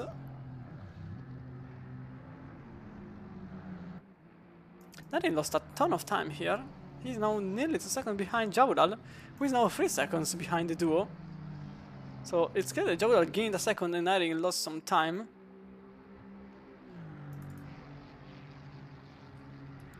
But it's also said that this situation could end up in different ways.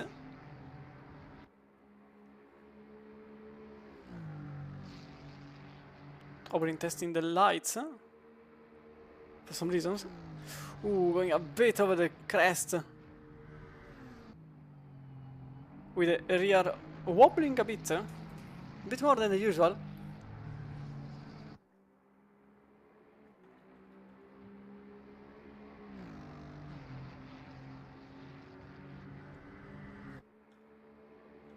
That's also Hunadi losing the position on Horman in the 42 Ferrari. QRT Esports now gains another place. That's 18th place for them. Although the Mercedes is quite damaged from earlier on. The McLaren is now in 11th place, submitting at 811.2, and that's 81. I'm seeing 81. I saw for a moment 84. I was having oh, that's a lot of barrier. That's more damage for them. And over the curb too. I can't really see the car. That's Besselink in 21st place.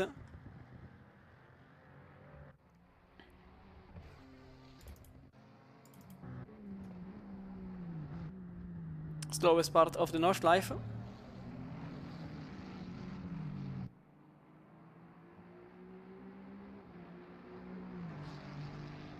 And Eck is getting very impatient. He really can't get over it. As noticed, just made a pass for 10th place. This is how the situation happened. The Beamer going on the right side, and that's the position done in a very unusual place. Same move has been seen in the real Nordschleife. If I remember correctly, it was a Porsche going for that, but I can't recall the number. So Eck is still practically drawing the rear end of the Aston Martin for all the time he has been behind. And yet, he will stay behind even there. I'm quite sure that Eck is going to be nervous about this. It's quite certain, but he has to keep control of the car and the situation. The issue is that Bulak is not very far away in front, just 20 seconds. And lapping slow compared to these two. 18.7 for Bulak. Oberyn and Eck made a 15. Same goes for Jawdal. Naring made a 13. So the gap could be closer between 3rd and 4th, but Eck just can't make the pass. 15-kilometer mark of the circuit.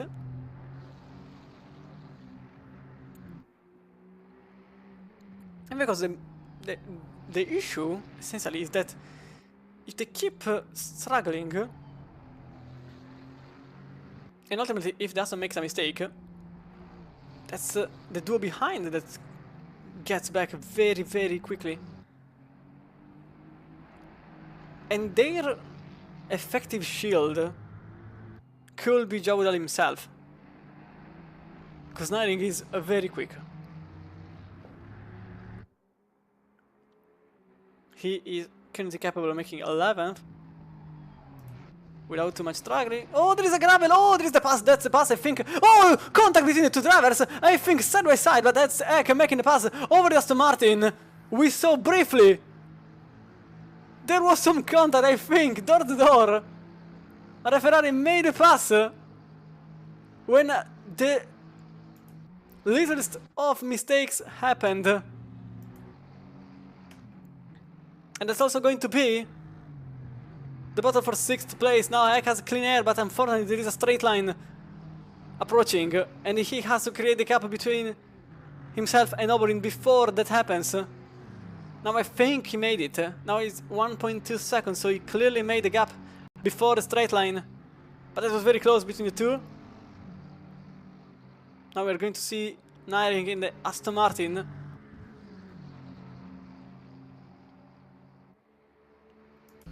Trying to create the same situation that happened in front of him, so overtake for position.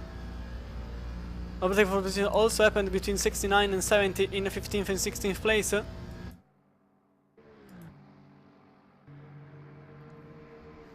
That's Gamov overtaking Minen.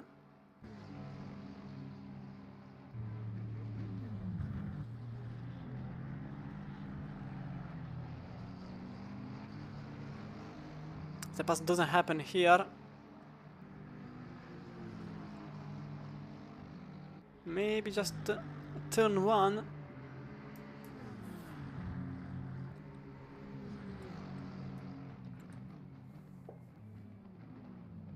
That's not going to happen there. We can have a look at what happened between the two. In 15th place, that's the overtake. That happened just here. You can see on the inside, obviously on the worst camera possible, and that's the Porsche going a bit much on the outside and losing the place on Gamov in the 69 BMW. Now, as I said, there was contact between the two. Unfortunately, I can't see it. There is control further. Could have been a chance.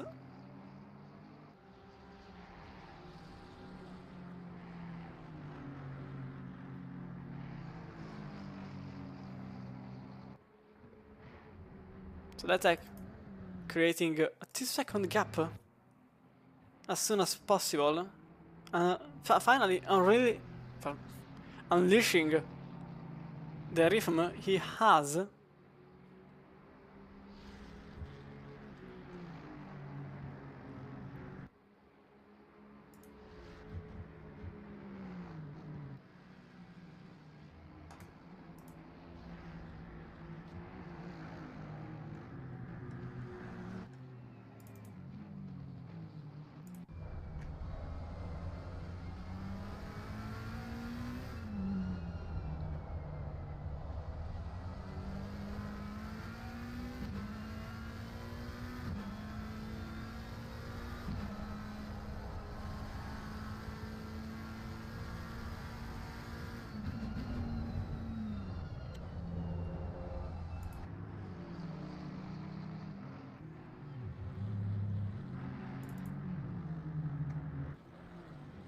And now very, very close to the car ahead.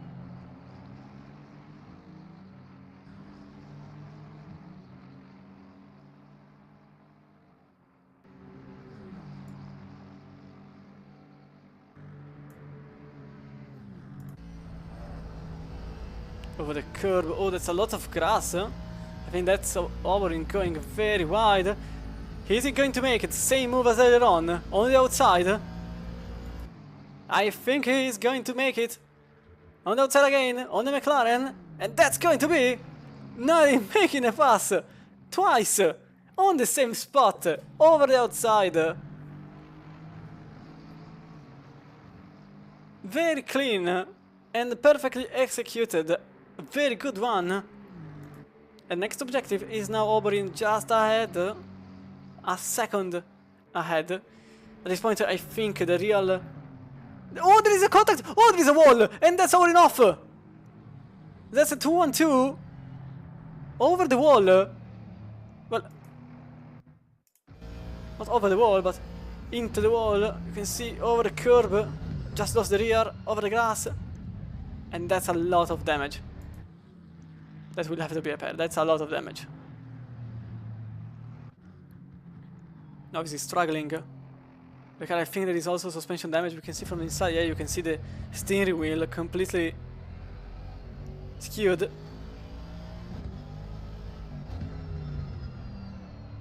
And he has to make 23 kilometers before the pit lane even appears.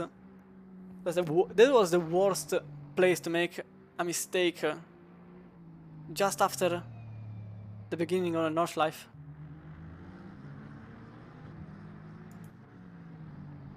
This guy is now having a lot of damage. Oh, that's also disconnection. Oh, he's back. That's also Ericsson. He was going slow. Oof. The McLaren was getting very close. So Oberyn once again survives the disconnection. It's been already the second time.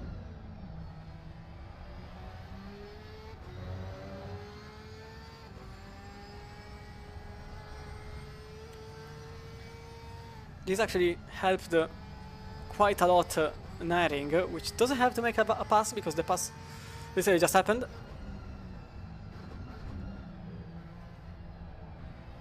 Ozzy, but MC also made the pass over Oberyn. The car struggling to effectively just staying on track is getting difficult for that car, and the McLaren here is having a very difficult time. Now this could be a dive bomb. I have to make the pass as soon as possible because this is impacting their current form. This team could have been a lot ahead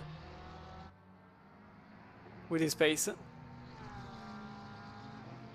Last lap it was an 8:11.9.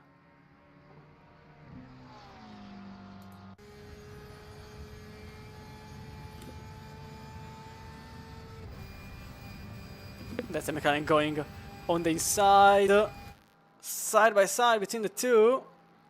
Doesn't leave much room. Oh, it just goes for... Ooh, that was very close.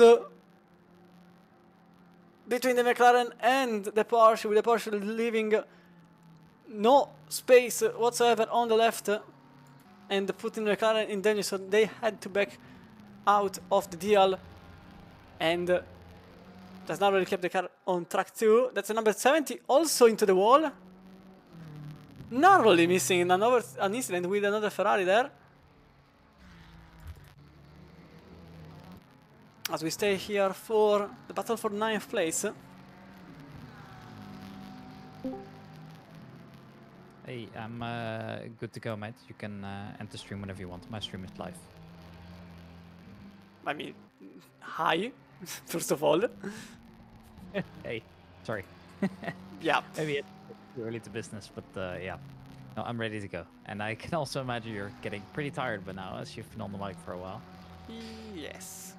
Just wait a second, because nowadays the McLaren is still struggling to get in front. But there's also the 531 with yellow flags being shown. That's the car in 20th place. Just at the very beginning of the North Life too. And I think the McLaren will go for the pass just now, because there is little space now. The 934 also appearing with yellow flags.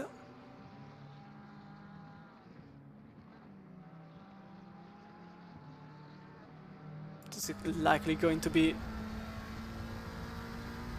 the pass over the straight line. After this we will go for a little break, 2 minutes, just to have ourselves synced with the cars and everything. But I really want to end this before that happens, because otherwise we could miss something happening in the middle. Obviously this mechanic will not have a difficult time making the pass over the dotting hill. But the issue is that if any aggressiveness becomes physical, that's going to be damage for the two. Now half a second. This is still enough to get into the slipstream. Will we see a side-by-side? Well, up ahead, that car there, it's a yellow Aston Martin, which was involved in an incident. They lost 30 seconds in all of this. The mechanic can't... Oh! And I think this time it is connected.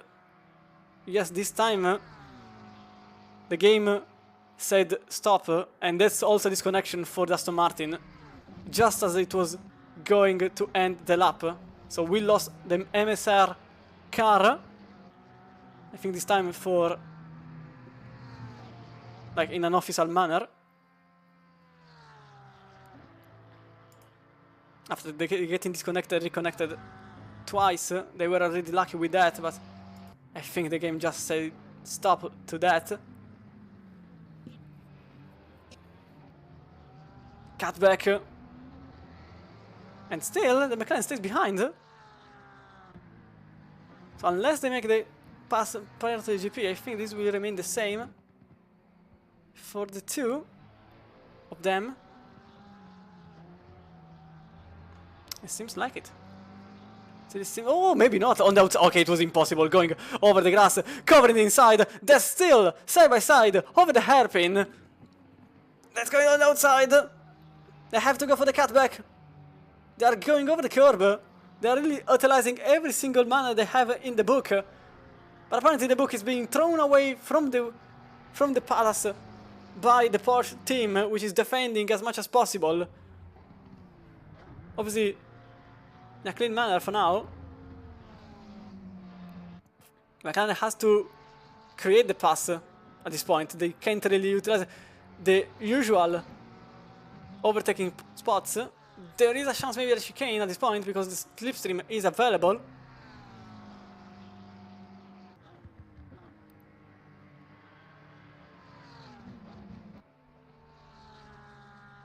Over the curb. I think it will remain like this. Yes, I think it remains like this. Now obviously we have to make the switch, so we will go mute for a second just to put ourselves on sync for the cameras and all. Just wait 2 minutes and the next stream. Is this next stream already live? Yeah, I'm already live, yeah. Okay, it's on the same stream key, so it should just immediately get over. Okay. So I will mute myself and we will then put the things as they have to be put.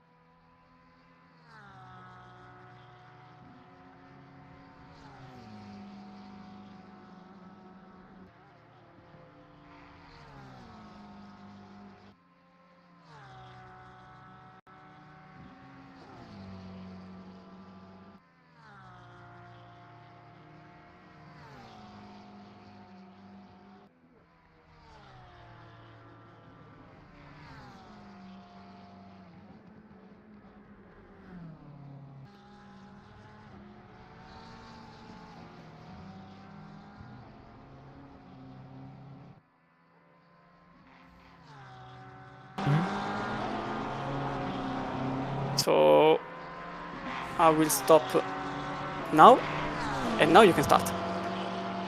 Okay, let me click start here then, and we should be getting live at any moment now. So waiting for everything to update here, ensuring that nothing's wrong with me. So I'm waiting for the live feed to come through here. It seems to be a little bit slower. I don't really know what's happening. I'm not seeing my live feed pop through at the moment. So, all right, there it is. Yes, beautiful. I am now live on the cam, and thank you, Chromedex, for dealing with the last couple hours here. Now you guys are stuck with me. My name is Rick Popken from the broadcast organization of RDC Broadcasting. I am going to be taking you guys through this, as already a big incident happened there. The Porsche kind of got stuck, and there's just not in as well. It takes that position, but that was not in the way that he wanted it to, and now also other cars getting involved up into that. But anyways, what I was trying to say here is my name is Rick Popken. I'm 21 years old, and I have done a bit of ACC as well as rFactor 2 here for this organization, for Formula Racing League, and this time I was asked to do the virtual 24 hours of the Nordschleife, which I'm beyond excited for. I hope you guys are all doing well, by the way, and I hope you guys are still as excited as I am here. I'm going to be here for 4 hours before one of my colleagues takes over again. So most drivers are currently setting their 40th or 41st lap already here, so it's becoming right intense, right? You have to imagine these drivers are going to be going for a couple more hours as well, so it's really impressive what they're doing here. And let's see who is going to battle it out, and you can see that Philippe Bach does not really have that pace for now here. Snottens and Neo Eriksson still fighting it out. Obviously Snottens overtook, but there was a little bit of contact between the two, and therefore it wasn't really a legitimate overtake. And the Porsche driver here would love to hold on. He would love to just get a little bit closer. At the moment isn't there quite yet. Chris Snottens is just holding on, as the Porsche is still going to have to wait a little bit longer here as well. BMW of Philippe Bach seems to not have that pace to stay with him here, as they make their way over to the carousel now. There's going to be a car in the way as well. That's actually a car that's on a different lap. So let's hope that doesn't give him too much troubles overtaking. Obviously you see, when you have these races that go so far apart, right, races that just last so long, everybody's going to be on different laps eventually, and you obviously will have to get by using the green flags. Christers is looking to do exactly that here. Isn't there just yet here, but the Porsche gets out of the way nicely. That's the first car passed. Now it's just waiting for the other Porsche to make his way by as well, and they all do so successfully. It looks like Christers is able to get himself a little bit of a gap because of it still. That's just how it is for the back markers, right? Not much you can do about it.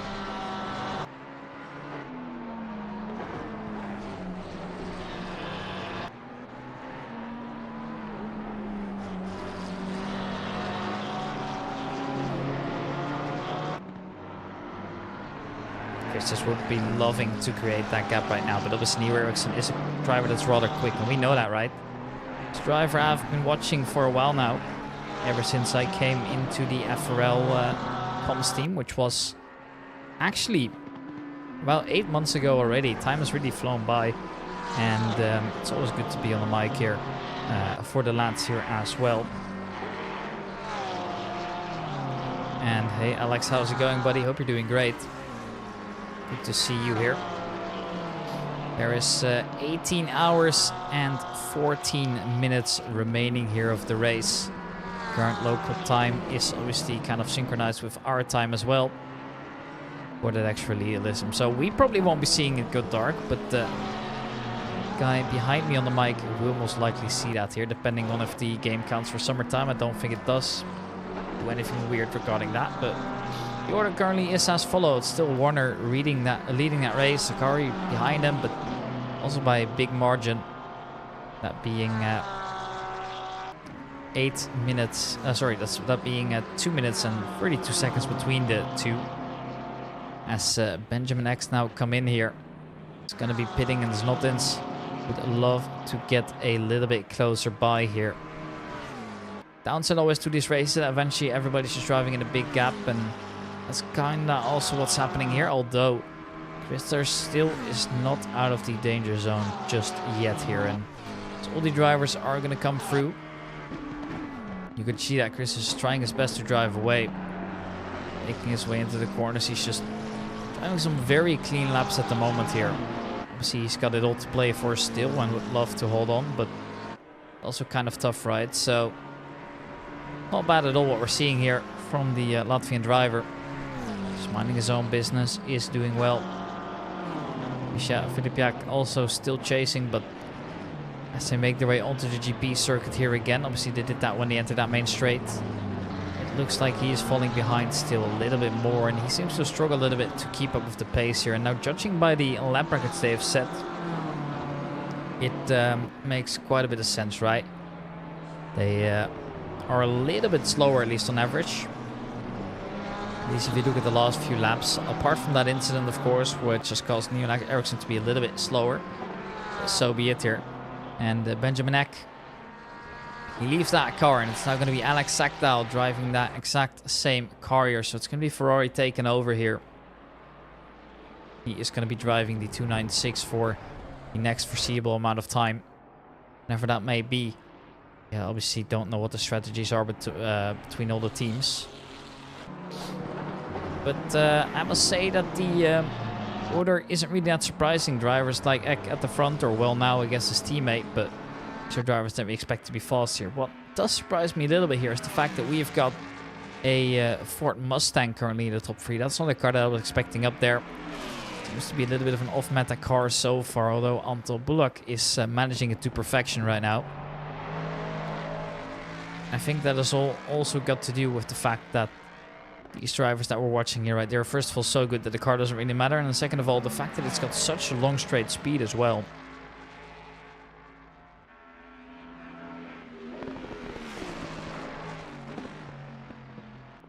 So let's keep our eyes out on the deltas here. It looks like everybody's kind of driving in no man's land for the time being.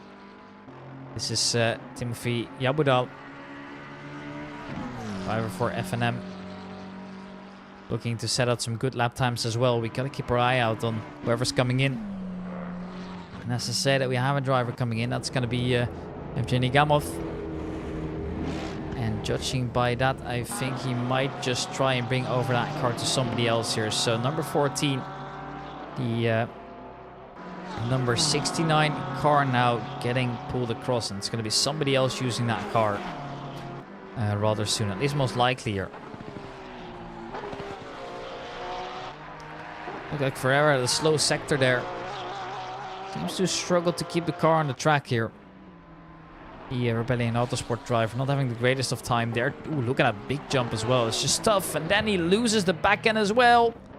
He's gonna get spun around here, but luckily there's nobody around him, so nobody does any damage, but he is losing quite a bit of time. And Joaquin van Mieghem would love to see that here, as he is now approaching with rapid pace, right? So does he get close enough to overtake? No, not quite, but he has managed to gap down to a little bit less now.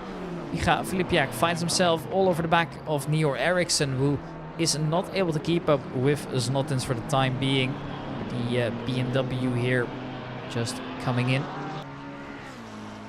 and looking to overtake here as well. It's going to be the slipstream here all the way, but finding your way by here over on the Nordschleife is not easy.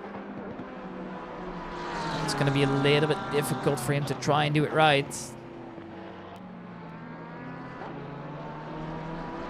At the moment, there doesn't really seem to be an opportunity. So the only thing he can really do is try and chase, hope for the best, hope that an opportunity might arise if he were to make a mistake, for example. And it is now Dmitry Smirnov getting himself into the BMW here.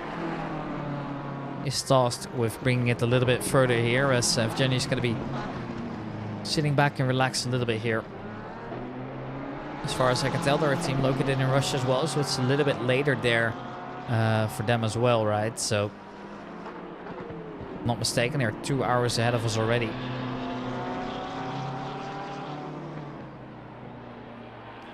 Lipyak still chasing. Looking to just get in at the moment. It's not quite it. This Eriksson slowly but surely driving away again.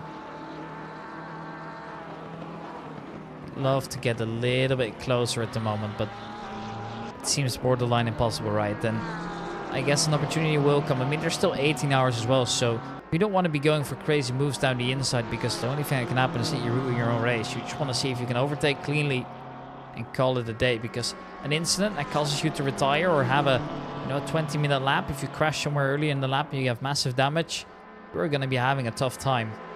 And you know that as well, right? So a little bit tough it for sure is, but we'll keep our eyes out, see what happens, I suppose. Misha still holding on though. He wants to get closer here to Nero Ericsson. The McLaren of Snottens is just completely clear now. The gap has turned into a handful of seconds here. Already 7 on the clock according to my telemetry data. As they make their way over to the carousel again. It is looking quite okay here for Nero Ericsson, at least for the time being. Now the driver in second place has come in. That is Marco Zaccari. Let's see who is going to be taking that wheel. Gotta keep our eye out here. Zaccari coming in as one of the early drivers as well, so good to see, that these drivers are now also getting their brakes near, but they are very well ahead. So even a pit stop shouldn't mean that they lose too many positions here. In fact, it shouldn't cost them anything at all. That's the big bonus you get when you are so far ahead of the rest here. And in a race like this, most of the time a pit stop extra isn't going to make the difference anyways. However, you never know, it's going to get close. You want to maximize your performance here out of it. Coming out of YouTube corner here, it looked rather good on either side at least.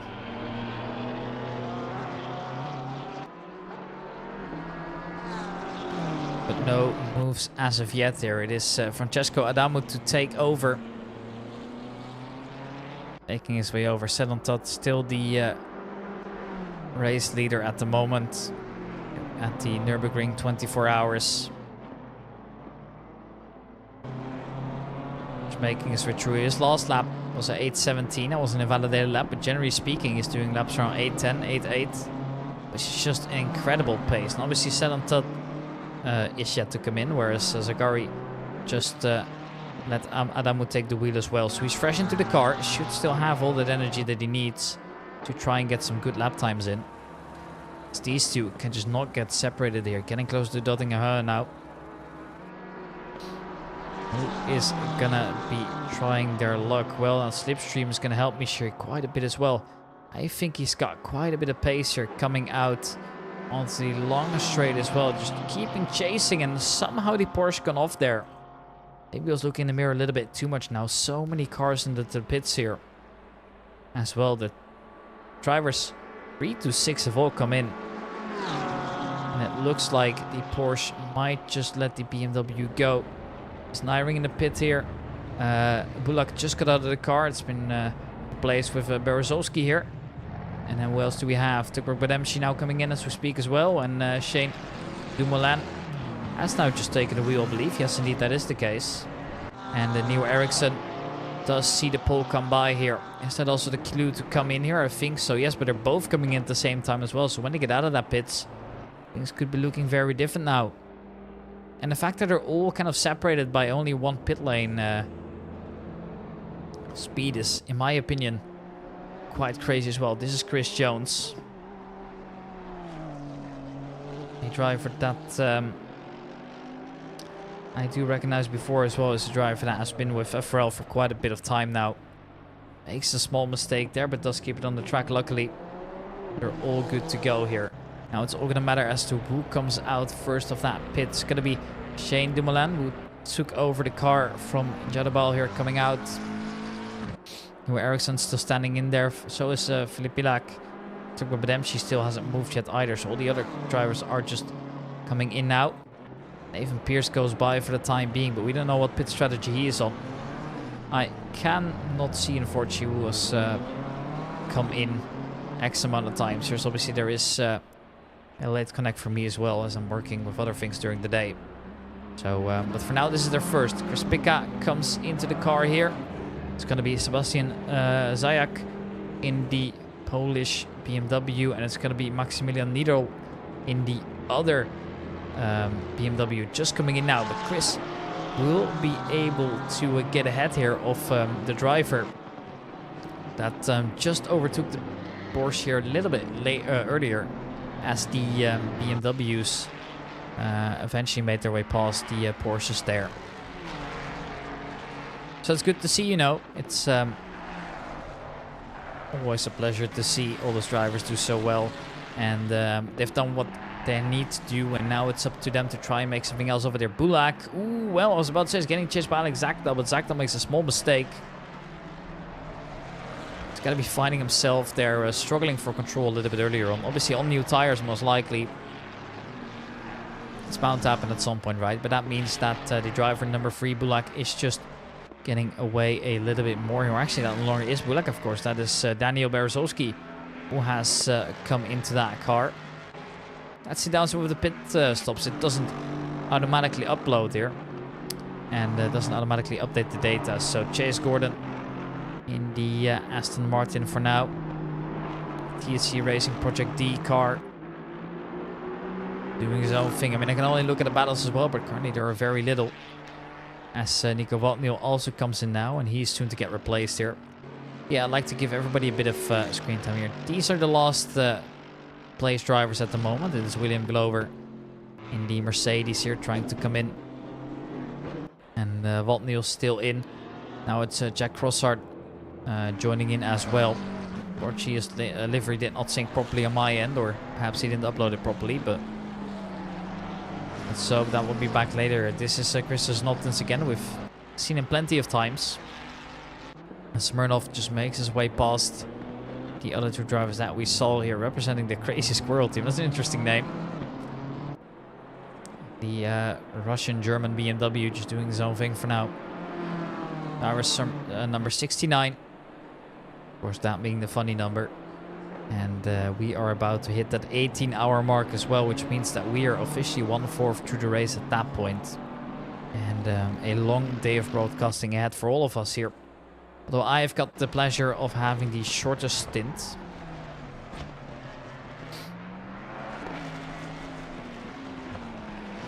I am only doing 4 hours, and obviously 4 hours is still a challenge, right? That's still very long to go. But it's still going to be a little bit easier than some of the other drivers that they have to deal with. You know, all those drivers that are just coming in now, and the fact that they've got 8 hours of comms, perhaps also in the dark, is going to be a little bit difficult for them. It will be sort of replaced here by this Serbian driver here. It's going to be Zoranovic, I'm hoping I'm pronouncing that right. As Waldniel's out of the car now and has been replaced by Christopher Samin, representing Sim Racing Belgium, the yellow 296 here. That means we've got a couple pit stops done now. And also by coming in here in the Ford Mustang, he's going to get replaced rather soon. This is Demokos Kiss, another driver representing the Formula Racing League team. You see, we are a organizer, but we're also a team ourselves, so that's good to see. Just making his way out here in the Porsche for the time being. This Carl van Hoorn, a Dutchman here. Obviously, the league is full of Dutchies, right? And me being from the Netherlands, I'm very much a fan of that here in the Astro Racing team Mercedes. I must say that's an absolutely stunning looking car.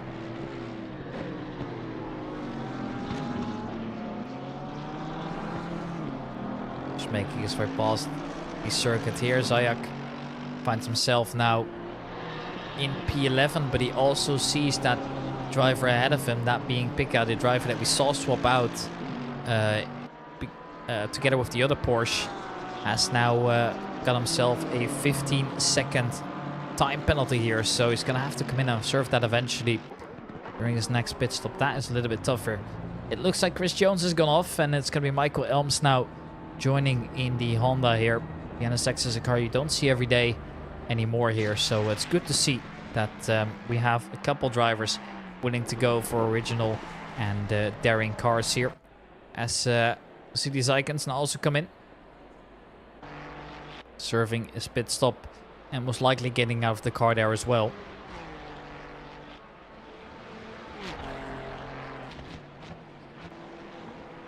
Here's one of the Gazelle Motorsport cars. Doesn't surprise me that we're seeing that car at all, right? It's been there every single time I've done an endurance event. See them all over the place. This is Casper Duvalois. Or Duvalois, I guess it is, in my best French. Not entirely sure though, I hope I'm not pronouncing that wrong. P21 for the time being, has got a lot more to do. But we'll see how that one goes down eventually. Looks like Zykan's come in. It's going to be Marcus NG to take the wheel. And Hayden Harter is now just coming in. So at the 177 car, we're going to keep our eyes on who comes into that car.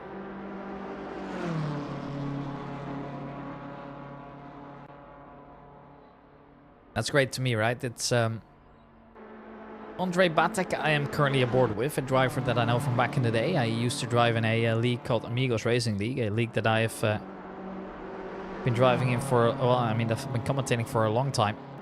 That was way before the FRL times here. That was my first opportunity at Assetto Corsa Competizione sim racing commentary.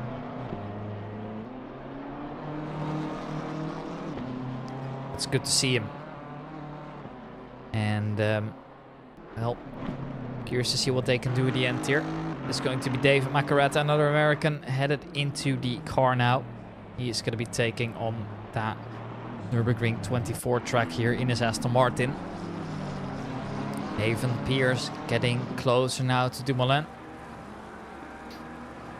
Although, let's say that Shane Dumoulin still has quite a big of a gap. The gap is still more than a second here, so at the moment I'm not really stressing it too much here, but that could change rather sooner. It looks like the BMW is just carrying so much more speed. I could be mistaken, but coming out of Duttinger, it just looks to be a little bit faster to me. That's at least the feeling that I got. And Snottin's now coming in as well to serve a pit stop and get out of that car as well, right? He was one of the drivers that we did see battle with the car that now Pika is driving, the 911 Porsche. But eventually he had to come in, and that was that then. Haven Pierce just making his way through there. These fast corners can be so tricky to handle. It looks like they're handling it quite well for now.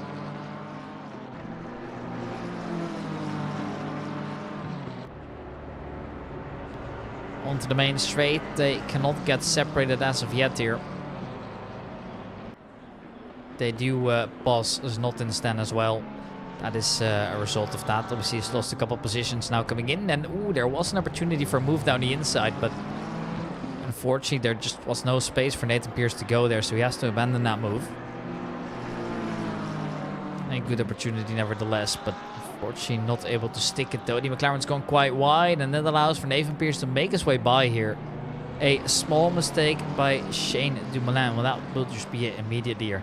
It's going to be Artis Miller that takes the wheel of the Kronos Racing Team McLaren here. We saw that car was in the hands of Snottin's a little bit earlier, but obviously now he is also going to be taking that break, and that is good to see, right? Shane Dumoulin still chasing. Love to hold on to this. At the moment, not really there just yet though. So let's hope he's got the pace to stay with the BMW for now.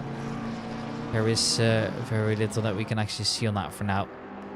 As looks like the order, other than that, really hasn't changed that much here. We see Team E-Trax coming in here. And interesting enough, no driver name there. He's going to come in. Maybe that's part of their tactics as well, you know, not knowing who's behind that wheel. Maybe it's some kind of 3D chess game that they're playing here. For me, currently yet unknown what it might be. But we got to keep our eye out, see who enters that car a little bit later on. Smirnov is getting chased by Salmon here, but it looks like the pace is kind of similar for now. Christopher Salmon in the Belgian Ferrari currently is running similar lap times to Dmitry Smirnov in the Crazy Squirrel team, number 69 car.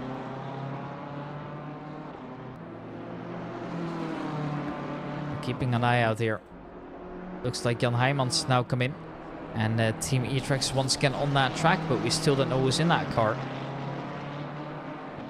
Looks like they've all changed their name to Team E-Trax here, so wouldn't know what else could cause that. We do see the driver names there onto the car, but at the moment we don't really know who's driving it, so we gotta keep our eyes out there. As the number 162 cars currently come in as well, so gotta keep our eye out who gets in that car later on. This is Tukberg Bademshi again, back for a second stint.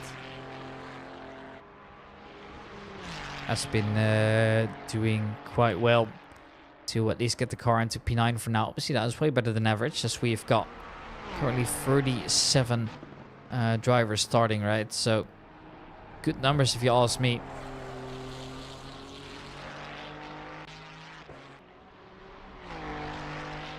And at the moment the order doesn't really seem to change much here. Although Pika also sees Zayak just approaching. And the thing is that Chris Pika has found himself on a 15-second penalty. So that means that on paper Zayak's already passed him. Though obviously you won't be experiencing it like that, right? But that is the harsh reality. And even in an endurance race, these seconds can really matter a lot as well. So whenever possible, you want to try and avoid getting penalties, although I think that should be a given. It's currently Sedantot still winning the race, or at least on track to win that race, as he is still driving in first place. A big gap to him and the other drivers as well, right? Adamu is the driver in second place. But surprisingly, he is still on more than 2.5 minutes, as Tot is currently somewhere on the GP track, and Adamu has not crossed the line just yet here. But again, you also can imagine, right? These are all drivers of very different skill levels here. Here's Thomas Knopbeck. Well, I do know one thing. He is a driver that will be rapidly fast whenever it matters most, and it's going to be Joe Stammet here to get into the NFR Endurance Team car here. Once again, a driver from the Netherlands hopping into that car. Actually, it could be Luxembourgish flag as well. It's kind of hard to see always. Because the light, it's not the light blue that they have in Luxembourg, but it's also not quite the dark blue they have in the Netherlands. It's kind of an awkward flag to me. Don't know where they've gotten these from, but that's just how it is, I suppose, here. And as a little bit less than 18 hours are left, we are more than 1/4 through the race as well for the time being. All the drivers are kind of doing their own thing. Joachim van Biegem now is getting closer to the Porsche of Ferreira, as they come here onto the Nordschleife one more time, obviously known as the North Loop, right? Because we're on the GP track before, which kind of fades into that circuit. It is going to be the Mercedes chasing as fast as possible. You'd love to get a little bit more out of this. Whether that's actually going to happen, time will tell. Just Ferreira just coming in here in the Porsche, still looking to get away whenever possible, but obviously Van Biegem is quite quick with it as well, so we're going to keep our eye out what's going to happen soon. At the moment I don't really know, but we'll keep an eye out. Something's going to happen at some point. At the moment Ferreira's just in that lead though, and comfortably at that as well, which is good to see. Biegem still chasing, and then Knopbeck is also catching driver ahead of him rather quickly. This is David Macaretta. Obviously Thomas Knopbeck is a driver that we expect to be a little bit further up front, right? But maybe something has happened with the car. That would be my explanation at least.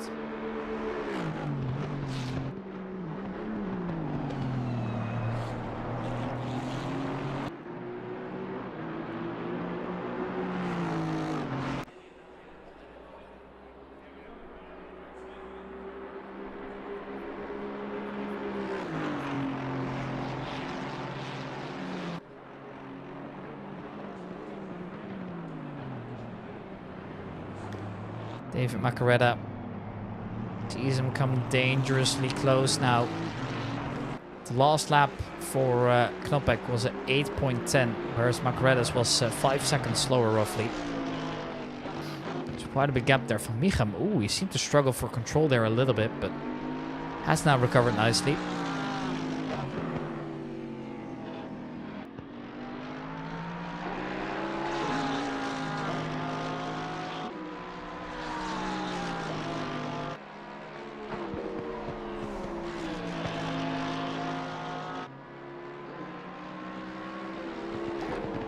The Mercedes isn't there just yet here, so keeping an eye out on the timings here as Knoppix once again gained a 10th over on the GP track.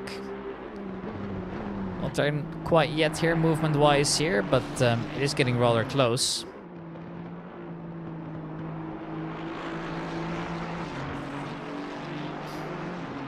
At the moment it's not there quite yet, at least.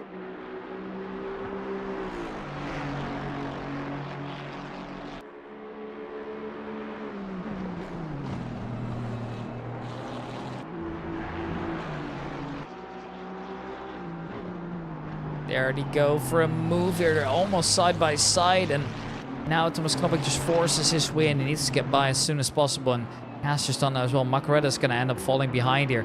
Now it's up to Knoppix to try and drive away. He's done a good move there, coming onto the Nordschleife. A deceptive corner, and he's just sent it down the inside here, and has done so successfully as well. Nicely done to make that move. Hakem as it's going to be Joachim van Biegem, who is all over Ferreira for the time being. Just when does he try and go for a move here? When does he feel like the opportunity is there? At the moment it's not there quite yet, so he has to wait just a little bit here. Who's going to be taking it? At the moment the Mercedes is still ahead for the time being. And we're going to keep our eye out here, and the move's going to happen eventually. There they go, side by side or into the corner. It looks like the Belgians ahead by a small margin now, at least. Still not there yet, at least, but looks like he's finally completed it. I think he moves up a position. And we'll see what that brings him in just a little bit here as well, right? So there will be a move, we know that. But who is going to be setting that first move? I don't know at the moment. But it's looking quite okay for some of the drivers, to be honest. They've done some good stuff here so far in the race, and just it's all going to come down to having that longer breath, right? You can try and overtake now, but does it really get you anywhere? I'm not sure. It is always going to be a little bit tougher. You can try and be fast, and drivers obviously are really fast into this as well. As Horman comes into the pit here, it's going to be the number 42 driver to come in, and we'll see where that brings him in just a moment here. At the moment we obviously don't know that just yet.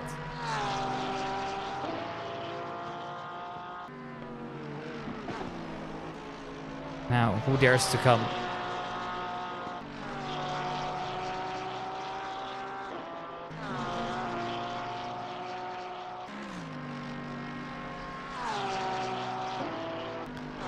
Horman's getting overtaken into pits. That makes quite a bit of sense, right? But another opportunity will just come eventually. We gotta keep looking now. It's only a matter of time till we figure out what's gonna happen here. Looks like Horman's stuck there in the pits for a little bit longer than he perhaps should be. And why is that exactly? We don't know at the moment here. The order currently is as follows though. It is still Todd leading, followed by Adamu. And it's Berzowski. Alex Sackdal, the Kaiser in P5 as well. The Belgian lad doing a good job. Evan Pearson P6, and it's Dumoulin, Millers, Bademchi and Pika to round their top 10. But obviously he's got that penalty that he has to deal with as well.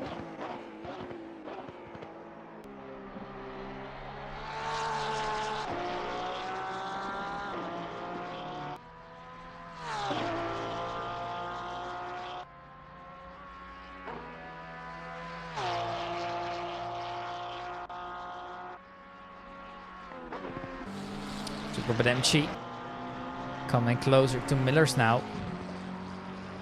That times looked quite equal before this, so maybe something else has happened, but yeah, don't really know for now. Time will tell, of course. It's also good to note that the current fastest driver on the grid has also set the fastest lap here, or at least the teammate has, I suppose, but they are just looking way faster overall. The last lap, that the set is way faster than anybody else is driving at the moment here, so they're doing a good job at managing the gap for the time being.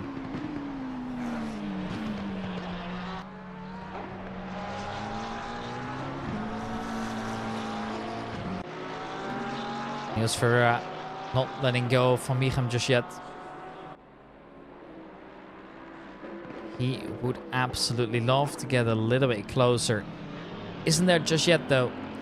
As obviously he lost that position earlier to Van Mieghem, and just how much more of the space is he able to extract from the car that would get him, well, potentially ahead of Van Mieghem, but I guess for now at least trying to stay with him would be the first objective, right? He is currently doing slower lap times. At least the last lap was a little bit slower. This is when he got overtaken, of course.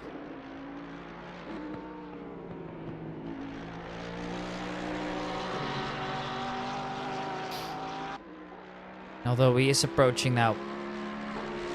Mieghem a little bit too slow to there, as Marcus NG is also chasing Gordon for the same time.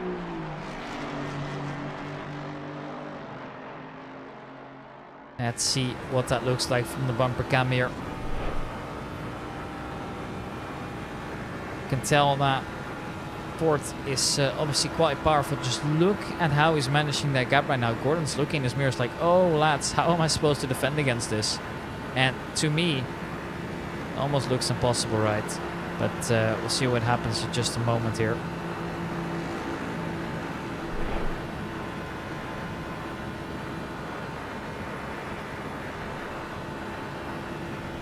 Just look at how fast that thing is going, and Gordon, well, not able to pull up with it. Going quite a bit slower here as well, so yeah, there was a gap, and we expected there to be a gap, right? There's no shame in that. It's just sometimes you just can't handle the extra power that that car has, right? And yeah, that's a little bit frustrating, but so be it sometimes. Life's not always fair, that's the big lesson here, right? The Porsche holding on as much as possible.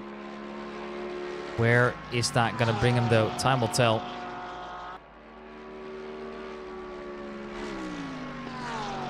At the moment, we're just waiting it out.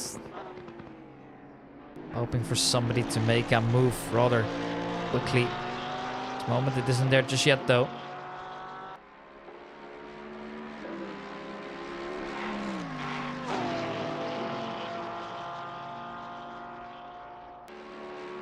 Belgian driver would just love to get a little bit more involved in this. Whether they're managing the gap at the moment, it looks like they're quite okay. Whether it stays the same is the big question for us. Obviously don't know that just yet. But I'm keeping my eyes out, and we're going to be able to tell eventually. For now though, I must say it's looking quite good for the Frenchmen. Because they're no longer ahead, right? But they're still doing quite good. And honestly, it's still going to be good enough, I think, for like some midfield position, or perhaps even a little bit better. I honestly don't really know where it's going to bring them in the end, but time will tell, of course. And I must say that I'm impressed by just the longevity of some of these drivers. I mean, can you imagine driving for so many hours, even though you're doing stints, right? It's just such a physical challenge as well. Plus the fact that it's mentally draining as well, right? Just having to go all the way, you're going to get fatigued, right? Some of the drivers are going to have to change up their entire sleeping schedule to do this as well. Some drivers just starting to drive over in the night. Now, it's especially tough for example, the drivers that live in the States, I would imagine, right? Let's say that somebody from New York is set 6 hours-ish behind London time. I don't know what it is exactly, but it's going to be something along those lines. Then that race has started really early for them. And it's also going to end very early. So I think for us EU lads, it's just looking a little bit better that way. Even though, of course, the race length is the same for everybody here. As looks like we have Nathan Pierce here into the pits as well. He's going to be leaving that car rather soon, I believe. Unless he wants to go for a double stint, which is a little bit tough as well.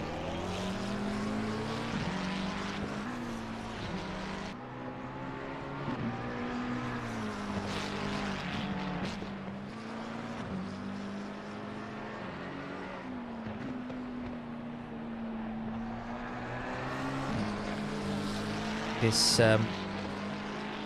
so close between the two. Nathan Pierce still in the pits for the time being, so it's taking quite a bit of time again.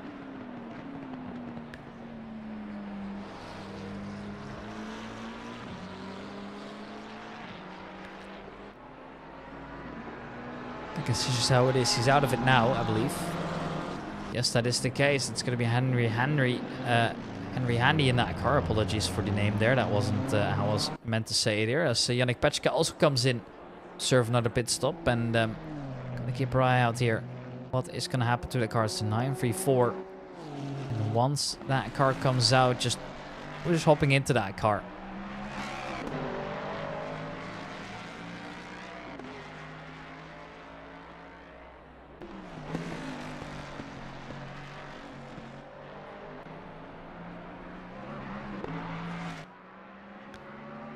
Pechka's still in there for the time being. Zoranovic just jumping across there. Would love to get by the Mercedes, because keep in mind, this is actually not the on-track overtaking position here. It's just him having to get by a back marker here, because he's actually chasing Arlene Crow here. Or, yeah, I guess it's Crow. But as he comes by, that's just going to be it for now.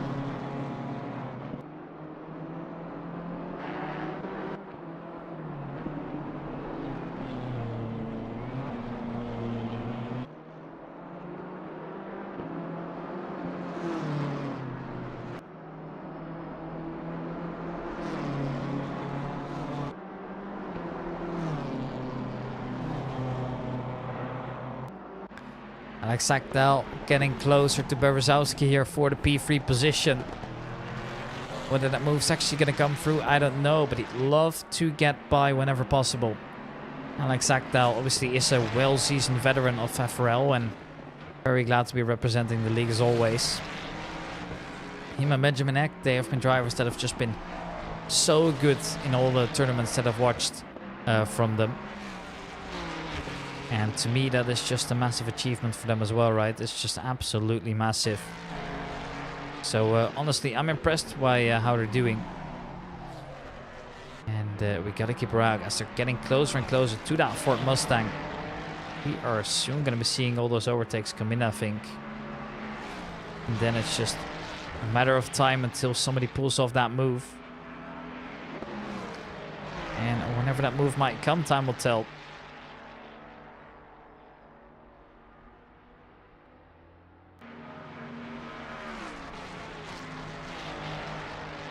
Doesn't look like it's there yet though, but there is also still a fight going on between Bademchi here and the driver ahead of him.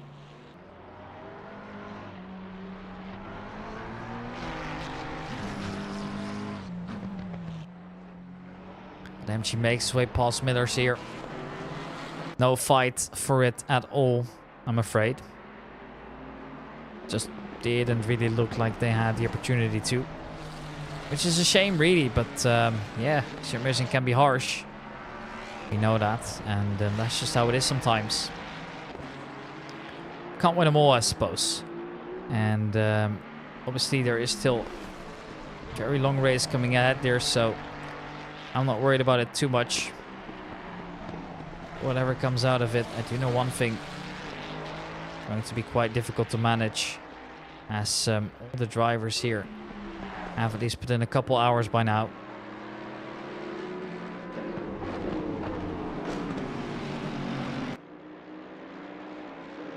And it looks like Ferreira's just going to make his way past Van Michem here. Very nicely done. Makes his way by again. Actually, no. That wasn't the driver I was thinking it was. No, Van Michem is still ahead. It's just another Mercedes that happened to cross the way there. That also happened to be losing time at the same time. And Millers now also has a 10-second penalty. That's going to have to serve eventually. Apologies if you can hear me sneezing, by the way. I am still a little bit sick, as mentioned before. Zoranovic very close to the BMW ahead of him. And the black, well, no, not black to them, but the black to me, BMW is just getting ever so slightly closer to the Frenchman. As Besseling now also come in, Cody Besseling coming in to service pit stop. And most likely also getting out of the car. Then there's car number 81 coming in. Currently the only drivers in the pit stop here.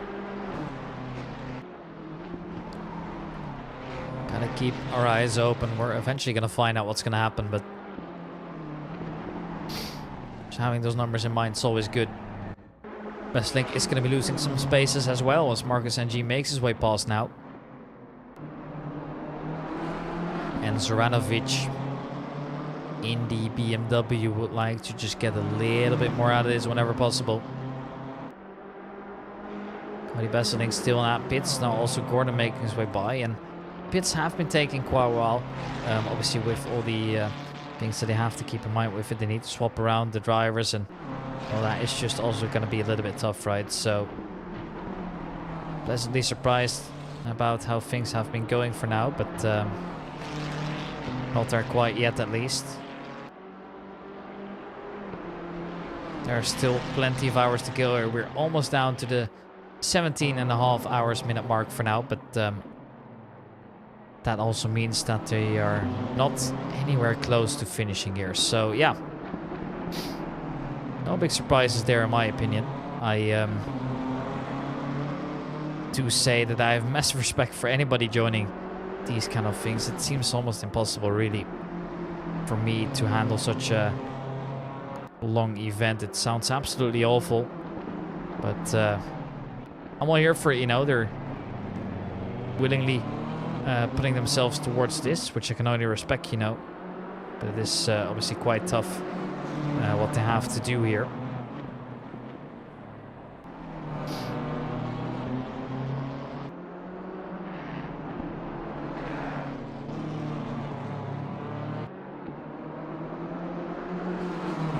And where do we see that overtake? It's just so difficult to try and do it right, but it's just finding a gap really to go for it.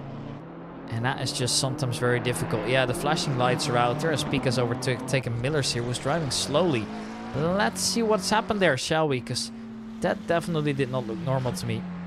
Ooh, yeah, he's gone off on the outside line there. Maybe mistimed it. Maybe just made a small mistake individually. I guess that's just how it goes sometimes, right? And there's no shame in that. It will happen from time to time, but it is also a little bit tough, right? You don't want it to happen to you, but it is going to happen to some of the drivers here. And I guess that's just how it is, right? Looks like they have done quite okay recovering so far, at least. They are back driving.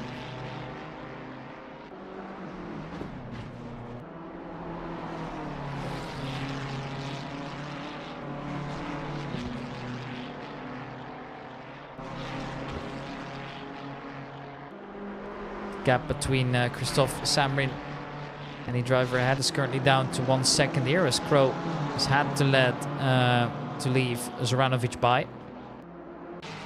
Alex Sakdal in P4, but now finally getting there.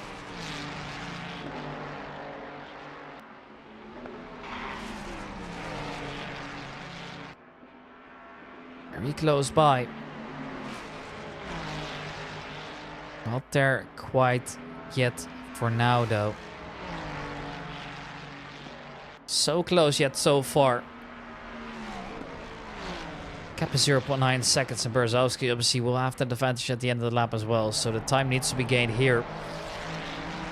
So obviously that Ford has a quite a natural speed boost. It's almost like a GT2 car to me. It's insane, really.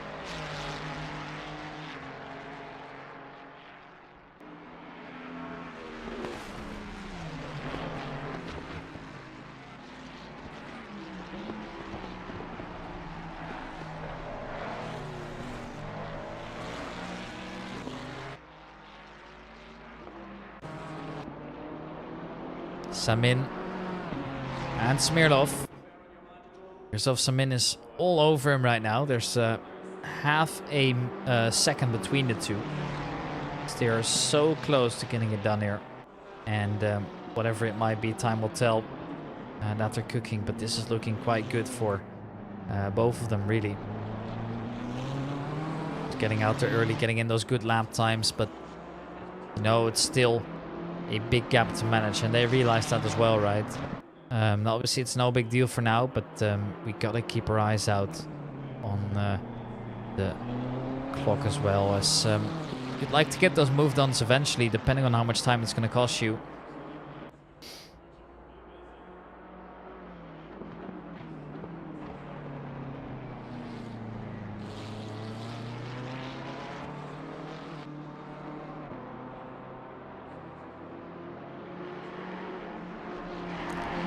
Not there quite yet, but getting ever so slightly closer. Just crawling forward.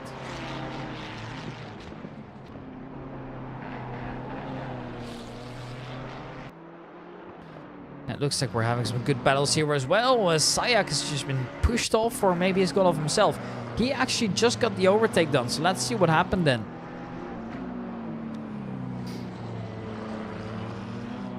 That was not what he was hoping for at all.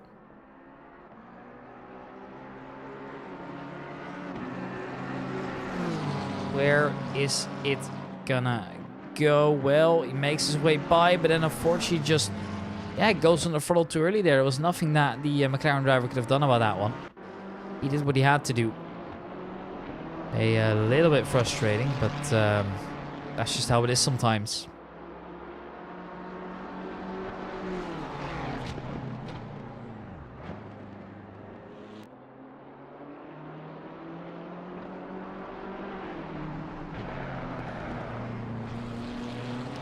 Drive through for Matthias as well, and he's a little bit further back the field, so maybe not being highlighted as much, but it is quite tough seeing that happen.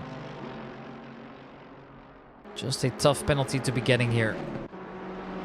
But I guess life is just unfair sometimes, right? So, yeah.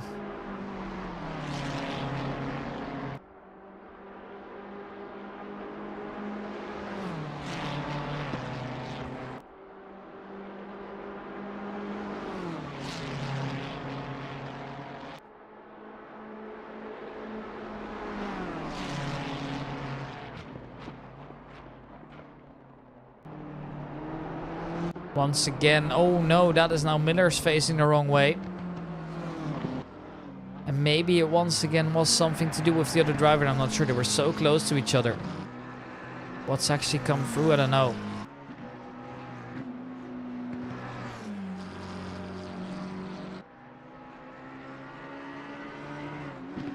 Well, no, it looked like it was just an unforced error, yeah. Just slides away in his own.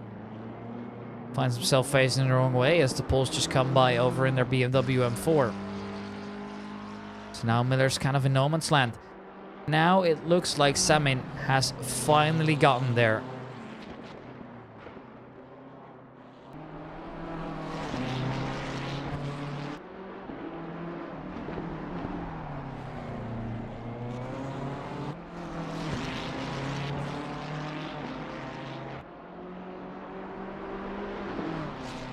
They're right next to each other. Let's see this from above then, shall we? Not every day we get to watch from such a beautiful area of view, but I feel like this track's just a perfect one for it, right? It just fits so well.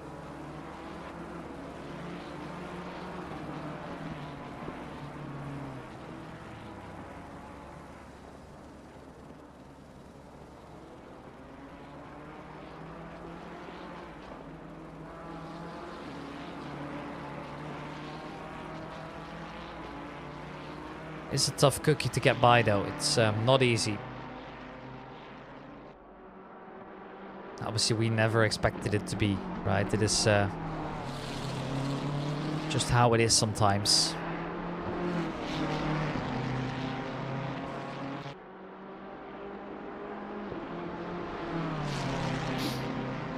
But who else has got a little bit more up their sleeves here? Gordon and Matthias have both come in. Matthias most likely serving his drive-through penalty here. At least that would be my guess here at least. Obviously, I do not know it for sure. There's no way for me to know that. But it would make sense, right?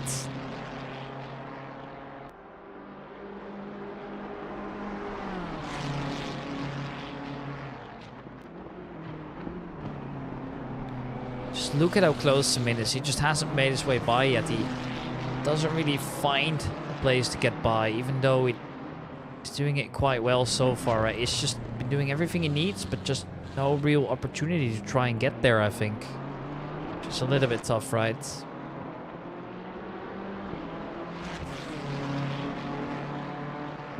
And frustrating as well, nevertheless, right?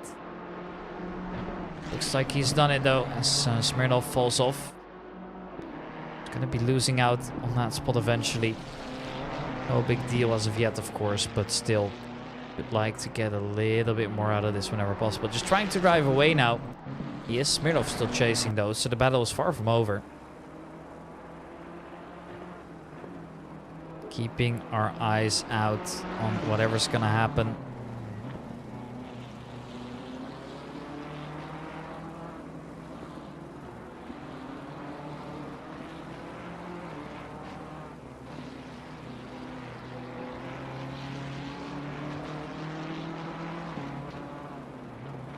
Hope you guys are not hearing the dog noises in the background, by the way. There's some of my neighbor dogs going crazy. I think it should just be fine now. The battle, yet no changes at least.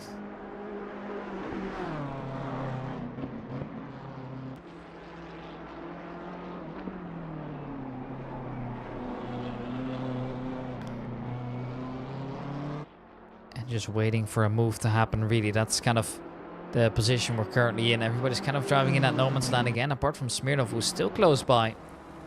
Now the chasing driver here, as obviously he could not hold on to whatever was happening earlier on.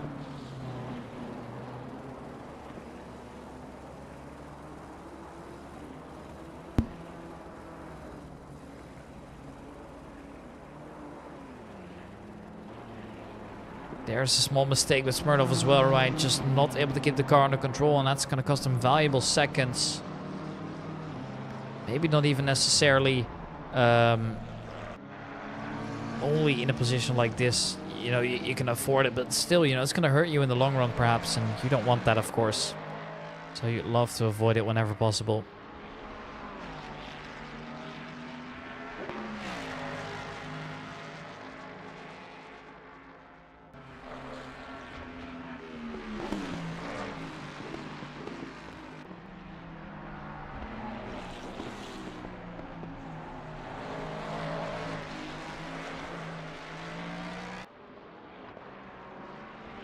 Looks like nothing much has changed here. This is Andre Batak still doing his own thing. Peak has moved up to P8 over the time being. Also thanks to the pit stops happening all around him, of course.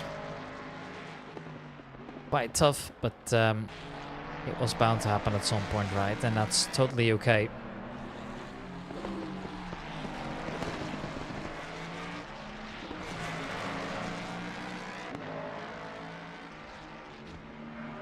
So the order currently remains kind of the same here. The drivers just out there at the back as well that really are not in contention for anybody, but I'd still like to highlight them on the stream as well. This is the BR Sim Sport car of Valentino Campa here.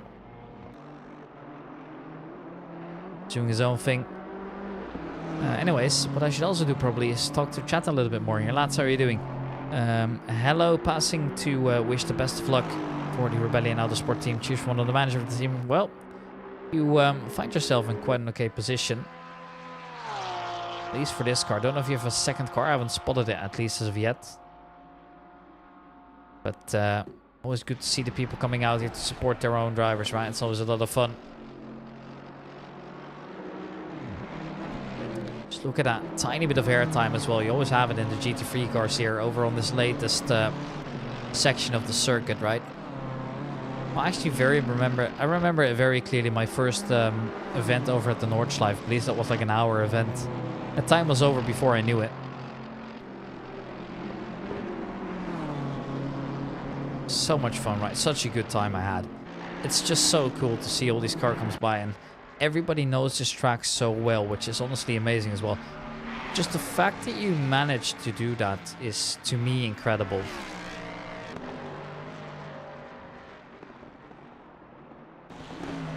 Right, the fact that you get out there, you somehow manage to, you know, learn this track so well that you can almost drive it blindly. It's just I don't know how they manage. To me, it's incredible.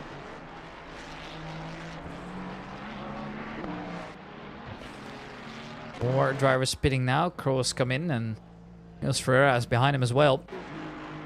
So we are going to see some changes down there.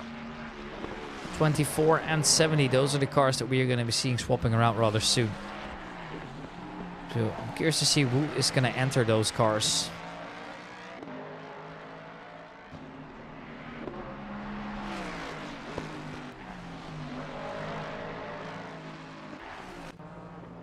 Ferreira's was in a very different spot than the other car. Actually hasn't come out just yet. Interestingly enough.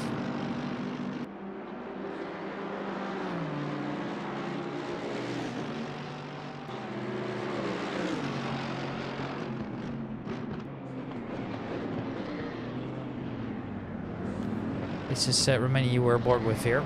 212 coming in now as well. That is Johnny Murasaki getting out of the car. Looks like Ferreira has been taken over by Brent Minnen here. So from a Frenchman we get a Dutchman. Very fun to see.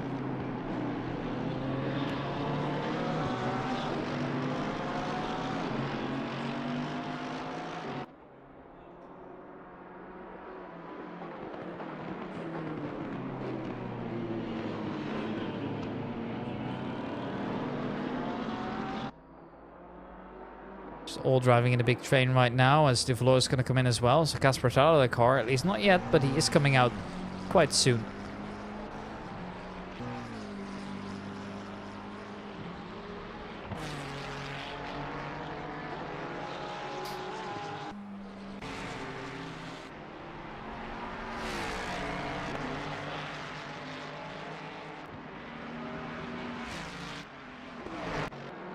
And it looks like Mr. Gergo Romani is getting closer to the car that used to be driven by Ferreira now. Obviously now taken over by the teammates.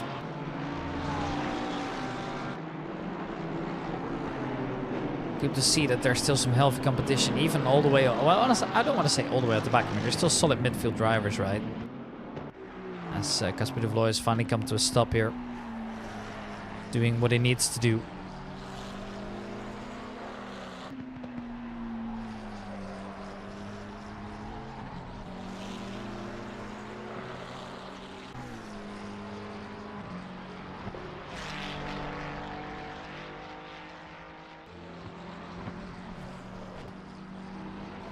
He goes a little bit wide as well, Tugberg Bademchi. And with Berezowski staying out and Alex Sakhtau coming in, this has been a rather short stint from him, I think, which surprises me a little bit, can't lie. But I bet there's a very good reason for it, of course. I just wouldn't know what it is for the time being, but yeah, no, I mean, it happens, right? And obviously there's no shame in that as well. So shorter stints are all okay. Romani is just getting so much closer for now.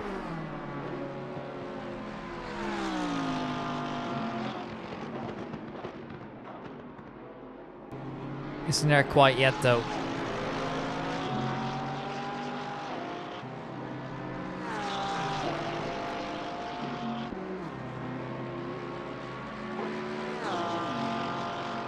And Brent Minnen would love to get away here, but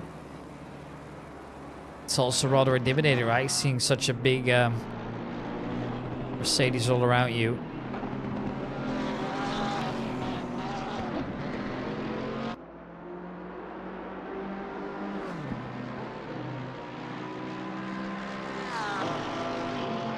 There they go, side by side then.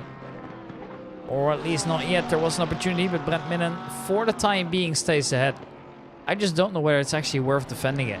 You could also argue that it's better to just focus up on your own lap times, but even then it's a little bit tough, right? So, obviously the call is this. I don't mind it at all.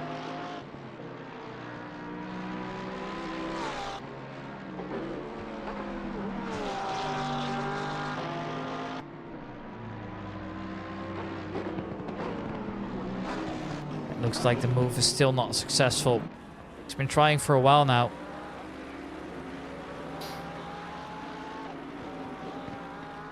It's close, but no cigar. But who knows what comes of it next. I am just looking to see a good move, and I think we might eventually get to see some of those, but at the moment not really. Just waiting it out a little bit more. And even on the helicam you can see that there's just very little way by at the moment, at least for now. Maybe an opportunity will come. I don't know just yet, but gotta keep our eye out on what's gonna happen soon.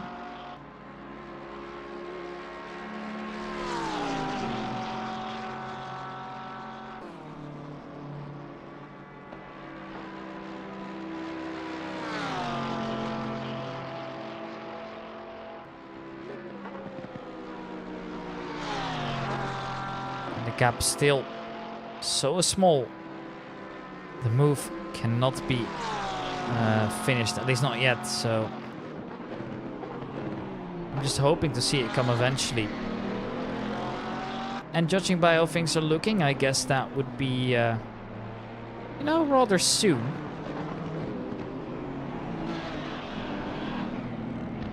As looks like Romain just backed off a little bit here. Besides, maybe not worth it, as Osorio now is into the car. And Carl van Horn is also getting out of that car as Smirnov is coming again to end his stint as well. So, we do see some drivers getting a little long away for... Well, just getting away for a little bit longer, I guess. And that makes sense, I don't mind it at all. As this is Zayak just making his way over on the Nordschleife now. As they enter the northern loop again, I am going to be watching them carefully. Ooh, that is one way to get across that corner there, Andre. That is not how it's supposed to go.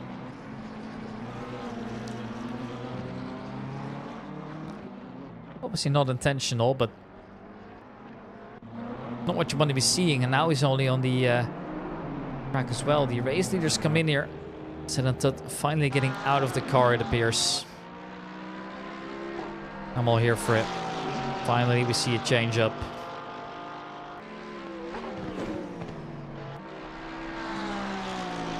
We see some drivers getting out of the car. Obviously, eventually everybody's going to come in, right? Smirnov, for example, came in just a little while ago.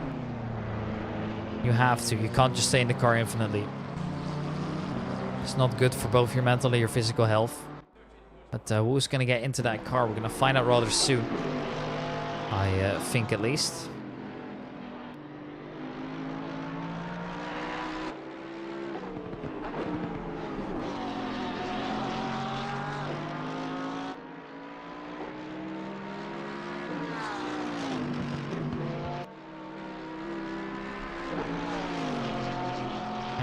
He's still not by here. Andre Batak's still chasing Millers as well. Maybe that was why he was pushing a little bit more. And maybe that's also why we saw that position change a little bit earlier. That could very well be it, right? Or at least that small mistake, I guess. It wasn't a position change, actually. Maybe he's just pushing it to the limit here. Wouldn't surprise me by any means. At least for the time being, we won't know.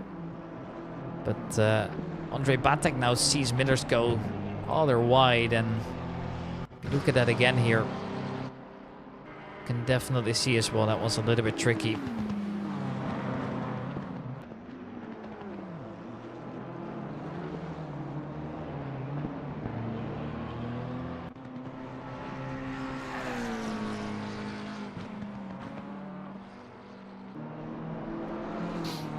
And Artis Millers now a little bit further back.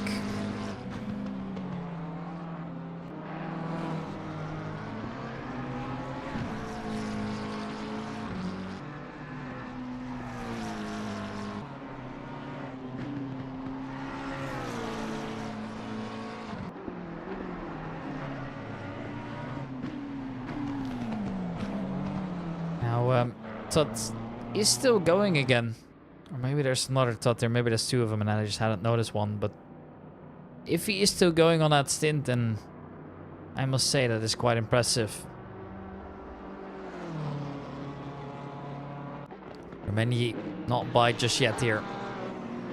So they will chase each other for just a little bit longer again.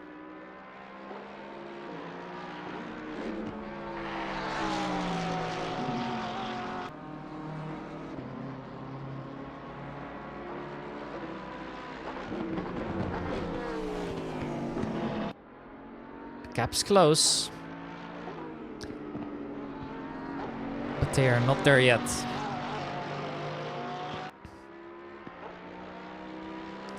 Now finally Romania gets that move done. Overs into the pit as well. Still in last place, unfortunately. That's these two battling it out for now. And neither driver really able to get on top, at least for the time being. That might change, however. How this stuff usually goes. Moves will start happening.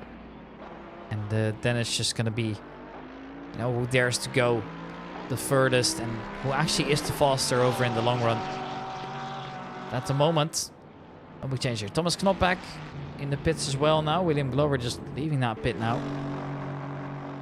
At least that's what it looks like for now.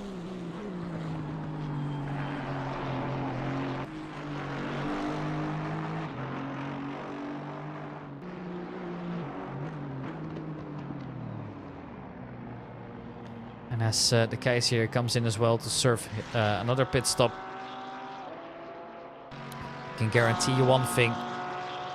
Fights are going to come closer.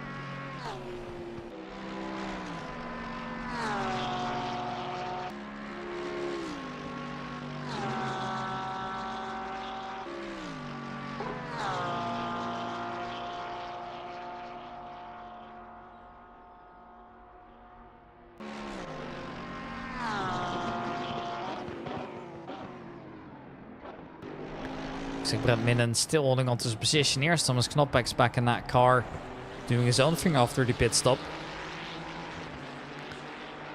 Is chasing Matthias here, and Daniel Matthias, he was doing quite okay so far. Would love to get a little bit more out of this whenever possible. But whether that will be given to him, I don't know.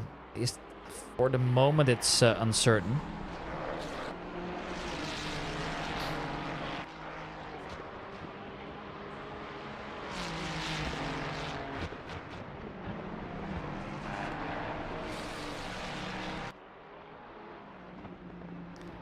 Look at how close these two are now.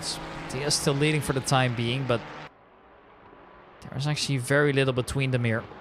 And Thomas Knopek goes by here. I don't think Matthias was looking to defend that one actively, as he will give up the position voluntarily there. And honestly, I don't blame him, right? This is probably a tactic we'll be seeing a little bit more often eventually. I'm all here for it, to be honest. Just seeing how that all was played out. Obviously, it is maybe a little bit boring, you could argue, but make quite a bit of sense. And sometimes you also got to think about the long-term result, which is exactly what they're doing, right? So, you know what? I don't mind it at all. It's good to see things like that happen, I suppose. From time to time, as Pika now comes in and Dumoulin, but obviously Shane Dumoulin doesn't have a penalty to his name, whereas Pika did. And Zayek now comes in as well, so it's still getting rather closer at the subtop. And I'm afraid that the drivers all the way at the front, they might just be long gone and away, as they just seem to be so bloody quick. And I guess it was bound to happen that somebody was going to come on significant. But it's currently 7, 8, and 9 in the pits here, with Batak coming in now as well. It's going to get rather intense. More drivers flying by here as well. Interesting to see how that one goes. As Artis Millers is still driving that McLaren for now. The first drivers out of the pits at least. There are still a couple more, however, that are all coming in. So, yeah, who's going to dare make a move now? We'll be able to tell in just a moment. At the moment, it looks like the order's not changing that much here. Apart from the drivers into the pits who get overtaken, of course, from time to time. We already knew that was going to happen anyway, so a little bit unfair to expect anything else. I mean, when you got a pit, you got a pit, right? Especially when the tires are going to be lasting yourself not too long here, generally speaking.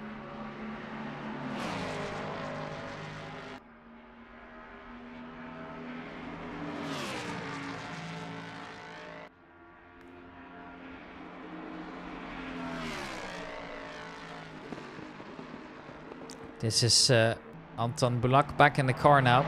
Marzowski's come out. still in P4, but obviously Zach Dahl has made his way past now and has actually created a 16-second gap that he's going to be trying to manage here for his next stint. Seems like a good objective, right? The drivers up front are a little bit far away to catch, so unless something major happens, then yeah.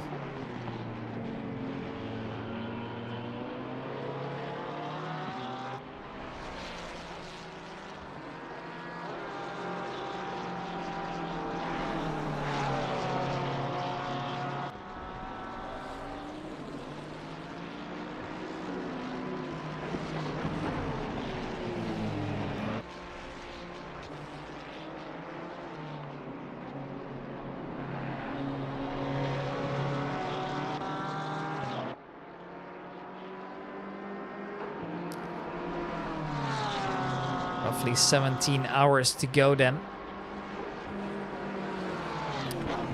I've been here for a while, and I must say every time I get onto the mic for FRL, it feels so good. Every Tuesday for rFactor 2, I've been doing that for a while. I've been absolutely loving it. But there also obviously is a little bit more to come with that as well. As Rebecca now head-to-head here with Zayak. Same battle, but they are a little bit further down the field now. GT3 is getting in the way, but it will be Chris Becca to come out of the top there. It's almost like a reveal as to who's actually come out of front, but Chris Becca now is ahead. And Zayak, well, is going to be losing out on that position first of all, and he is now immediately seeing that Porsche is driving away at an immaculate pace. Very well done by him. And now it's just all about managing their gap, making sure they manage, which is obviously easier said than done, right? Another driver in the pit, Manuel Losbichler, is going to come in, serve another pit stop here, and this Ford Mustang will be leaving for the time being as well.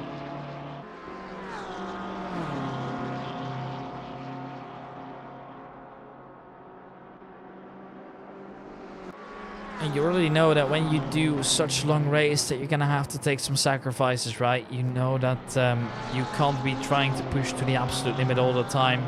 It's all about managing an average.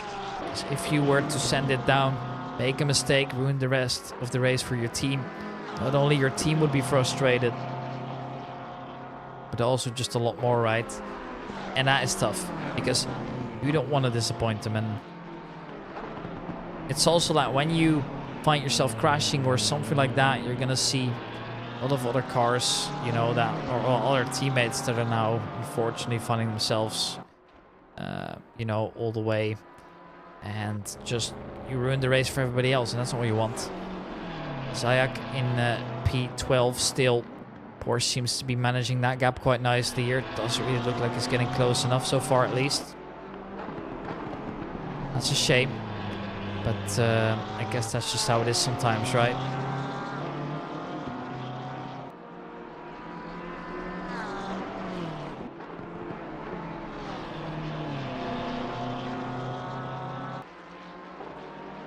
Now that we have crossed that 17-hour mark officially, we're 7 hours into the race now. That means that there's 17 more hours to go. Drivers are going to go they're going to go all the distance, as they need to be driving for 17 more hours here, and that's tough, right? Macaretta comes in. Marcus and G has been standing in the pits for a while as well. They're going to get replaced soon.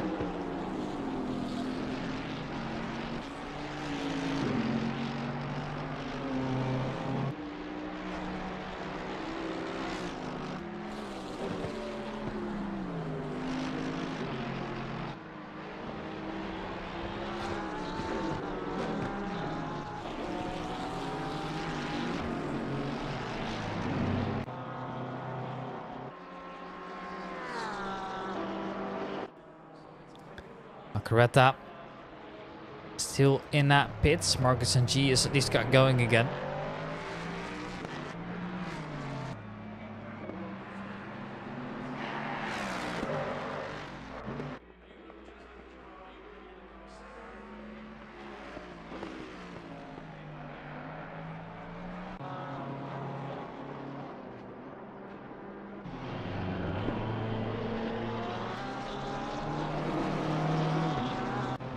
Novak, oh no. Found himself into the wall on the absolute limit there already.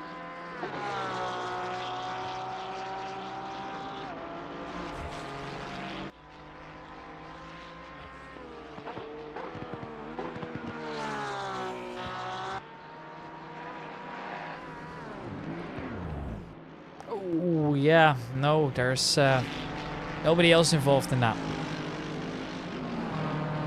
Frustrating, but so be it, I suppose.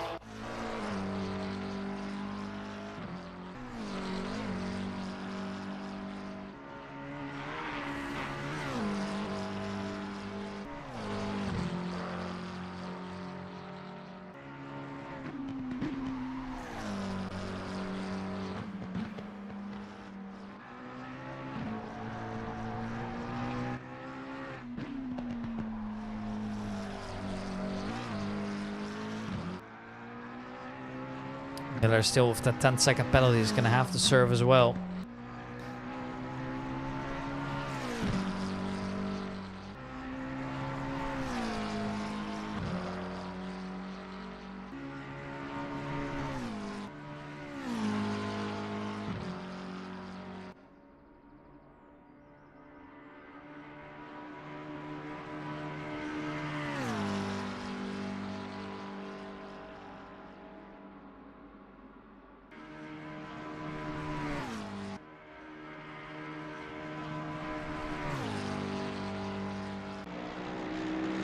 Glover still doing his thing, and actually I hadn't noticed this before, but it looks like he's actually on a quite interesting livery here. The Borussia Dortmund livery. Good to see some football representatives in it, especially now that the World Cup is obviously being organized in Germany. And every day you get something like that, which really good to see, I suppose. And I don't know if you guys have been following the World Cup. I, to be honest, haven't that much. You know that the Netherlands is through and they're now facing off versus Turkey. But other than that, I really haven't followed that much. So I must say that sim racing is more my thing, or just racing in general, as Miller's going to come in. First of all, serve the pit stop, as Nico Veldman now is in the FRL number 8 car.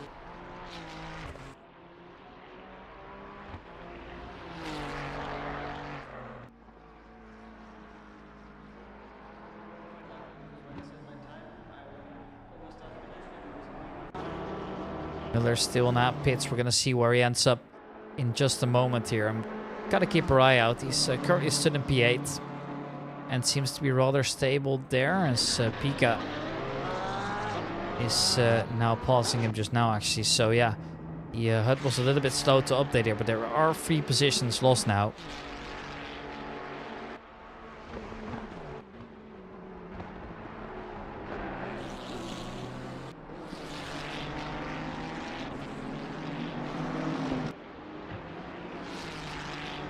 Here comes another as well, Rombo.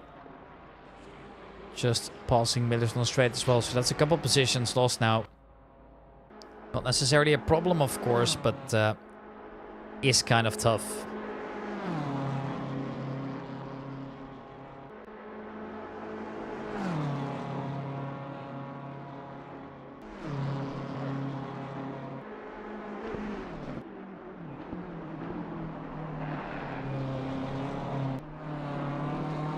It is getting rather intense here. There is quite a lot to play for, of course, as well. Right, this is just one of those more legendary events. Everybody that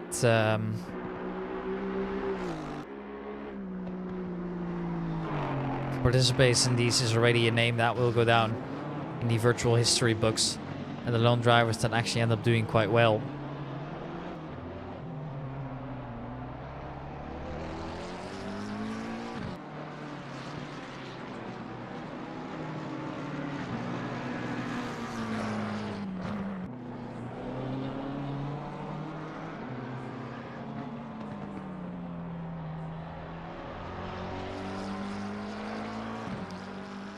It's going to be Son Angel in the car on that team.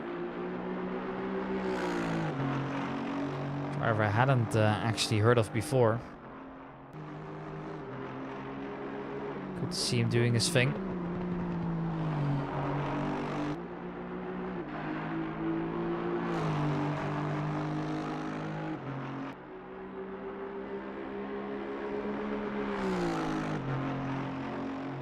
Not an easy position to manage for some of them, though. But Bullock knows that the Kaiser's now getting somewhere within range to attack, and that's never a good sign, is it?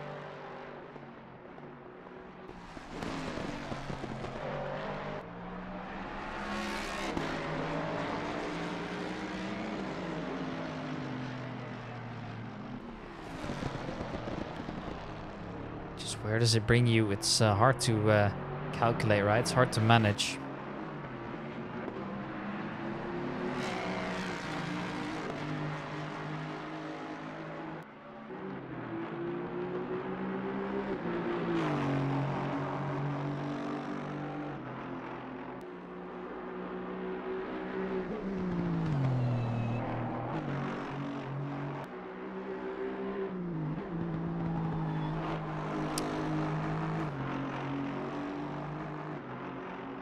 At the moment, it looks like not much is happening in track. Everybody's just kind of managing their own thing.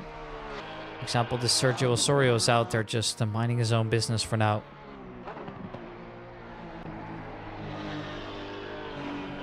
Not really getting contested for the time being.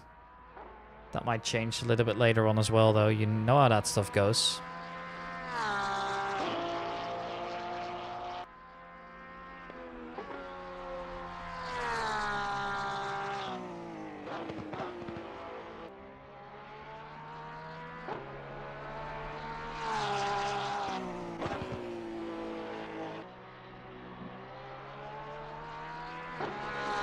I'm surprised to see that, well, actually there is a battle going on here. It's Manny and Crow here. Oh, but as I was going to say, it's surprising me that the turn-up for these events is always so good, because assembling a team is never easy in such a case, right? And they know that as well. Just finding teammates willing to go all the way with you is not easy, I can imagine.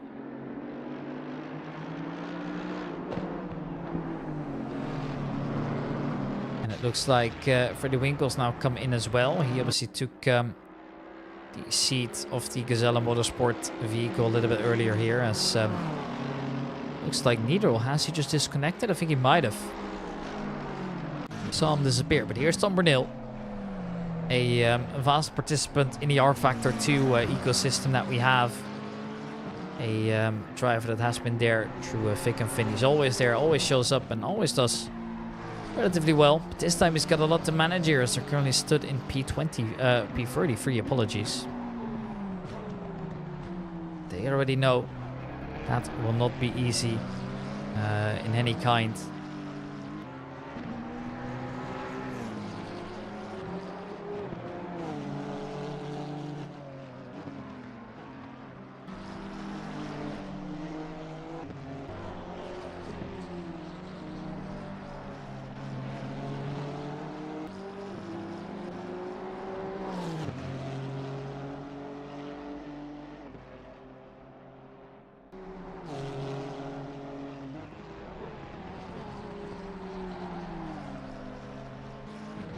It was good to see drivers like Tom on the track, I gotta be honest here. As Mateus Captura is able to take away another position here, as Winkle still into that pits. Just gain that position for the time being here. Here's the QRT Esports car of Sandro Lapello. It's always good seeing some new communities out there as well that I've never seen before. Just really makes me happy that the scene is honestly quite active. That's always a blessing, to be honest.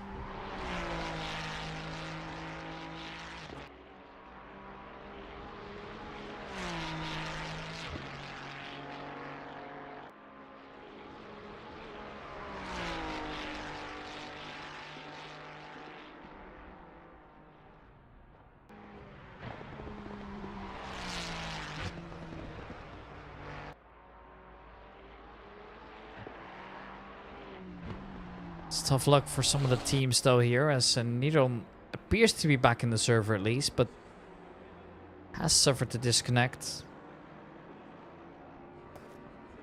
that is never a good sign. Don't know what the call actually was, but it's a little bit frustrating to see him back into the pits now. Let's hope it's not the end of it. That would be rather frustrating, right? At least for me. And I am already feeling that, let alone feeling it, you know, like they're feeling it. Obviously, just all in that moment, right? I think it was a disconnect still. I don't think he reset into the pits, to be honest, although nobody knows for certain at the moment, so it's kind of hard to judge, really. Yes, it's been a spectacular Nürburgring 24 hours so far. I've been watching a little bit in the morning. It's always good to see the starts of things like this, as Nederland's gonna get back out on track now. Has lost a significant amount of positions. And that hurts. That obviously hurts very much.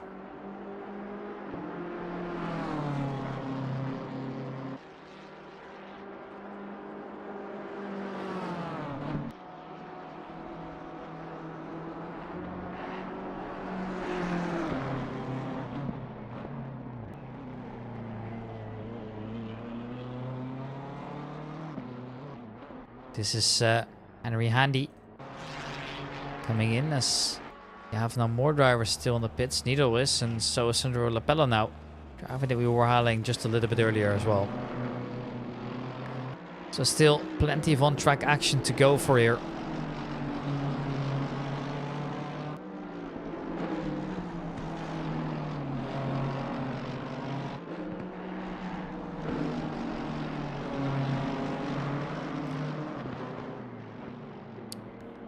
This is Aurelien Crow. I hope I'm pronouncing that right. Could also be Aurelien Cross. I don't really know for sure.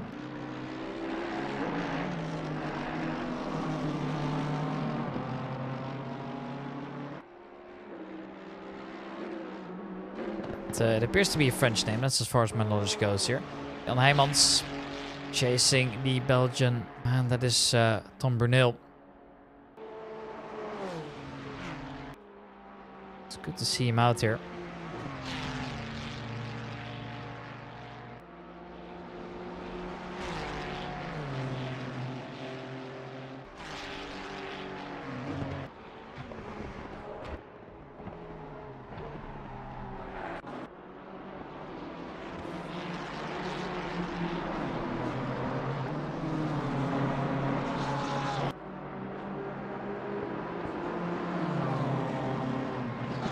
Interesting enough, it's now the guys are getting closer as well. The car ahead that you see there is actually another car is threatening for position, but the car ahead of him is. So first is the Mercedes, which is just traffic at the moment, and then it's the Ford Mustang that is looking to go for.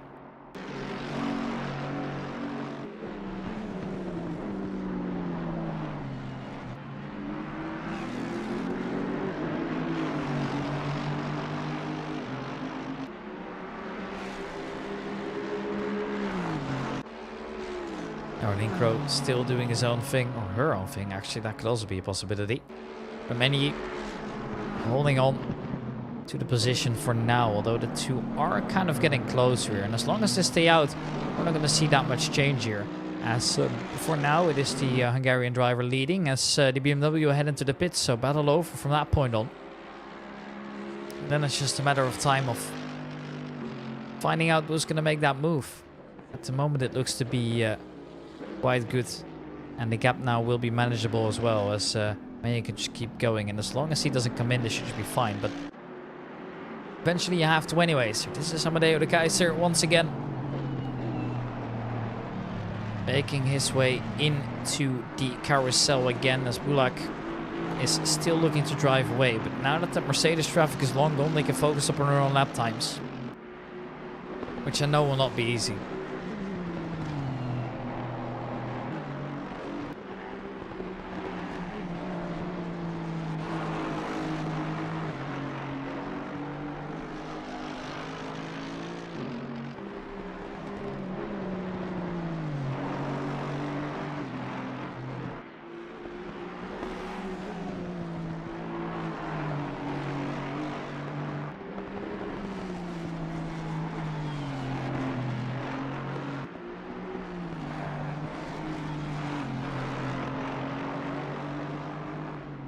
Looks like Amadeus is catching him. But last time I said something about it there, the gap was 1.9 and now it's up to 1.1 already. So coming in rather quickly.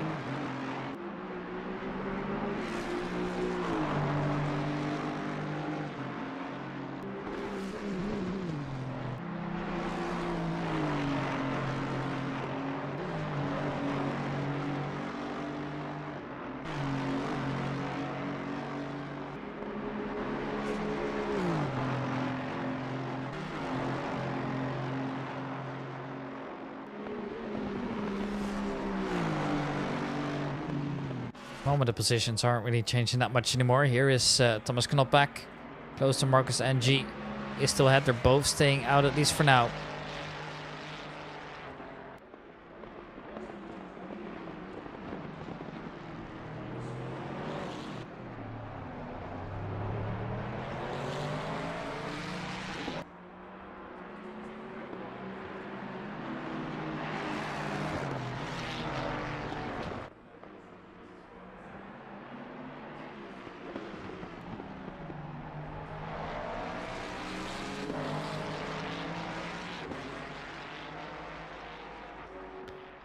Matthias now coming into the pit as well. He's done with it for now.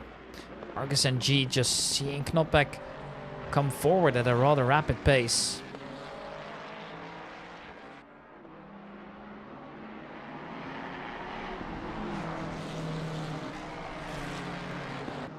The battle's gonna commence any moment now.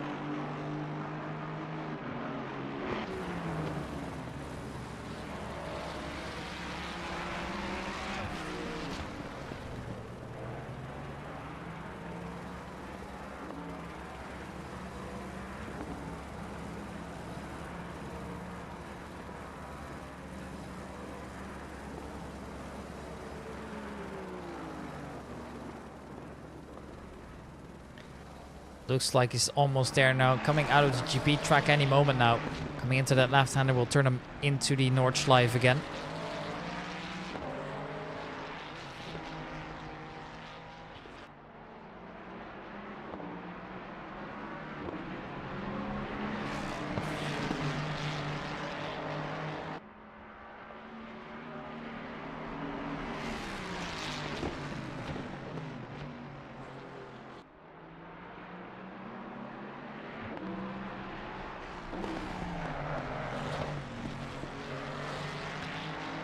They are all over the place right now. Knopback is just faster and they know this, right? So that's tough. He's gonna have to manage it well, which is obviously easier said than done, right? And I guess in just a moment we'll find out what that actually means in terms of the scoreboard here. But looks like it's going to get rather intense. That's what I do know for sure.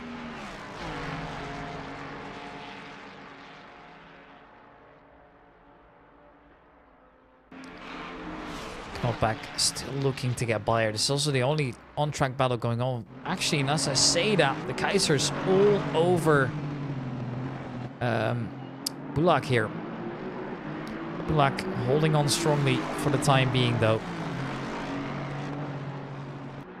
Very much heroic efforts that we're seeing here over on track, and it's not easy.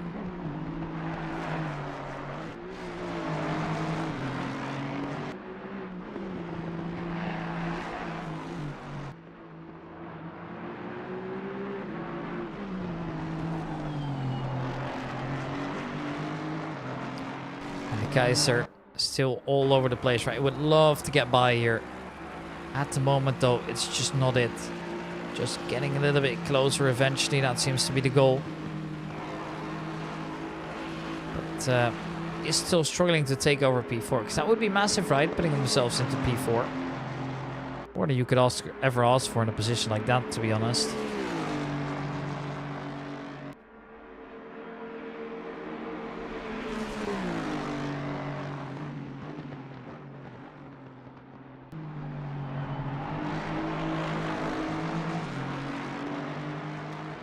So close yet so far. At the moment, nobody's able to pull off that move, and certainly not the Kaiser. Knockback still also stuck behind Marcus NG for the time being. He wants to badly, but can't make it happen. And well, I guess that only means one thing, right? It's going to be rather close and intense. But well, that's just going to be it, I'm afraid. At least for now. As looks like the Kaiser is still stuck behind as well.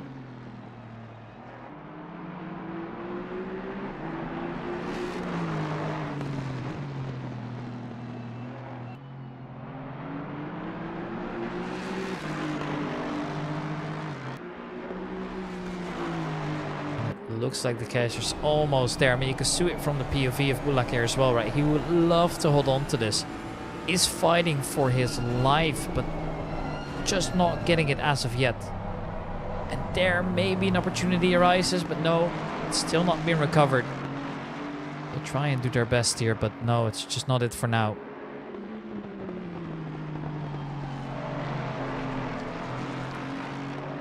Getting rather close here, but not there quite yet, at least. Opportunity will come.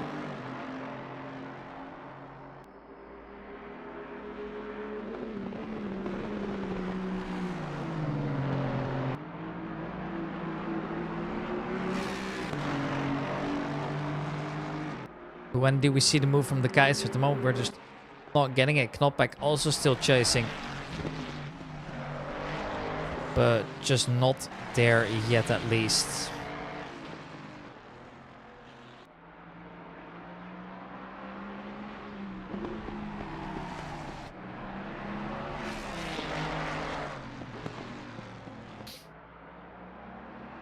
Just so close yet so far.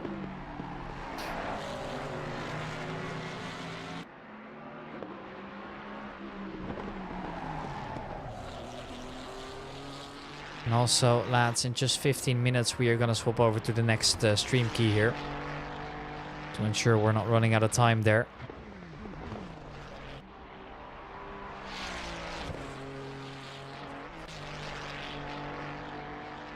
So we're just waiting it out at the moment. Just seeing who's going to go for battle. The Kaiser's fallen off here.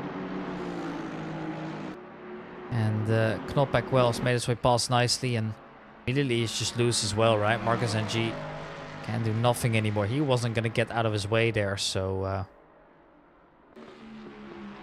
yeah, very well done.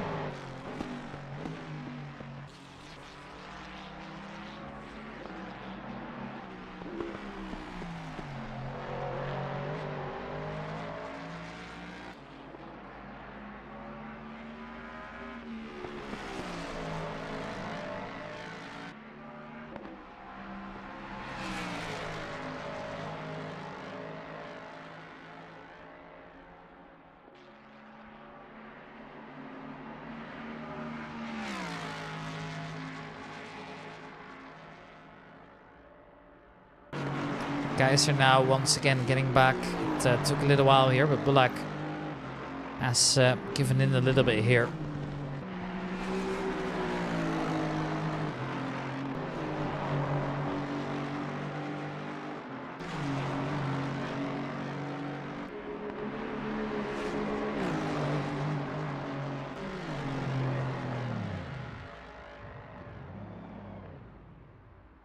Ooh, that is a big shunt as well for Amadeo the Kaiser. That is not going to do his car any favor. I want to see that one again. It was all so peaceful up until that point. Where does it go so wrong? Let's look at it from the inside POV, right? Pushing it to the absolute limit. Just so close by. Small mistake made, has to cut across, and then the car's just unstable, and yeah. That is not what you want to see at all.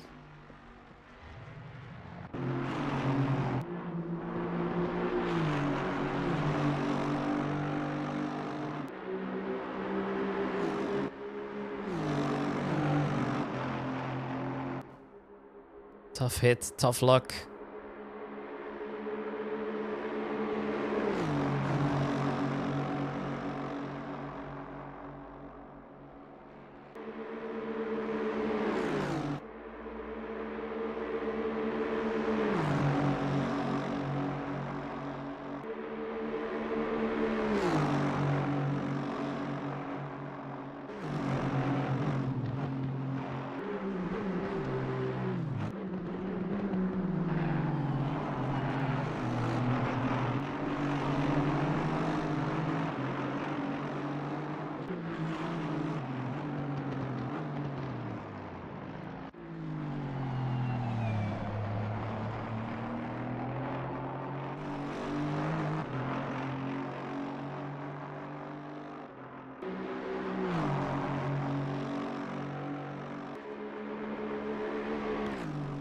At the moment, no real battles taking place here. It's just been a little bit silent on all of the sides here.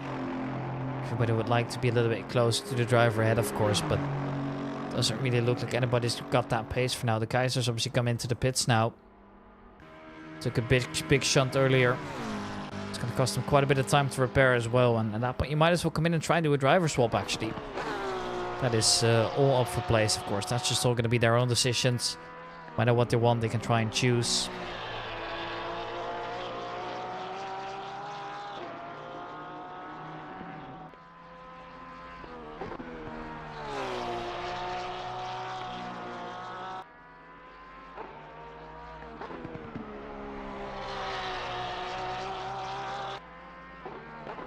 Obviously, one thing that you do need to keep in mind when you do such a long race like is that somebody needs to be ready to get into the car as well.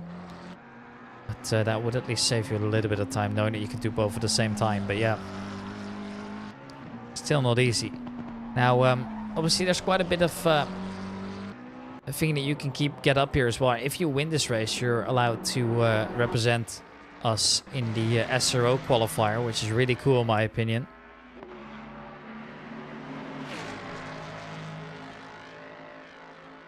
So that is honestly quite nice as well. I think other than that, it's actually quite calm, right? I don't think there's much else that you need to do.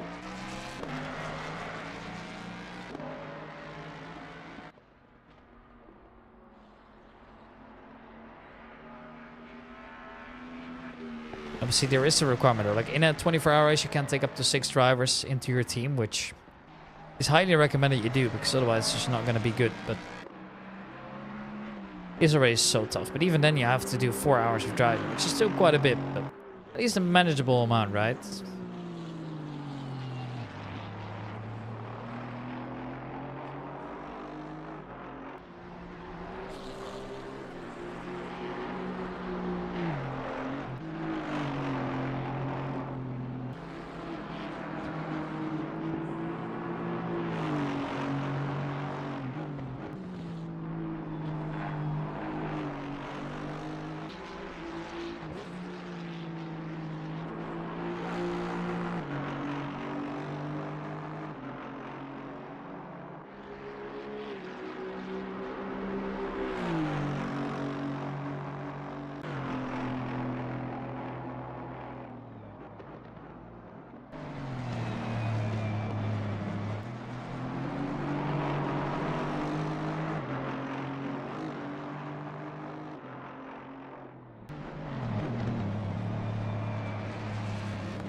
Salaman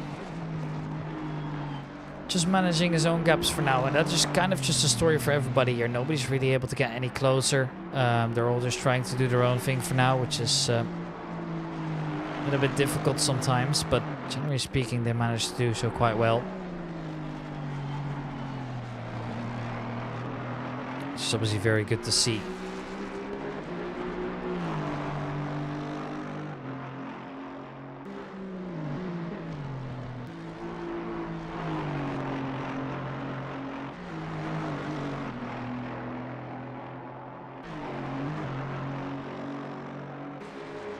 But he is still within 2.2 here, Aleman, so maybe he'll be able to get a move on. At the moment, not really though.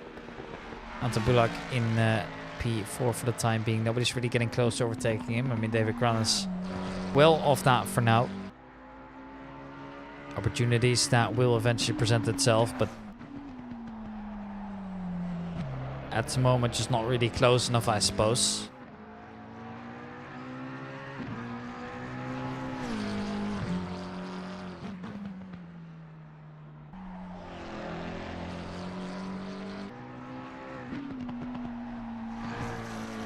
But the gaps, I must say that the gaps, they are pretty impressive, right? And the fact that so many drivers are this close, I think itself should be celebrated, even though there's still plenty of time to go, obviously. As there really is no battle going on here. It's Remeni getting into the pit just now, so we gotta keep our eye out to see who is gonna get into that car. As at the moment I would have no clue who else is in that team, to be honest, so gotta be honest here as well. I wouldn't really know what to expect for the time being.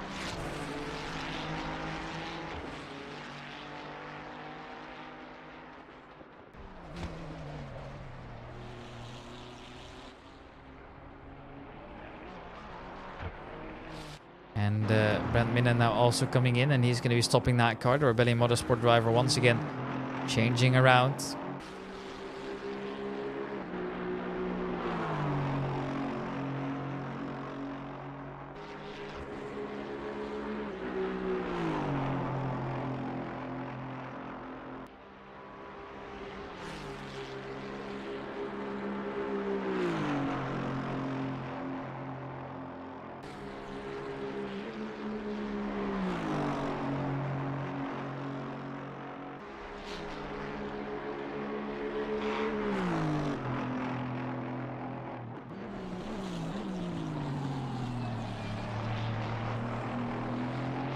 This Klaus Nyring we're aboard with, and Minen's still out of that pit now, so no changes there. This is Marc Leclerc we're watching. Don't know whether that's his real name or not, but I'll say I'm a big fan. Here is Jules Allemann now finally getting closer to somebody here, and that person is gonna be by, just EDB by, and whatever the result might be, for the time being, I do know one thing. This is going to become rather intense. I can tell you that much already. For the time being, it looks like the Mustang is well ahead. Well ahead should also just put that between quotation marks. And the gap is only 0.8 seconds here, which definitely isn't that big of a gap.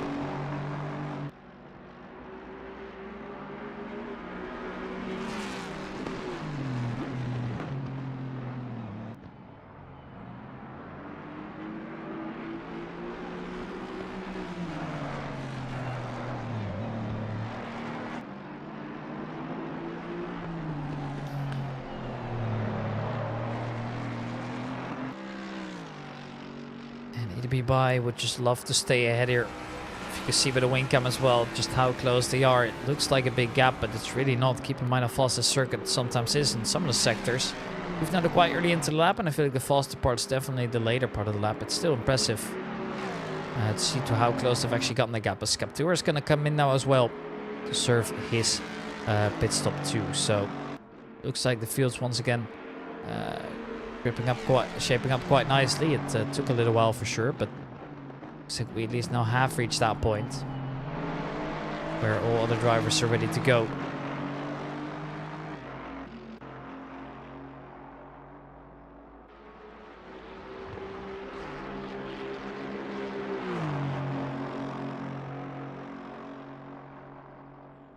And Skeptour is still in that pits as well, so he's going to be losing a couple positions here.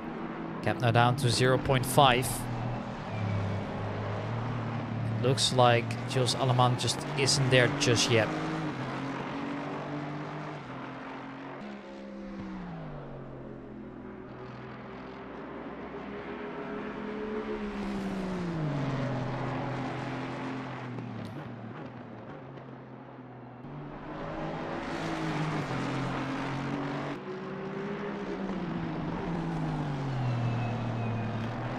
But it just doesn't look like he's got the pace for it yet. Although, I say that, he's got the gap down to 0.4.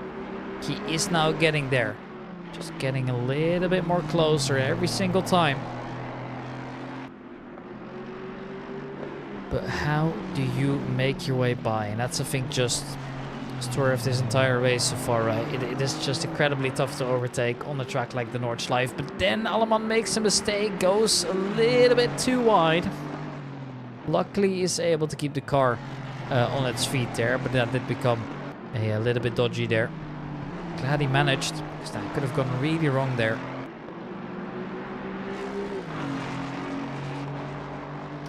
The gap still remains within half a second. Moment nobody else is really that close to battling all along. He's the only exception here.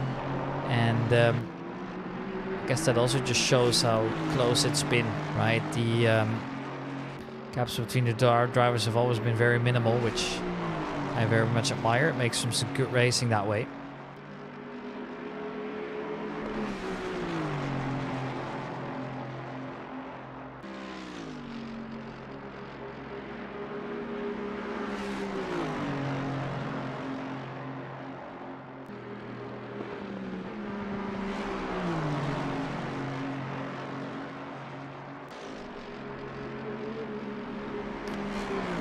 Now he's all over him. It took a little while to get here. On the bullet cam you can just see how close it currently really is.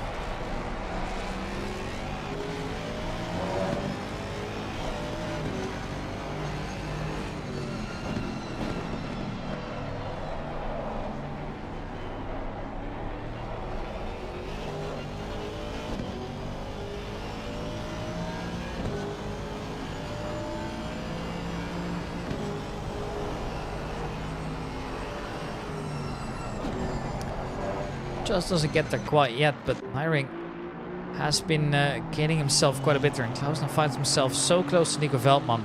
We know that Veldman's quick, right? He doesn't have anything to prove. However, he's still really intense, and I don't know whether he's got it in him to try and fend them off for a couple more hours. It's all going to come down to who pits first, of course. It is a bit of a long game as well, and they know this. So for me, that's good to see that they have at least prepared that little bit there. And now Klaus Hiring around the outside to down the inside. Space being left here, and is that going to be the move? I'm not sure.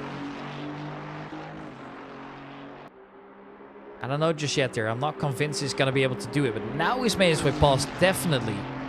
Nico Veldman can only try and wait and look for an opportunity elsewhere. Alleman still stuck behind the Ford Mustang right now of Bai. Just would love to get so close, but just doesn't really seem to have the pace to do so at the moment. Which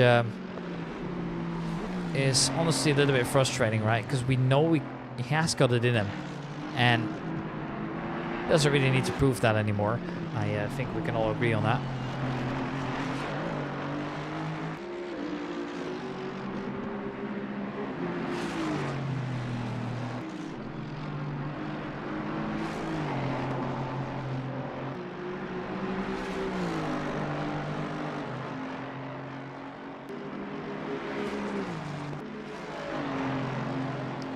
Maybe on that straight, but even that is when the Ford Mustang should have a little bit more pace, although it looks like Jules Alleman's finally catching up here a little bit. It's close still. Wants to go side by side, but does the Aston Martin have the power to try and come through? I am not so certain yet.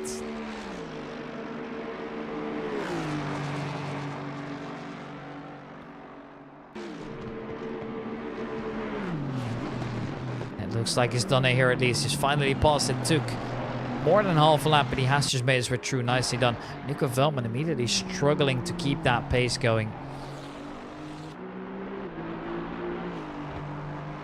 Frustrating, but so be it, I suppose. You can't win them all. They know that. So, looking to hold on to a little bit more here.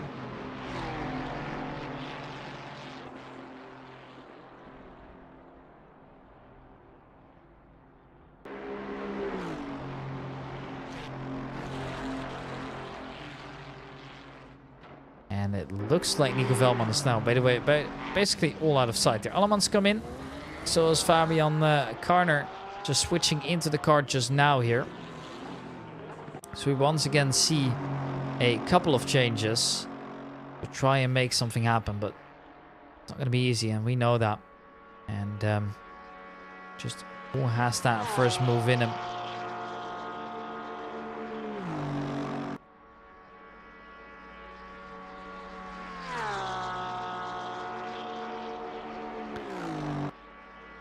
This is Ferreira we're aboard with. Niels Ferreira back into the car now.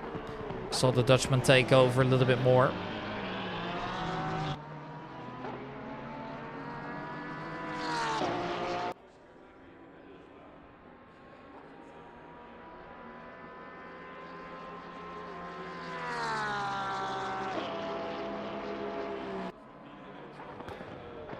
And, well, how much more can he do? We're going to check out later on what's going to happen to him, as it looks like once again all the battles have kind of just disappeared for now. This is Team E-Trax again.